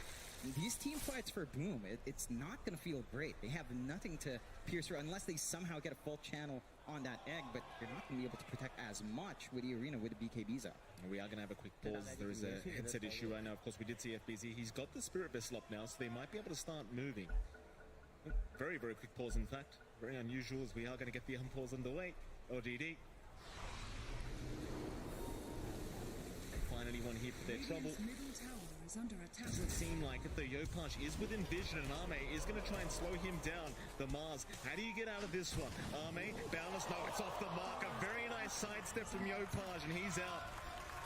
Has his own BKB up now as well. Yeah, that would have been massive if they managed to kill him off. He barely had the gold to buy out the recipe. So that would have stalled the BKB just a little bit longer, give them an opportunity for a bigger fight. Scam is going to get caught. Nothing to say, should have no problems taking down the +5 CM and does not. Meanwhile, Jackie, he's a much bigger target, but a nice rage away, avoiding the boundless strike for now as Tims is going to TP out of there with the infest. He's just going to make it. That's a 5-star review right there for Tims. Perfect timing. Oh, yeah. Perfect escape vehicle coming out there right in the nick of time for Jackie to just infest away. They are dodging out from these bigger kills for LGD to find, but you're still not gaining too much ground. You're at least getting that build-up you want onto Jackie here. And he's working onto his own Deso. They might run into each other again. They may. Nothing to say. He's a big target, but the Spirit is not going to land. Nothing to say. Going to try and go onto Jackie with the X-Back, but it's not going to work out either. Shards won't be on the mark. LGD just trying to control that Radiant jungle for now, at least the triangle. Just such a valuable position for them to be in. Just bully out the side of Boom Esports and don't allow Jackie that safer farm. Right into the top tier 1 tower they go. This will really open up the map now, and this is when LGD starts really choking you out of the map and not allowing you to farm in any safe position. Very strong play here from LGD, and you kind of wonder what Boom does about it. They're just trying to retake control down bot. You do have really good forward vision here from LGD with their observer marks here. They're going to be able to see who's farming in the bot jungle, and they're really still safe. Age is still up for 2 minutes 40. They just melt these objectives with the Chen army and all the minus army they have with a low shredder and the Desolator up and running. It doesn't take long to just wipe this map out from Boom. Yeah, absolutely not. So LGD, they'll even find the top tier 2 tower, no problem. Calm play from LGD. And towards the bot lane, Arme. Take care of the defense of the tier 1. Again, Boom Esports currently just playing the avoiding game, not wanting to deal with LGD whatsoever, as they are still 11k behind. Just gonna stick as a group right now, but the problem is you are still kind of being choked out. You're not getting any farm, and you're letting Arme get all the farm in the world right now. That's going to be a huge problem. It's going to be a massive issue, and one thing that Boom does have to play with now is a fresh blink up on Tim. So they've got some saving plays with a snowball. They can try to be a little bit more aggressive. I think you'd ideally just want Yopaj's blink at this point. Again, have that arena at the ready. Try to get some control out. Try to kill some of these key heroes. LGD just don't provide any openings. They're sticking loosely together in the same side of the map. Again, they've got better control, really good wards to watch that top lane and just control the jungle area. And once they commit to a push, Boom just don't even bother trying to defend, so they might be able to get away with maybe all the tier 2s very soon. It does seem that way. The bottom tier 2 tower just going to go down for absolutely nothing. Boom Esports just no interest in trying to defend. They will let it go down. LGD acting like they might go high ground here. I'm not quite sure about that one, but with the Deso up on Arme, still a minute and 15 to go on the Aegis, he might try for this. And he will. It's not going to be a long process. Not with Faith Beyond and Arme just hitting away at that tier 3 tower. FBZ and Tims, they'll hang around the tree line. In goes Tims with the Walrus Punch. Arme, he'll get 4 staffed away and he'll be just fine. They don't want to take the fight anyway. With the Aegis up, they'd rather force LGD back. It's a substantial amount of damage being dealt by LGD. I think Boom will just be satisfied with the fact that their base is still intact for now. That's cost them at least 1 fortify and a lot of TPs out. Jackie is just hanging around trying to farm top. They will try to smoke off the back of that, though. Might be able to snipe someone out while Nothing to Say did head up top, but LGD, very synchronized retreat coming out. Maybe Boom just not going to be able to really maximize the smoke. They need the kills. They've got to find a pick-off somehow. Where do they go? Very hard position for Boom. They've got to try and find a way to get towards that Roshan pit, but it's just not that easy crossing that mid lane. It's Nothing to Say. He's going to show himself on that Kunkka. He has the X-Back, so he knows he's safe. No way to lock him down. Esports again, taking their time. Giving more time over to Jackie, who's not too far behind. He's about 2.3k behind Arme right now, but considering the state of the map, it's just so hard to find that farm. He's not the only Arme you have to worry about, because again, Faith Beyond, he's pretty much transitioned to his own style of carry now, going into the Blink Dagger. Doesn't really need it, but just with that massive initiation now on the Slaughter, it's just, for Jackie, it's just so hard to get away. Yeah, it's an extremely difficult time for him, and you're so armored up now on the Kunkka. Again, with all the saves you also have on LGD, you don't really have the highest burst damage on Boom. Jackie's going to need to twack away at one fella for a very long time, and it just doesn't feel like he'll be able to sustain that. LGD going out for the smoke play now. Aegis is gone, so they don't have the safety of that, but it doesn't feel like they even need it. Certainly does not. Try to be aggressive here. Boom, very patiently waiting the tree line. They seem to have an idea. LGD are looking for a fight. Radiant are scanning. Control the triangle for now, LGD. Scan is there from Boom. Know exactly where LGD are at the moment. Get 14k deficit. They don't want the fight right now, and it does seem like they're going to successfully be able to get away from LGD. Thing is, if you are LGD, you might just set up for the mid-tier 2 tower now. It's the only outer tower left standing. Seems like Y is just going to get started. Is he doing a decent enough job with the fire spirits, just kind of pushing them back? Because he does see Nothing to Say. Does not really want to deal with the Kunkka right now. LGD can find a double damage rune now for Nothing to Say. This could be prime opportunity for them to try and force another fight. Thing is, they've got to find Boom East. Yeah, I don't mind LGD actually just playing this safe. They've got control of the triangle. They've got the superior precision to push into that tier 2, whereas Boom have to play on the low ground on the defense. Doesn't feel great. You've got the blink up on Yopaj. At the least, you've got a way to initiate, but again, it's so difficult to find the right target here to combine with FBZ's egg. They will go for a smoke play, though. Be very awkward timing, though, with that rune available. Boom. They're going to try for this. They've got a bit of vision in that mid lane, but they don't know where LGD are right now. Maybe they've got a brief idea, but the smoke is there. Faith Beyond. He's going to have his smoke broken. Yopaj not reacting quick enough to catch him out. So now both teams understand exactly where each other are. Looks like they are going to try and bait them forward, but Boom, they're being very, very careful with their own position. They understand they've kind of missed their opportunity to surprise LGD. They are just going to back their way out once again. You really do need that perfect initiation in this kind of game. And it's just so difficult to find it. Like, you have so many things to worry about. Can you really try to kill off the Kunkka in the first burst salvo? Can you try to take care of the Monkey King? Maybe you have to take care of Faith Beyond, just in case Jackie gets focused on down the line. The threat of the snap bar is always there for SinQ if he is inside the arena and the Egg's in the right or the same spot as he is. So it's very conditional for Boom. And for LGD, it's just such a clean game. 3-10, 15k lead, 25.5 minutes in. They've choked out Boom to pretty much just stay at the bot jungle area for their own farm and Jackie. He's going to get jumped on here down at bot lane. Does have the rage available, so we'll try to run as now Faith Beyond is going to make his way over, but a nice infest blink away, so they should be just fine though. Faith is still trying. Meanwhile, they have ended up getting Skim out of there as well, so he's fine. So it seems like they are not going to be able to catch up once again. Boom doing a fantastic job of avoiding the side of LGD. LGD just kind of running across the map, trying desperately to find a pickoff, but finding absolutely nothing. It's really turning into a game of hide and seek this game one. Yeah, they're just poking, prodding, waiting for those items up on Boom and LGD. Again, they would want to get some kills. They need a kill to kind of secure the tier 2 here. Boom might get aggressive. Do see the rune though, Nothing to Say. Ready, but they're still gonna jump in. Walrus Punch is there. Arena down, but the spear was not there in time. The BKB was out. Nothing to Say now gonna turn with the boat of the egg. It's still going. Can it last? It cannot. FBZ is down. Tim's will try to TP away and barely makes it out, but they've left Yopaj all by himself, and he is gonna drop. 2 down for the side of Boom, and LGD very comfortably taking that team fight. It didn't seem like they were worried whatsoever.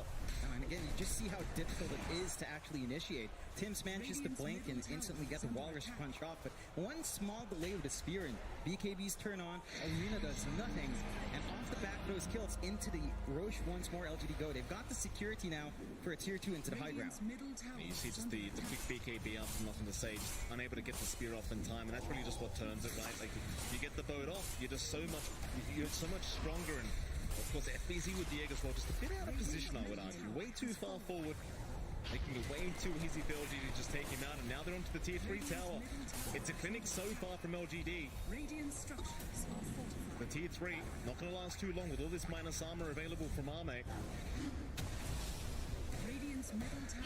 Confident to stay on the front lines is the Monkey King, as the BKB has been forced out once again. Cookie will not land. They do find a tier 3 though, and LGD, they might not continue. If BKB's down for Arme, they don't want to risk it. Even with the Aegis up, you may as well wait till the BKB's back up and available and just go high ground again.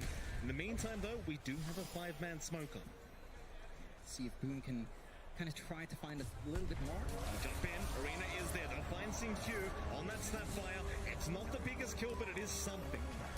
Yeah, so you take what you can get now when you're this far behind. 19k lead still standing for LGD. Much needed kill coming out for Yopaj to find. And, you know, you're not under too much pressure. You're going to have Egg off cooldown in a few seconds. Arena not the longest in the world, so can kind of just take your time here as LGD.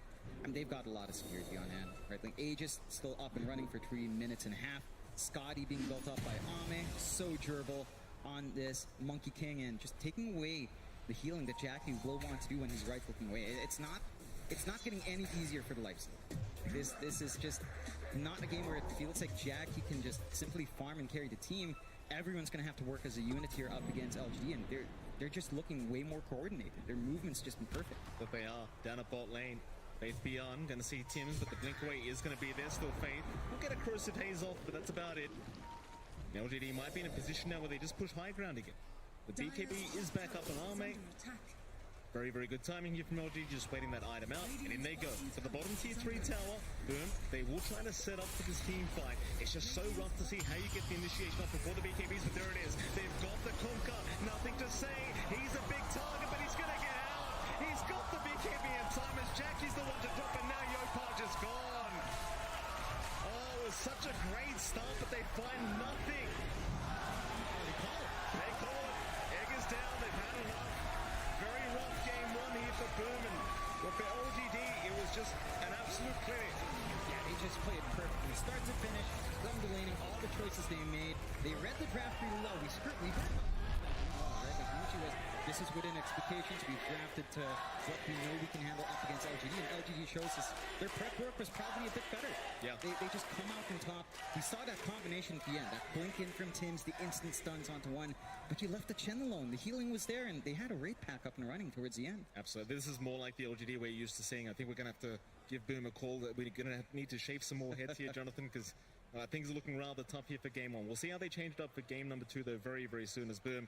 I'm sure they'll go for a reset, try to talk about what happened. What do you think actually went wrong here for Boom? Like, was it a drafting issue? I mean, you talked about the coordination already, but was there something else you'd like to see them change up in game 2 to maybe force us to a game 3? Maybe it did go back a little bit to the draft. Like, we didn't see as much activity out from Skem and Tim's. That's where it feels like it really fell flat. Like, towards the mid, you saw how much Sinq did with Y. Yeah. Sinq was an absolute monster. Look, we are going to head off back to the panel and see what they had to think about this game number 1. my panel are laughing about, I think the Observer got a crimson. Congratulations, Baby Scriff, maybe Web has, and I know there's other observers there. Patrick, yes. So yeah, first crimson we've seen, but thank you MLP Dota and John X Fire. Welcome back to the panel, and this looks like the team PSG LGD. They've been runner-up twice at TI, and people we said like, oh, a little bit shaky, but that wasn't a shaky game. That was just dominant, and a lot of teams have come out the laning phase and held it quite nicely, but they held it tight, right, Sheep? Yeah, the way that they accelerated their lead was fantastic. They had these really nice, at first, defensive wards down, where like they just had them on the cliff so they could farm and just keep farming safely while they were crushing their lanes. Like coming out with these crush lanes was so good. And then on top of that, they get this roach because Boom have to use like 3 to 4 heroes just to kill one single hero on bot, and they take that advantage to go to roach, get that, and then use the roach and Aegis to go deeper into the side of Boom's map, and then place like these deep lane wards down, like mid and top, and that way they're able to just keep hunting them. And Lizard, you pretty much, from the draft, you said I would much rather be, PSG LGD here.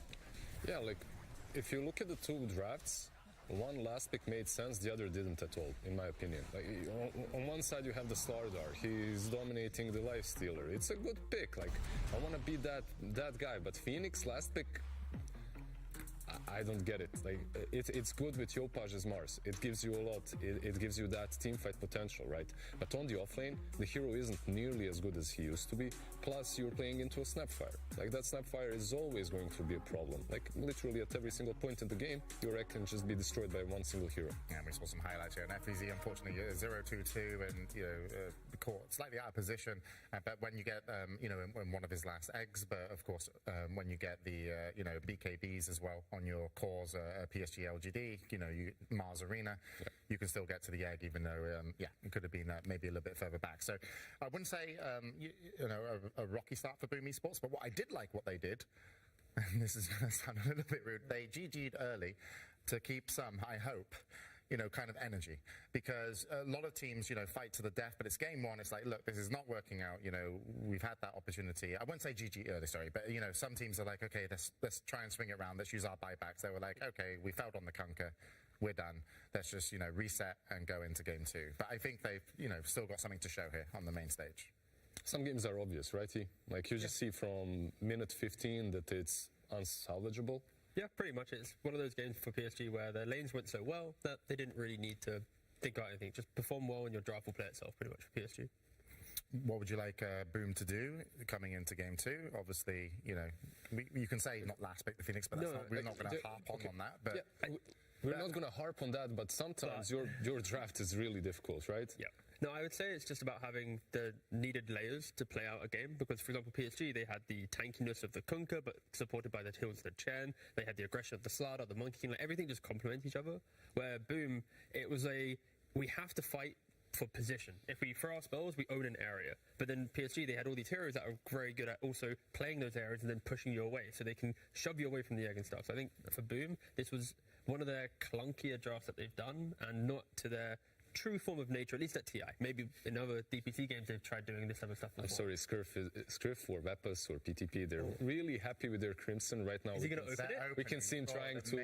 He's hovering above the Crimson. We'll he's have not more opening. Crimson updates in a moment. But actually, let's check back in with Singapore with the commentators and Casey and Slacks. Hello, my friends. Yes, that is right. We are here in Singapore. In fact, for the Southeast Asian TI. In fact, with the greatest Southeast Asian casters in the last game of the last team in Southeast Asia. Guys, I just want to come and talk to you. Honestly, these guys, MLP, John X Fire, the best in the world at Casting C in this game. It just felt ironic to me. So I just wanted to thank you and introduce you. Casey, please. Casey, back to you. No, not back to you. Yeah, no, how exciting is it to be together in real life? Because he was telling me that you only met in person, like, recently after casting together for how many years? 5 years it was. What? Yeah, it was 5 years. It was a long-term relationship, a travel, what do you call it? A long-distance relationship. That's right. Yeah, it was a rough road, but we did make it together in Stockholm. Yeah. And this is your very first TI. It's your very first time being able to be on the big stage in your region. Like, talk us through the feelings there. It's amazing. I mean, the crowd, the fans have been amazing. Everyone's been coming up and talking to us and taking photos and complimenting us and everything. And the crowd has been electrifying as well. All the SEA teams have been going home, obviously. It's not the greatest feeling in the world, but it's still a great TI, and we're very happy to be here. Were you guys nervous at all? Nervous? No, but I kept expectations low. When we got the message, I couldn't believe it. Like I was washing my dishes at like 2 a.m. and they just sat down on the floor. I didn't know what to do. I didn't know if it was real. So it's different. It's amazing. Did you ever go back to wash the dishes? Yeah, I did finish. I cleaned up. Yes, absolutely. So boom, last game won. I know you guys have a lot of pride. It's okay. This is my one moment. You guys have been doing a great job casting and not being biased as F, as I would have been. But now, in this moment, in a non-professional setting with an interview with Casey, can you say the words here for the last of the boys in the region? I think the crowd got it right. Boom, tarat, tarat. That's all they need. Just keep chanting that, and they're going to get good. There's definitely going to be a game number 3. There's no doubt about it. We're going to game 3. LGD, they haven't washed their faces. We all know what happens after they don't do that, and we're going to a game 3. All right, guys. What about you, audience? I know you guys can hear me. Game 3? Are we going there? Is Boom coming back? Hello? I saw one thumbs up. Okay, thank you so much. One time. Very excited. Fantastic. All right, guys. Well, put your bias away now. Put it back. Become professional. Yeah, the bias that you pulled out of them and forced them. It was very forced. Okay. But anyway, we'll throw back to the panel for this wonderful, wonderful game 2. Very nice. Very nice. Thank you very much, Casey and Slacks. But don't worry, you got some more thumbs up here. You got a double from Sheet and MLP, Dota, and John X Fire. It's a pleasure to have you here, and we've been enjoying all the commentary over from the studio here in Norway. So yes, Boom Esports, last SEA team. That's not something that we want to drive home, because it's really just about your opponent now. You don't always have to carry the weight of your whole region, but do they have it in them to take on PSG LGD? Because PSG LGD, out of the group stages, 4-4-1, Boom 1-3-5. PSG LGD lost a secret to be here.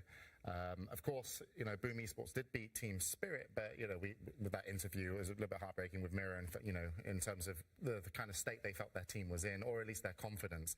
It does feel that PSG LGD have a bigger ramp up.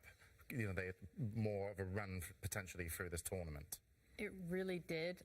It's hard to judge from game 1 because it was a stomp. Like, you can't compare their strengths when they're at full strength because they're not being able to give their all. But I do think one of the biggest issues they had was picking this lifestealer the way they did. It allowed it to get countered. They left FBZ's hero for last. I think they shouldn't have. Right? If they focus on just giving Jackie a really good game and let FBZ have that hero that might be a little bit worse, I think that's better. Yeah, so opening up Jackie the carry just a little bit more. And what kind of heroes do you like on Jackie, if you can say?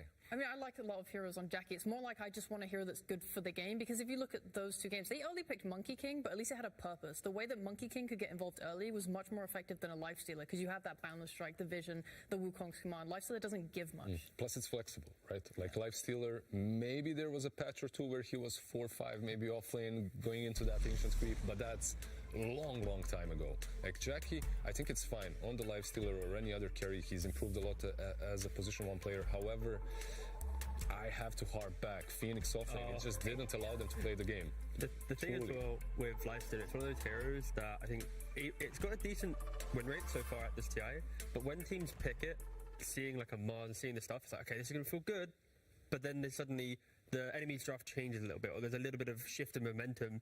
The Lifestealer is a hero that it needs time to kind of build up into the game. It can't be kind of under pressure early on. And if you're under pressure early on, you're just basically a creep running around. You might infest and save someone and keep them some heals, but it's a very Morphling-esque hero that it needs some time. And if we could call the Slardar... I think the guys are ready to come out to game 2. There are it was this. We're keeping a track with Lizard, but yes. They are back. PSG, LGD. Apologise once again, Lizard. Arme, nothing to say. Faith Bian, Jinkyu, and White really, really dominating on game 1. And the crowd cheering up Boom Esports there after, unfortunately, not really getting to play the Dota that they wanted to play in game 1. Jackie, Yopad, FBZ, Tims, and Skem. So hopefully they've reset. I mean, thank you. There's an extra thumbs up in the studio here. That one was for me, but we can pass it over to Boom Esports. But there's hopefully the reset's good. But also drafting against Zhao 8. It's not easy. Right? I mean, we all saw the mini-series of Zhao 8 drafting. True Sight. Yeah. That's one. That took me a little bit. It took me. Oh wow. But yeah, you know, they were just so good at predicting each other. And Boom have that kind of experience in the draft. For sure. I mean, they have Mushi. And Ohio. He came back And for Ohio this, as an analyst, yeah. They have so much experience in regards to their draft. It's also, I think, even if you have the experience, sometimes when you get to TI, your players, they have like a certain hero pool that you utilize, so you might not have the depth that other teams have. And I think that's where maybe PSG often has advantage at these international tournaments. But that can also be a good thing, right? Like, look at Entity. Their hero pools aren't that wide, but they still make these heroes and adapt to their playstyle, and it works. I believe it's the same for Boom. They have a lot of young blood. Yopash, give him his heroes. Like, he can contribute. He can contribute more than just this arena that's a setup for an offlane Phoenix. Like, he can dominate the games. And mid-Mars, I can see you, Sheepo. I can see you. You want to say something? I know you want to say something. It is good. But in certain matchups, with a certain other offlaner that you have that can transition into a true core. Phoenix with the Yules and the Vessel, he doesn't contribute as much. But like, counterpoint, I feel like the biggest problem was the lifestealer pick. The Phoenix, I do not like the Phoenix at all. However, you have second pick, which means that your advantage is being able to counter in the draft and give yourselves winning lanes. But because they picked that lifestealer where they did, it meant that LGD just got to pick a Slardar and completely counter it and destroy their lane. Yeah. And on top of that, the ideas are a little bit, sus because you want to leave your offlane for last so you can shut down Ame, right? That's probably the idea behind it. But Ame is someone who thrives even when he loses his lane. He is the best farmer in the world. So shutting him down, I don't think is the right idea. I just wanted to see Jackie have the best game possible and just work on that. We'll have to find out what happens in game 2, as it looks like we're getting ready to go into the draft. And PSG primed to take this one, 1-0 up, and this could be the last game for SEA.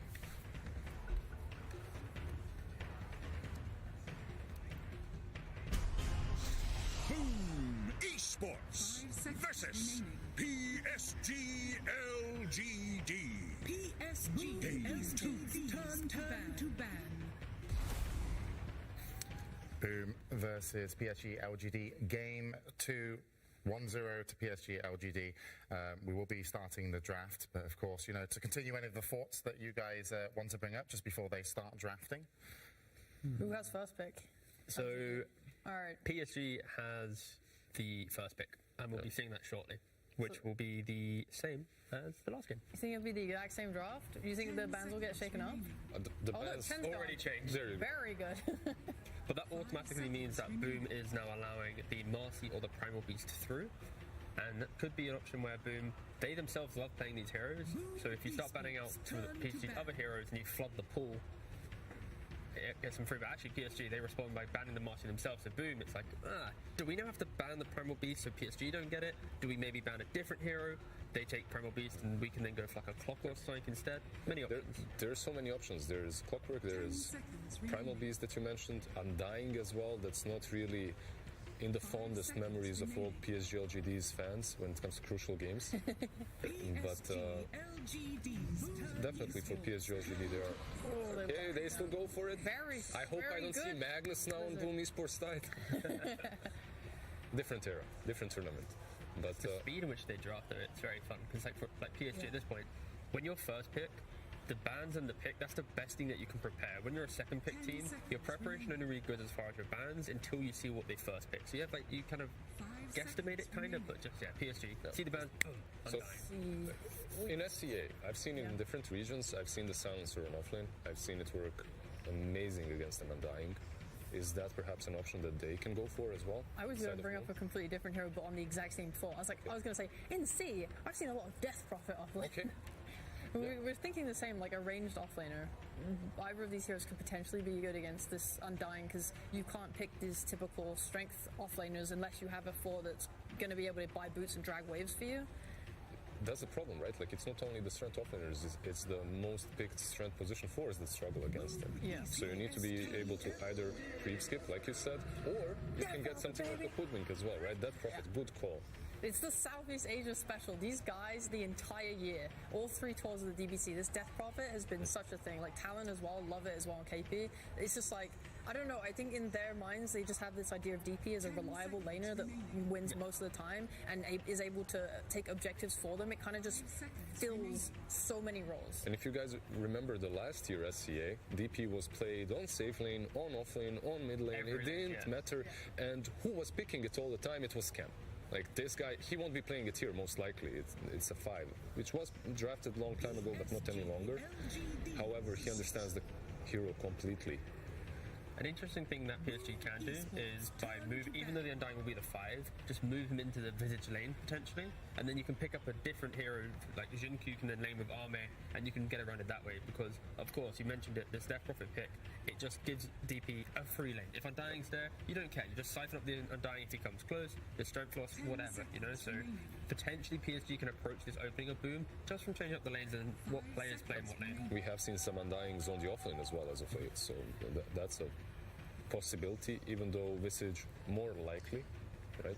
Yeah. Like for Fate Beyond to get that rate back early on. What's also really nice about Visage in this matchup is you can follow Hoodwink through the trees. You always have vision on top of her.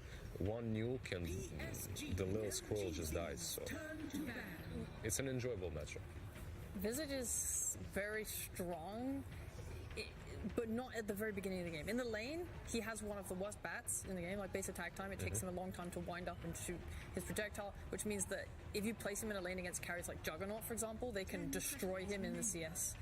And when you shut down a Visage and don't let him hit that 6, it's very easy to just free farm your carry and you take advantage of that weakness to an offlane. A really good point. Do you think that they have these carries, Tiga, that they can abuse the Visage with? I'm trying to think about it. Because it can be the double-edged sword as well, because even though he does not hit creeps very well, he doesn't have to go for Grave Shield. He just soul assumptions you with a lot of mangoes. The one that comes to mind is just the Bristleback. Boom had a lot of success in their recent wins, at least, with multiple Bristlebacks game after game.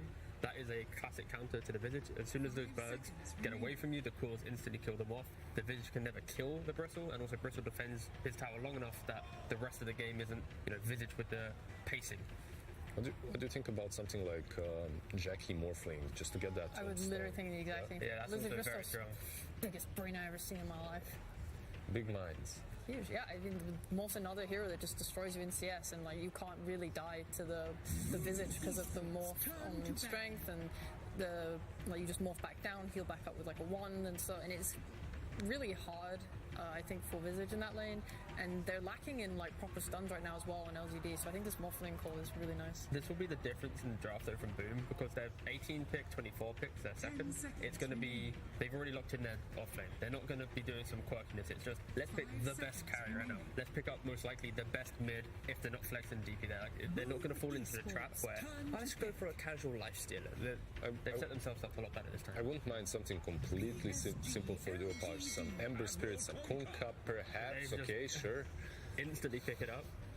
To be fair though, this second phase Kunkka +1, it's very, very powerful, and Boom, I guess, maybe a little bit scared of it and just taking away themselves quickly.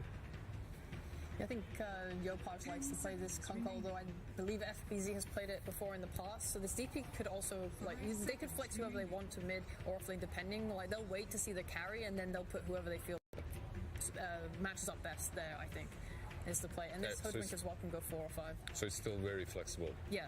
For Boom. Yeah. Like, you have a DP offlane, typically you want to pair it with a melee 4, right?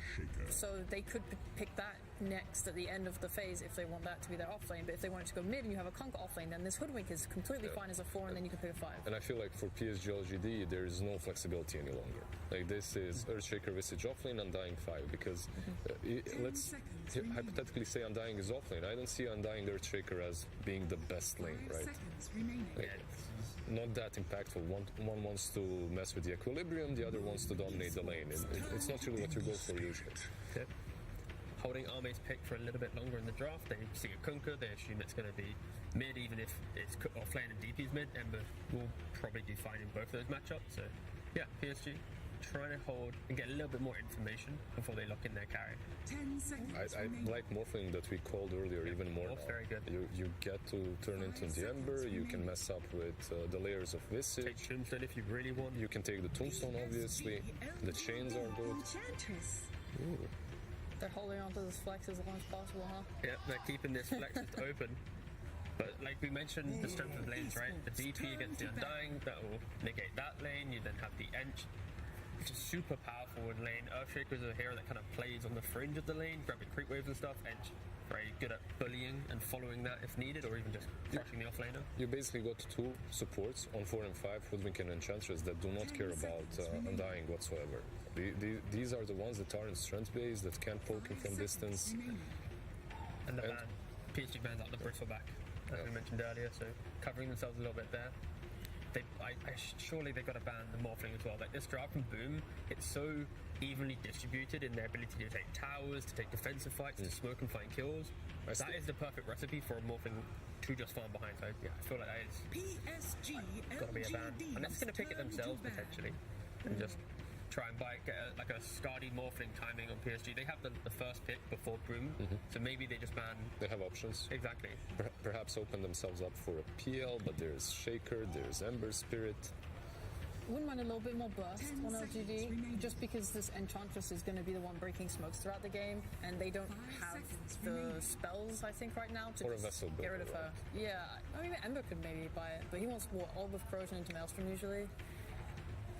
I'm just considering all the things, like Earthshaker's ability to rotate on mid. They don't have any movement, mid heroes like Plop or whatever, or Puck, so they can like trap them on mid, but Kunkka and DP are both so tanky, I'm not sure how effective that will be. I would still like to see him rotate to help secure runes for Ember and give him the ability to play on the map and gang.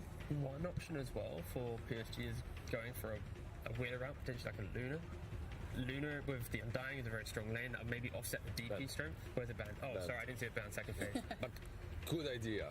They just saw it a second earlier. Yeah, like a minute earlier. Put the hands. I've loved Luna. People have been abusing the night vision on her really hard. It's like so rough when you're in a jungle and they see you first just because of Luna. Especially when you're like breaking smokes on each other at night. But, yeah. Speaking of vision, I have a feeling that Boom might struggle in that department. You're playing versus Visage with birds. You're playing versus Undying with Tombstone. Ember that can zip in and out of fights. It won't be that easy to just set up and take down the Tombstone on those cliffs. Yeah, no one really hits it. Like Lina is usually the type of hero you look at for that. Maybe if they want to. You could always put the Kunkka on a carry, right, and throw some Lina mid, or even Lina carry. That was something that started being a trend at the beginning of TI. That's something that's plaguing they're the ones that ban it out because they're thinking. Yeah, they're scared they're just going to block pick it, and now they're playing into a Morphling Skadi timing. And they go for a Drow. It's all about the lane. You've seen the rise of Drow. Is PL too wild versus an Ember versus a Shaker? Holy shit, slide. Holy face. But no. PL's always a weird hero because you just need a lot of time, but because Boom has built this like really well solid lineup, you can go for these greedy heroes. I guess the only caveat to that would be Visage would have a free lane, Ember should do well mid, those two cores playing well, plus Drow naturally farming against DP. So there's a lot of things that could go wrong. Exactly, yeah. Too many variables that are spooky. I mean, a lot of people have just been going against this Drow with just more range. Sniper. Play sniper, yeah. Yeah. By the way, I wrote that down. He did. That's good. I actually did. He's got it in the notes. I'm not going to say it, but He did, yeah. I can see that there's a potential. The only problem perhaps would be the Ember that can get on top of you easily. That's terrifying, yeah. And like Earthshaker as well, being able to block you off early before you get your shard. They have a lot of ways to collapse on him really quickly. I mean, there's... One thing that Boom is really lacking is stuns. Like, look at them. There's if you're hoping that Bushwhack is going to be the best thing that you've got. What do you think about Faceless Void then? If we look at carries with stuns, usually it's like him and Wraith King. My concern is just what damage are you providing? In the early game, some fissures will disconnect your ability to do damage. If you get Visage, he's going to be too tanky. There's Soul Rips. I mean, it's just a lack of damage, but it's an insurance policy. But okay, that's something. They want to go for the fight. They go for the Bloodseeker. No, I see it. You've rotated sniper. No. I was going to say sniper. Yeah, I see it. Actually run at them instead. Oh, sorry, there's invisible ink. Yeah. There's more ink here. Interesting. This is, yeah, definitely, I feel quite stressful, I will say, for Boom Esports, what they, I think, have to do against the draft. At least, what are your guys, the experts, what's your opinion? It's definitely a complete comfort zone for SCA teams. Getting this Bloodseeker as last pick, it's good versus Drow. You have that Rupture to prevent her from running around. You can't get on top of her if she can't move, right? But overall, I feel that PSG LGD's draft, once again, is just much simpler to execute. Gotta agree again with Blizzard. I think just the fact that Drow now deals with the Death Prophet lane, you've got Visage who should just have a decent time top, and I think the main thing in this game, we spoke about offlanes in game 1, it's now the mid lanes. Kunkka v Ember. Can Ember get the runes to get those rotations to unlock the pace of the game? Is Kunkka in position to counterplay? Yeah, a lot of pressure. Well, thank you for bringing us the draft here at the panel. And yes, this could be the last match for Boom Esports. PSG looking primed to go through. And let's have a post-draft interview with Slacks, who's going to be talking to Zhao 8. Thank you so much. I am here with Zhao 8, the brightest mind in Dota and Dota's best hygienist, and of course Helen to translate here. Okay, Drow Visage. Even I am smart enough to know that's a good combo. Nothing crazier than that? I thought you were a Dota 2 genius. You're just going back to basics? 你报道作为 Dota 的最强大脑之一，死灵龙和小黑这个绝配，连他都能想到，你觉得很厉害吗？我就是在后台听说他聊到了，就想到了。Well, I heard in backstage that you talked about it. That's why I picked it. My bad. Okay, and the other question, are you ready for the terrifying Boom Bloodseeker? I mean, this guy is taking a lot of lives here. Were you expecting this? 你做好准备了对战 Boom 的绝活之一，他们的血魔了吗？他们很恐怖。我们有想过他们选血魔，所以我相信我们应该会赢。We already thought about it, so I believe that we will win. That's what I like to hear. All right, a lot of confidence, a lot of power coming out. Thank you so much, and we will throw it over to our wonderful casters. Let's get ready, boys. Thank you so much, Slacks. We do get into a game number 2 here between Boom Esports and PSG LGD. John, I've got to admit, PSG LGD game 1, they made it look way too easy. You look at these drafts, do you think it might be a bit of a closer matchup here in game 2? I still feel like LGD does have a really strong draft on hand, but Boom, they've fallen into a couple of comfort picks. You know, you're back to the FBZ Death Prophet that we saw him play throughout the entire season from December onwards, and he's always had a great time with that. And of course, Yopaj on his Kunkka. He had to deal with Nothing to Say's Kunkka, but he's a Kunkka specialist himself. And now Nothing to Say is going to have to try to deal with that on his Ember, and that matchup's going to be a little bit more back and forth. So I think Boom does have a little bit more play, but just considering how easy it is to execute LGD's draft, I mean, it's Drow Visage. If they manage to get a running start, I wouldn't be surprised if they just dominate this game once more, if things go the same way as game 1. Yeah, it's certainly a very scary draft here from LGD to try and go up against, and it's like you mentioned, John, like the tempo that you can apply here from LGD, the pace you can get going is a bit too much to keep up with if Boom fall behind in this laning stage in this game number 2. We'll see if they can keep up, at least in the second game. Of course, everyone wants a third game to happen, John. We'll see if they can make it happen. So LGD, we'll start with the mid lane. Of course, you're going to have Nothing to Say there against Yopaj. On the Kunkka vs Ember, you kind of talked about the fact that these heroes are both specialties of the enemy hero on the mid lane, but who should have the inherent advantage between these two? This does feel a little bit better for the Kunkka. I mean, you always have the Tidebringer to play with. You're not really mana constrained. Whereas the Ember's going to have to juggle around with the bottle down the line, try to secure the water runes to keep that harassment up. Yopaj can just kind of dance back, toss around with the Tidebringer, get some good rotations out this time with the supports they have on hand, especially if Skem gets room to kind of swing out with a really nice creep here. He should block their top lane. Faith Beyond trying to get that creepy clear room going his way. Off the back of Sync-Q. Of course, Skem and Jack are going to be right against them. And should be a decent enough lane here for Jackie, but levels do get up. You have to be a little bit worried about the amount of damage Faith Beyond can pump out, especially once he does have that Soul Assumption up. If he does go for it in the end, as you can see Skem asking quite a bit here on the Ench as well. They just end up going for the Gravekeeper's Cloak instead, just to remain safe against all this harassment. We'll see what he does end up doing. I like this little move out from Skem. He recognizes that there's no Soul Assumption. He can pop some damage without being traded back favorably from the side of LGD and just tried to give some space out to Jackie. This lane is still pretty annoying for the Bloodseeker, and just getting slowed up, losing a lot of attack speed on the Bloodseeker does make it a little bit more manageable for Fate Beyond to kind of just work that lane. What about that bot lane? Tim's and FBZ going to be against Arme and Y once again. This seems like a very potent lane here from PSG LGD. Especially once you have a couple levels up in the Frost Arrows in conjunction with the Tombstone from Y. It's just so much damage and so much slow that can be dealt out. Just like if you get caught out of position, there's just no escaping it. Yeah, it's going to be tough for Boom to try to be aggressive here. If you can gap close onto Ame, Bushwhack along the Spirit Siphon, you can kind of melt her down, but with Y blocking off the path on the Undying, you don't have too many access points to reach into that back line without copying a lot of decays, without maybe having the Tombstone come out if you overextend. So I think this is just, again, another safe lane coming out for Ame to just build up, and you shouldn't expect too much from FBZ. Maybe by the time he hits, I don't know, 5 threatening into 6 with the Exorcism ready, that's where action can pick up for Boom. Before that, unless Ame really missteps, it's going to be hard to punish that Drow. Absolutely. No first blood being drawn quite yet. We are seeing a bit of shenanigans here from Skim and Faith Beyond. Sort of a pull here for Faith to be able to farm securely underneath, or rather behind that tier 1 tower. Though Skim going to be a little bit annoying just hanging around, but actually will pull his own creep wave away as we do see Sin-Q. Again, Fisher blocking here, just trying to set the creep equilibrium in the favor of LGD. Just wanting to give Faith Beyond a very easy lane stage to get started as Skim. He chased down a little bit, but they have nothing to really lock him down, and eventually, this creep wave will push into the tier 1 tower. That'll mean it'll push back the other way. Faith Beyond, he might need to be a little bit patient, but eventually the creep wave is going to be his way. Sin-Q does actually find the courier of Jackie. Yeah, nice little snipe. Jackie knew it was coming. He tried to micro it back, but he didn't manage to get far away enough. Sin-Q managed to just snipe it away. Nice little take, but Jackie did manage to get his items out, so it's not the worst thing in the world. Trying to top up in this lane is just going to be a little bit tougher. Sin-Q is out of mana.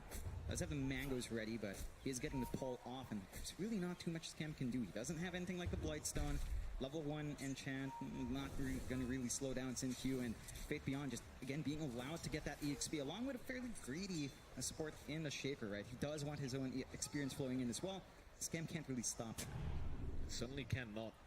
Going to that Radiant Triangle, just take some creeps away, put a ward down as well. Sin-Q will see him out of there. Is now nothing to say. Mid lane, going to get X'd up here by Yopaj, but no Torrent to come out. Nice Fisher from Sin-Q, not going to allow the water in to go back the way of Yopaj.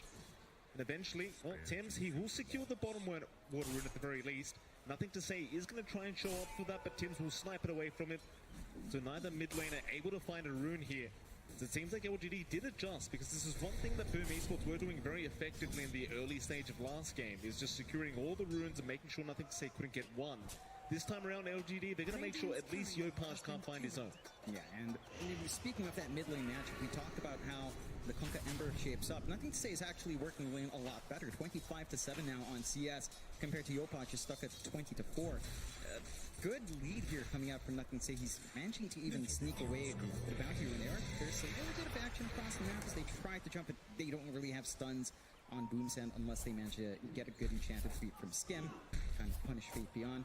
And so far, this kind of static game, it does feel favorable for LGD. I mean, once they build the levels up, you get the marksmanship up, you get the familiars up, and you have this Ember dancing around you, it's very easy for them to jump in and take these fights and go for objectives if Boom isn't careful.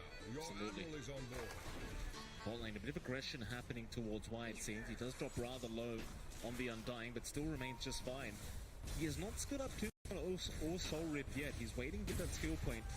The right moment to see exactly what he needs, but for now, he's being very, very patient. Doesn't seem like Boom's been too aggressive down to the bot lane either, so it seems like both sides are just very satisfied farming up for now throughout this laning stage. We are yet to see a kill to come out. Not only many rotations happening either, though mid lane, Nothing to Say, going to get X back into a turret. A little damage to follow up though. Yopaj going to force the reset out of Nothing to Say. He can always just remnant back into the mid lane anyway. Meanwhile, bot lane, Y he's going to deny himself off. Nothing to go back the way of Boom. Quick reset for himself. He'd be right back to the lane. So the 6-minute power runes now. to spawn up is going to be down bottom as Yopaj able to take with the DD. However, for the Hoodwink, that's a nice bushwhack out, nothing to say, dropping rather low, will rim it back the other way. However, you've got the enchant there from Scam, controlling up, nothing to say. They might have the damage, but Q is going to show up with the Fisher, make sure they can't keep chasing, so instead they've got to go after the Shaker, but it might be first off to go the way of Yopaj. That Y is still around, he did drop the Tombstone here, as now Yopaj does get chained up by nothing to say, but there's not going to be much out of this. Just not enough damage. Boom, it seems like they're happy with what they've got. Forcing attention onto Yopaj. It's been playing around really aggressively with that potential on the 6. Of course, it's hard to lock something in like the Ember. Maybe a bit of a small mistake. Didn't manage to really get the X off when he got that initial control on nothing to say before he zipped away.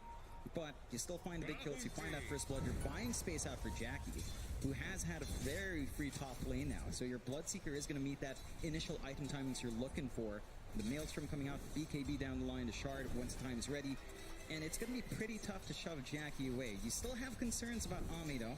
He's not too shabby down bot either, and FBZ's not able to do as much. But the power spikes are lining up for both sides. Familiar's going to be up for Fate Beyond soon enough. You can just camp that lane up top and keep it shoved out. And FBZ can always threaten with the Exorcism once it's ready. And a slot Jackie, but not needing too much. Meanwhile, mid lane, however, they've got the Ember stunned up, but nothing to say. Got the Remnant out in time. They can't really follow up. Off the Ember Spirit for now. Bushwhack, though, is going to land from 10. Yopaj going to show up once again, forcing the Remnant forward. However, they've even got the Edge there. A nice little juke away from nothing to say, but they've got the X back with the bow, and they will find the Ember.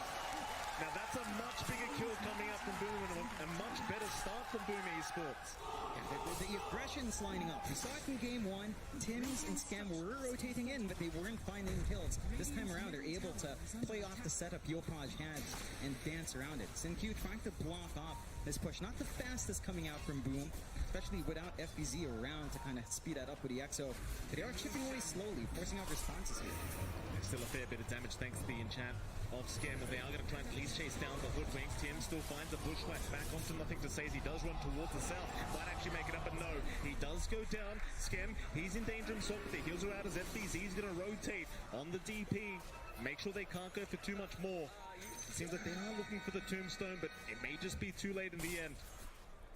Eventually expire. So 1-3 now. 2K advantage the way of Burp.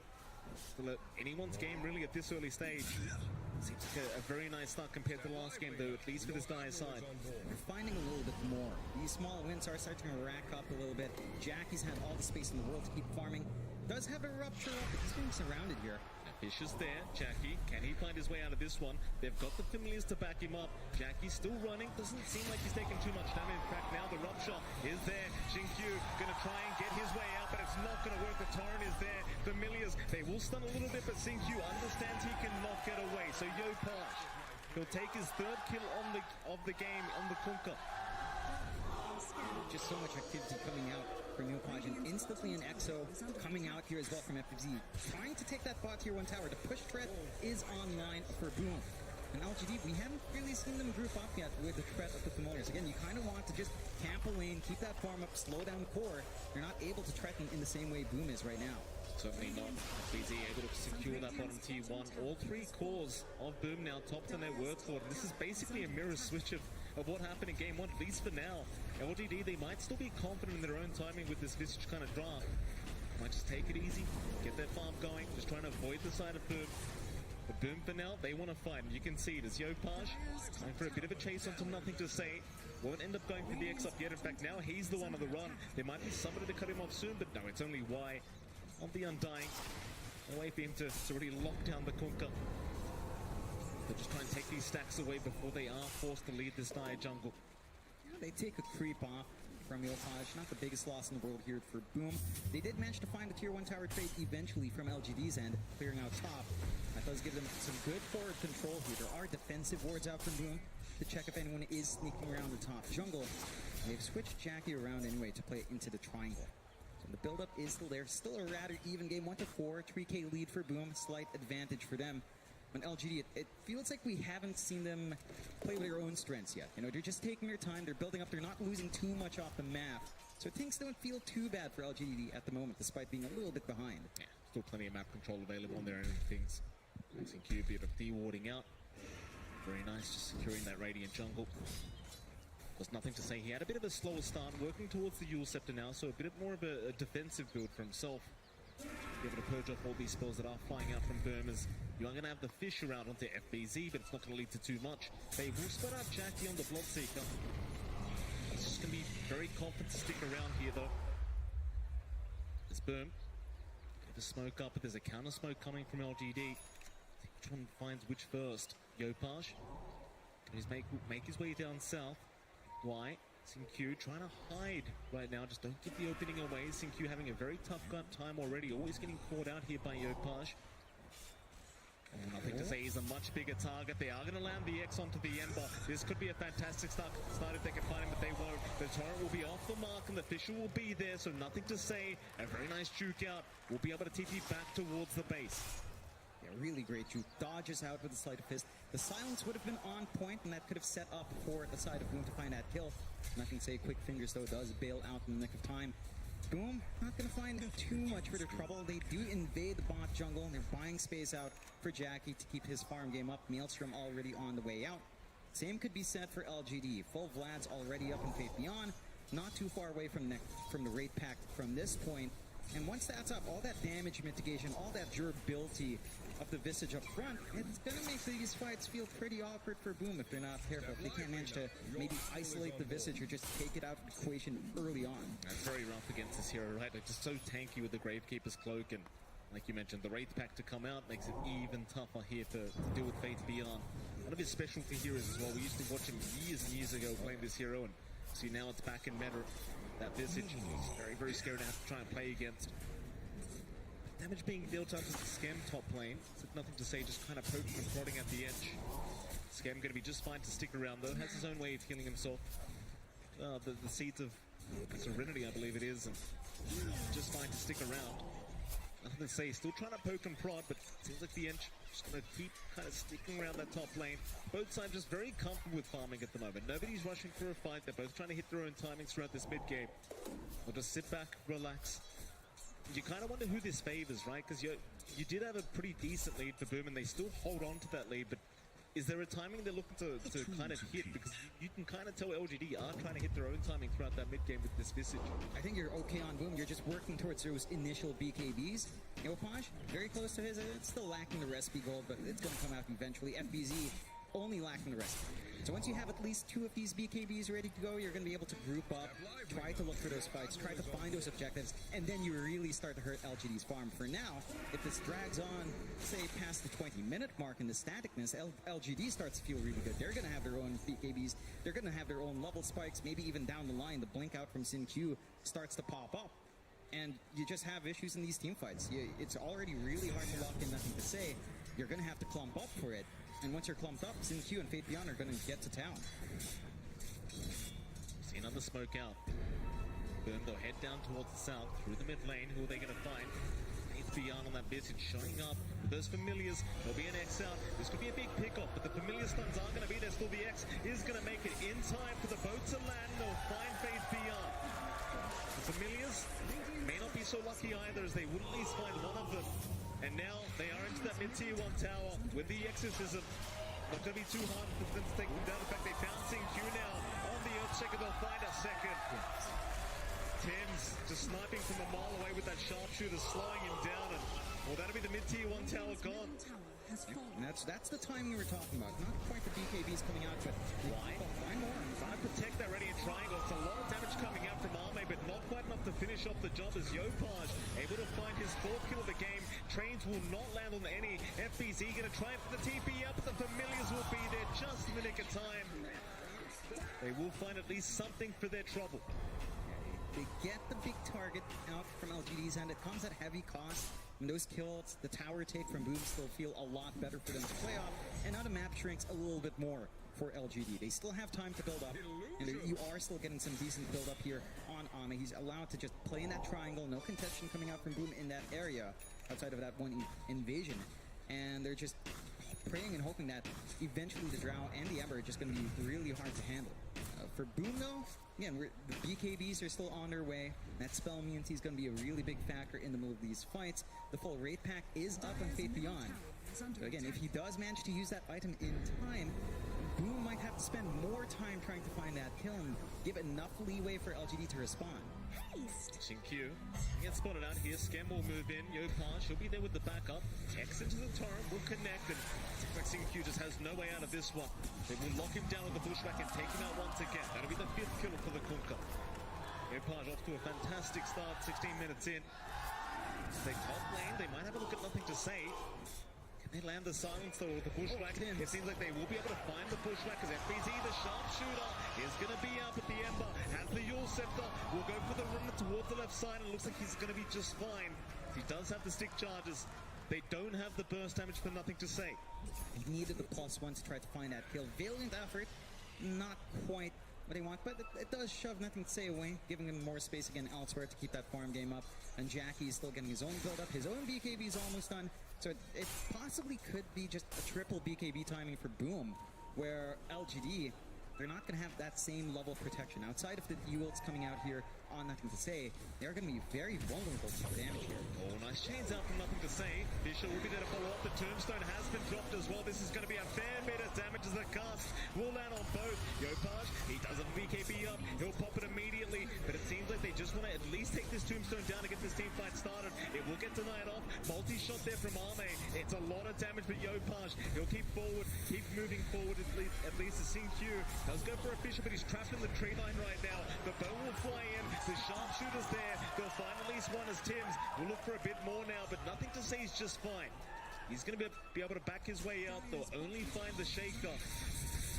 Still 2-9, 6K advantage. This whole time, Jackie is free farm. Mid lane, and they go again. They found Yopaj another time. This time Arme, he's got so much damage, and they will be able to find that mid Kunkka.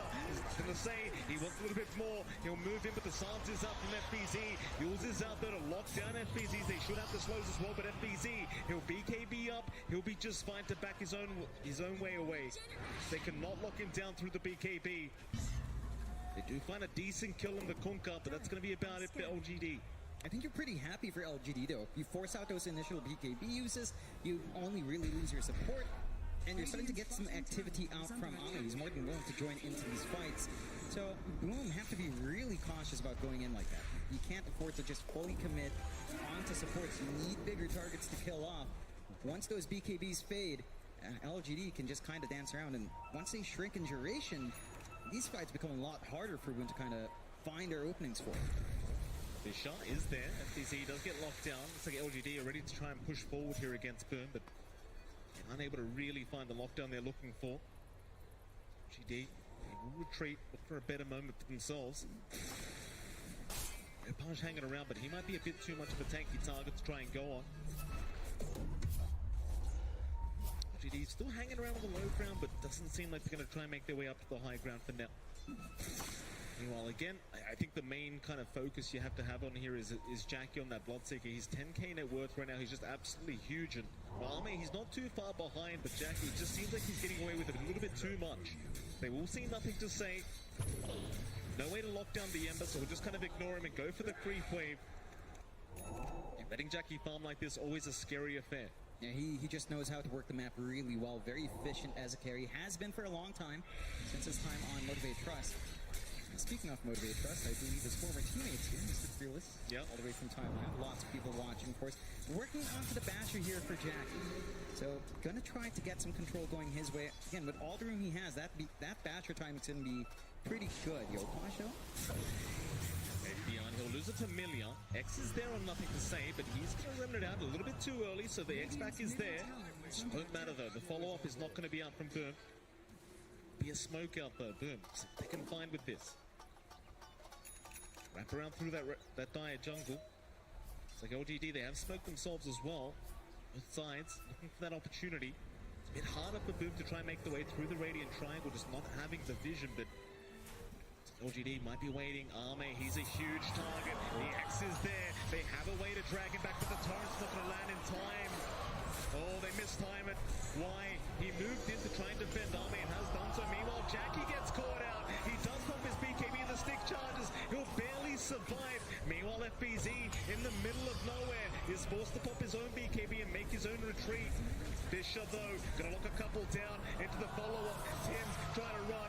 More stick charges. Yopaj, he'll finally throw the boat out, but the chains are there to lock him down with the familiars. Yopaj, which way is he going? He wants a Roshan tonight, but he's not gonna find it. Faith Beyond will be able to take the killers. Now nothing to say. He'll find another. It's gonna be Scam on the edge. The Fisher will be enough to just keep him down and take him out. That's 2 down for the side of Boom Esports. LGD really finding a great way of pushing back here against the Dire. Boiled down to just small mistakes, not being able to kill off Ami. He did have the force staff to save, so that did complicate that in that fight, having that way of just dodging out from control from Boom. And those are massive losses. Like, even Skem dying there, he had a gem. Free gem coming out for LGD. They just melt the Roshan. You're starting to see that power of the Drow and the Visage. They just do so much work when they're grouped up together. And Boom, they've got to be a little bit more careful. They miss out in the torrent, as we see in the replay, and it just kind of falls apart from there. It certainly does. They just retreat in time, like Jackie getting caught out, barely surviving through that. Echo Slam proving not to be enough damage here from Q, and even FBZ forced to pop his own BKB.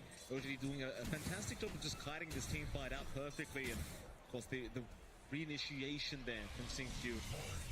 Exactly what kind of allowed them to punish Yopaj, who had no choice but to try and go for the deny with the Roshan, but just doesn't end up working out in his favor. Just unable to get the attack animation off with the slows from Faith Beyond.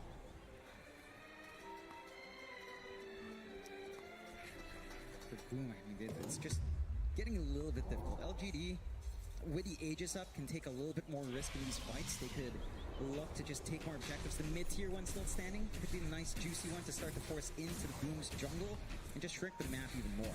Like, they are just still getting built up everywhere else. Like, Yopaj with the plate mail going to feel a lot more durable up front, but again, it just boils back to burst damage. If Fate Beyond puts his body forward with a raid packed up, he is such a huge nuisance that you do have to notice. You can't just ignore the Visage in these fights, but they also can't handle it. And they have to execute here on Boom. It just feels like, again, we're seeing that difference in execution here, Mike. For LGD, it's a very well-oiled machine. And Boom, sometimes, every now and again, there's a little bit of jankiness in that movement out. It certainly is. LGD grouped up top lane, maybe going for a bit of a push on that tier 2 tower. They've hit a very nice timing now. With the security of the Aegis for Arme, feel very safe moving into this tower, but there is going to be a smoke up from Boom. They want to try and defend this. Through the mid-river, there'll be a double damage available on Yopaj. That could be the exact buff they kind of need here to take the fight on with LGD. Your Admiral is on board. See if they can find Q in the back first. Because Faith Beyond going to be there as well, but they're all in the tree line. Q pings around, but a nice Fisher. Q locking down a couple again into the Echo. FBZ, he will get the BKB off in time. They're still trying to force the fight, but is this the one they really wanted? The boat is out. Yopaj, he's already retreating. He can't find the target he really needed to go after. And now FBZ, another nice Fisher, lock them down, take him out. Scam, he'll get used up. He's not making it either.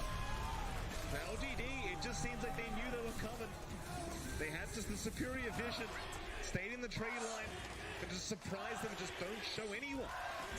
Q just in the perfect spot to break that smoke, and Boom overcommit. They feel the pressure to try to make these plays. They don't manage to land on targets they want, and Q's just been a nuisance with these Fishers throughout all these fights, just finding the perfect anklets to cut off Boom. He has Q a real nuisance. You saw he trying to find Arme this whole time, but just unable to get him. It's the ward placement here from RGD, just fully prepped for that fight. Actually, at least Scam will be the second pick up here. So GD really looking quite strong now. Still a 2k net worth lead available for Boom, but it's really nothing to write home about. We're 25 minutes into the game. It's a very even one between these two teams. Still could go either way, but it's all about these team fights. It's all about the next Roshans. Speaking of Roshans, Aegis is still available for Arme, so you just never really had the risk of losing it this whole time. You kind of wonder, what does Boom do now? Like, do you want to slow down the game? Do you keep trying to find LGD? Like, what's the idea? Step lively now. You need to at least maintain equilibrium here. Don't lose ground up against LGD. They've lost their gold lead entirely. You've got some protection coming out now for Ame. Lincoln Sphere up. So you can't just try to X her back. And that just makes things so much more difficult. Feels like this game is starting to boil down to Tim's getting good bushwhack off. Easier said than done. And the Drow sitting so far away. They could try to mount defense for the tier 1, but it's pretty late in the game to kind of keep that alive. Change their route, that's a big target. Yopaj once again forced the BKB early just to run his way up, but they'll still lose the mid-tier 1 tower. A double damage rune also being spotted out there. Skem might be able to deny it off and does. He'll get away with it, not allowing nothing to say to pick that one up for himself. He's bottled it up. That LGD, they'll take over that dire triangle. Very strong position, deny more farm away from Jackie. They might just try and head over to the other side of the map. It just doesn't feel like they're ready to actually fight yet. We've got so much to play with now on LGD. It just feels like when you've got these heroes that can constantly run in and slowly poke and prod with the Ember, you've got the mobility coming out now on Sinfu. He's got the full blink up with a slam ready to go, and he's been a menace without that blink. Without that blink up, it's just going to be so much more difficult for Boom to get anything done, but LGD in a really good spot right now. 7 to 10, it's like behind in kills, not fully back in net worth, but they've evened that deficit out. And they're the ones with the initiative. They're the ones working the map well. They're the ones forcing these issues onto Boom. It's been spotted. Why? He'll move in with the Glimmer Cape. Jackie seems to know they're right behind him. A nice fish wrap from ZQ, and Jackie's been locked down. Oh, it's a massive kill out for LGD. Tims also being chased down. They won't mind losing the Hoodwink. They got the POS 1 Bloodseeker. Massive win for LGD. Jackie just trying to farm where he can. LGD understanding that where they have to be. They have got good wards watching that top jungle. They just came from the triangle, so they knew the only spot Jackie would have to be in is in that triangle on the Radiant side. And the punishment is severe. LGD, and the damage output coming out from Ame just with a Hurricane Pike and the Lincoln Spear, it's more than enough. No one's there to gap close. And that marksmanship aura is always going to be active. And it will. Very tough. We just haven't seen any kind of risk for Ame at all. He's always just been in the perfect position every single time. He's unable to catch him out. As he continues that farm now, top the net worth board on the Drow. Nothing to slow him down. GD, that well-oiled machine you talked about, well and truly running now as they're the ones that need to try and find an answer for this game number 2. You kind of wonder what they do here, though. I mean, they're sitting back for now. They're just playing a little bit defensively, but it just feels like they've lost all the lead they had. And with the time that LGD's hit, they can just take their time with this one. There's just no rush for game 2.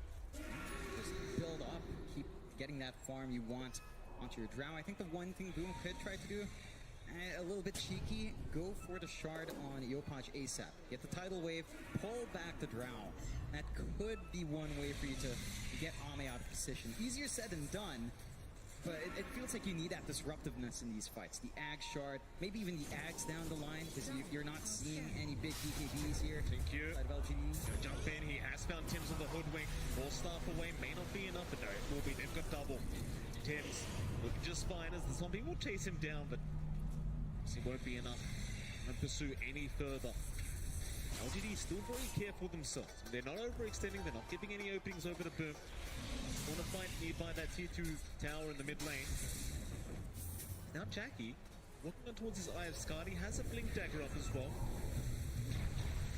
Yopaj will try to rotate to defend the bot lane. It does do so, but can't find the familiars. 8 to 10, still a 2k advantage the way of LGD. Still a very close match, but I just feel like Boom are the ones that need to find an answer, as they might smoke up, and they do. Smoke on smoke situation. Across the other side of the map, the only thing they really see right now are the familiars. Because FPZ, he'll just try to secure those instead, and well, he gets one of them, might find a second, but they are going to be spawned back up by Faith Beyond. Really awkward position for both sides. Roche still a ways off, so even if you lose this next fight, you might have the opportunity to fight back over Thank you. Very aggressive play. We'll get X up back to the torrent and the boat. They might find the shaker, and they will. It's something. Nothing to say. Shows the mid lane will creep skip. Backs towards his team once again. Both sides just waiting for the next Roshan. Still a couple minutes away, though. Seems like Boom will try to infiltrate their jungle once again. Some wards off while they can. FBZ who look for the outpost. LGD, they are grouped up, ready to go whenever. It seems like they are not going to make the jump in. Not yet, at least. Again, Roshan still a bit away, though. Gonna move on to FBZ. Just fine, though. Just a bit of chip damage coming out from Nothing to Say. Yeah, they're working to this point where they might get this blink up on Tim's. So you're going to have a little bit more of an easier time for the Hoodwink to try to line up those hits with a Bushwhack, get that much-needed control in the middle of these fights. Again, it does feel like a lot of it starts to boil down onto Tim's trying to surprise him. The X is just a little bit too telegraphed. You've got the BKB up and running as well for Ame, so much easier for him to dodge out if need be in the middle of these engagements as well. Chains around the edge. Again, just fine to back his way out. No problems here. Shot now 1 minute away. LGD, they're the ones that are really keeping tabs with these familiars, but do at least have the skeletons coming in from Skem as well. They're going to go for a smoke. We've got a 5-on-5 situation here in the mid lane. Who gets up in the initiation first? The Fisher is there, but the BKBs are out in time. The Tombstone is being focused. Both sides not really sure if they want the fight. Skem, he's going to get jumped on. They found Yopaj, but the boat is out in time. Full stuff away. They need to save the Kunkka. Skem, he's the one in trouble, but no, they look back towards Yopaj. They should have him. Faith Beyond takes him down. Onto FBZ, they'll find the death prop and they'll just burst him down. So much damage coming up from Faith Beyond. Name just standing right behind him. It's like, how do you actually get to this drow or the Visage? They have no reach. It just boils down to the fact that they don't have a high mobility initiator that can dance in, something like the Ember of Nothing to Say, to try to catch the backline, to try to stop Ame from dishing 1 million damage in one engage. And off the back of that, with a double damage rune, of course, for Ame, Roche doesn't last too long here. Boom. They have a great start. It just gets harder from here, it feels like. Even with all the durability in Yopaj with the AC, if no one can touch Ame, all the armor in the world doesn't matter. Yeah. GD once again now a 6k advantage. You'll see the replay, and there was a nice initiation, at least from Q, forcing out 3 BKBs with that one Fisher. And they just retreat immediately after seeing those BKBs. Just no hesitation from LGD. They understand they just need to wait those out, move back in, and then just get right to work. Like, you can try to run, but there's just so much slow available here as they are even going for tier 3 towers now. LGD, they understand the lead they have. Boom, again, they just haven't found the opening throughout this game. They will try to slow it down, but the tier 3 tower's already gone. Shot there from Ame, just scouting out Yopaj, will hold down the Kunkka. There's your pushback out, they find nothing to say, but he's got the Yule Scepter. Torrent is going to connect with the tidal wave and the rupture, but it's not going to be it. The sharpshooter, he jukes it out. Oh, what a juke from Nothing to Say. Fisher is there, Q locking them down once again, just not letting them get out. Oh boy, 3 down for the side of Boom. This is looking real bad now. LGD, they will go for the tier 4 towers. How do you stop them? It's difficult. Maybe you get a good tidal wave back. We saw Yopaj trying to make that play, but man, it's so much easier to do what LGD is doing. Just keep pushing in, play with the damage you have on hand. Fortify Forest out. Tier 4, about to fall, 16 HP left. LGD so confident, they still have ages. There's nothing to be scared of. Absolutely not. The Tier 4 towers once again, Skem trying to set up. He did fight back, but it's just waiting for a few more respawns. The Tier 4s are dropping so darn low. They're onto the Ancient now, Boom. Still waiting for the respawns, but they're not coming in time. They've got to try and rush through this, but the Ancient is just completely going down. Q is holding everyone back. They finally make it, but it's too late. It is just too late. LGD. I can't sugarcoat it, John. They made this series look easy. 2-0 the way of LGD. And what can I say? Boom Esports, they tried their best, but just weren't the better team today. It was such the journey out from Boom, of course. A 1.4% chance to even come in to that lower bracket that they beat Team Spirit in. And now having to face LGD a big favorite for a lot of people to win TI itself, or at least make it to the grand finals. They put up a fight, LGD, they come back so strong here. We're seeing that strength that might have been a little bit more up and down in groups, that might not have shown in the early days of the playoffs. Yeah. LGD, they look to be back in fine form. Just such a calm team, just such a coordinated team. Is very composed, no emotions here from LGD. It's just another day for them, another 2-0 victory, and just look towards the next day is, of course, for Boom. A pretty tough loss, John. A lot of these players on Boom, first TI for them, and they do have to leave through the lower bracket round of 2, but it happens. It happens. And again, just their journey 2TI was a bit of a rocky one. Everyone had high expectations coming into the majors, coming into all the other tournaments. They do pretty good here, I think. They've improved a lot, just a lot more to work on. Well, with that, let's see what our panel has to say about this game too, as we are going to throw back to them. Thank you very much, MLP Dota and John X Fire, and congratulations to PSG LGD. They really got some wind in their sails in the series and will continue their run in the lower bracket. But of course, that means that Boom Esports, the last SEA team, are out, and another 0-2. What do you guys make of the match? It was clinical, I would say. Right, like the way PSG LGD, I believe MLP said it the best as well. Cool, collected, calm the whole game. The way they played against Boom was just on point, just showing their class. Literally every single part of the game, even though they were losing a little bit at the beginning, it never felt like it's out of their hands, out of their control. The way they fight, they force you to fight where they want to, and they have an undying with the tombstone. They force you next to a cliff, they pop that tombstone on the cliff, they win every single fight off of that. Yeah, Sheep, you mentioned the way the LGD fight is, something else. Could you really kind of sum it up and how they kind of forced the Boom Esports? Yeah, I love the execution of their fights as a team because they are a ball. They want to be a ball. They have a team that when they get split apart, that's how they get picked off and die to this rupture and being, just pulled apart. And they don't let that happen because they have really non-committal ways of engaging them. This long-range Fisher from Earthshaker, this slight interchange by Ember. They don't ever have to have someone blink ahead.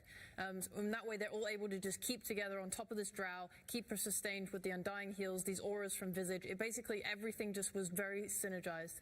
And T, it really seemed that Boom Esports, they needed their BKBs, but they almost had to be perfectly timed because as soon as they were out, the Fissure Suns came in and all that control, and then the drow was just super safe. So sometimes they even felt like they kind of, were just a little bit, not nervous, but a little bit, trigger happy on the BKBs. A little bit. It's because they had a 6-7k gold lead, and they're going to fill that in the game. It's guys, we beat PSG in the lanes. We have the advantage. One fight's going to be Roshan. That's going to be everything. The game should be in our favor. But they never found that moment because they had these I think Jinkyu on his Earthshaker, just incredibly disciplined with his ability to find the fissures, to find this way to disconnect the team. So even if a BKB, guess what? You can't run through the fissure. And the amount of times that he'd find the Death Prophet on the left, everyone else on the right, and then the drow's free game, just going to shoot him from a distance. It's also the problem of biting a little bit more than they can chew. They win 3 fights in a row, but they go for that 4th fight when they're 50% mana, 70% HP. They go uphill, they go to the high ground, into the triangle. The way, I really wish we see a highlight of Drow sitting behind the cliff on the triangle and Undying in front. And he's just waiting. It's only 2 of them alive. 3 respawning. 2 versus 5, they still win the fight because of the respawn timers and allies coming in. Yeah, and Boom, they did get to pick Jackie Serra's last. It was the Bloodseeker, but, within 1 BKB, are the supports even an option if you're just tanking damage from Drow?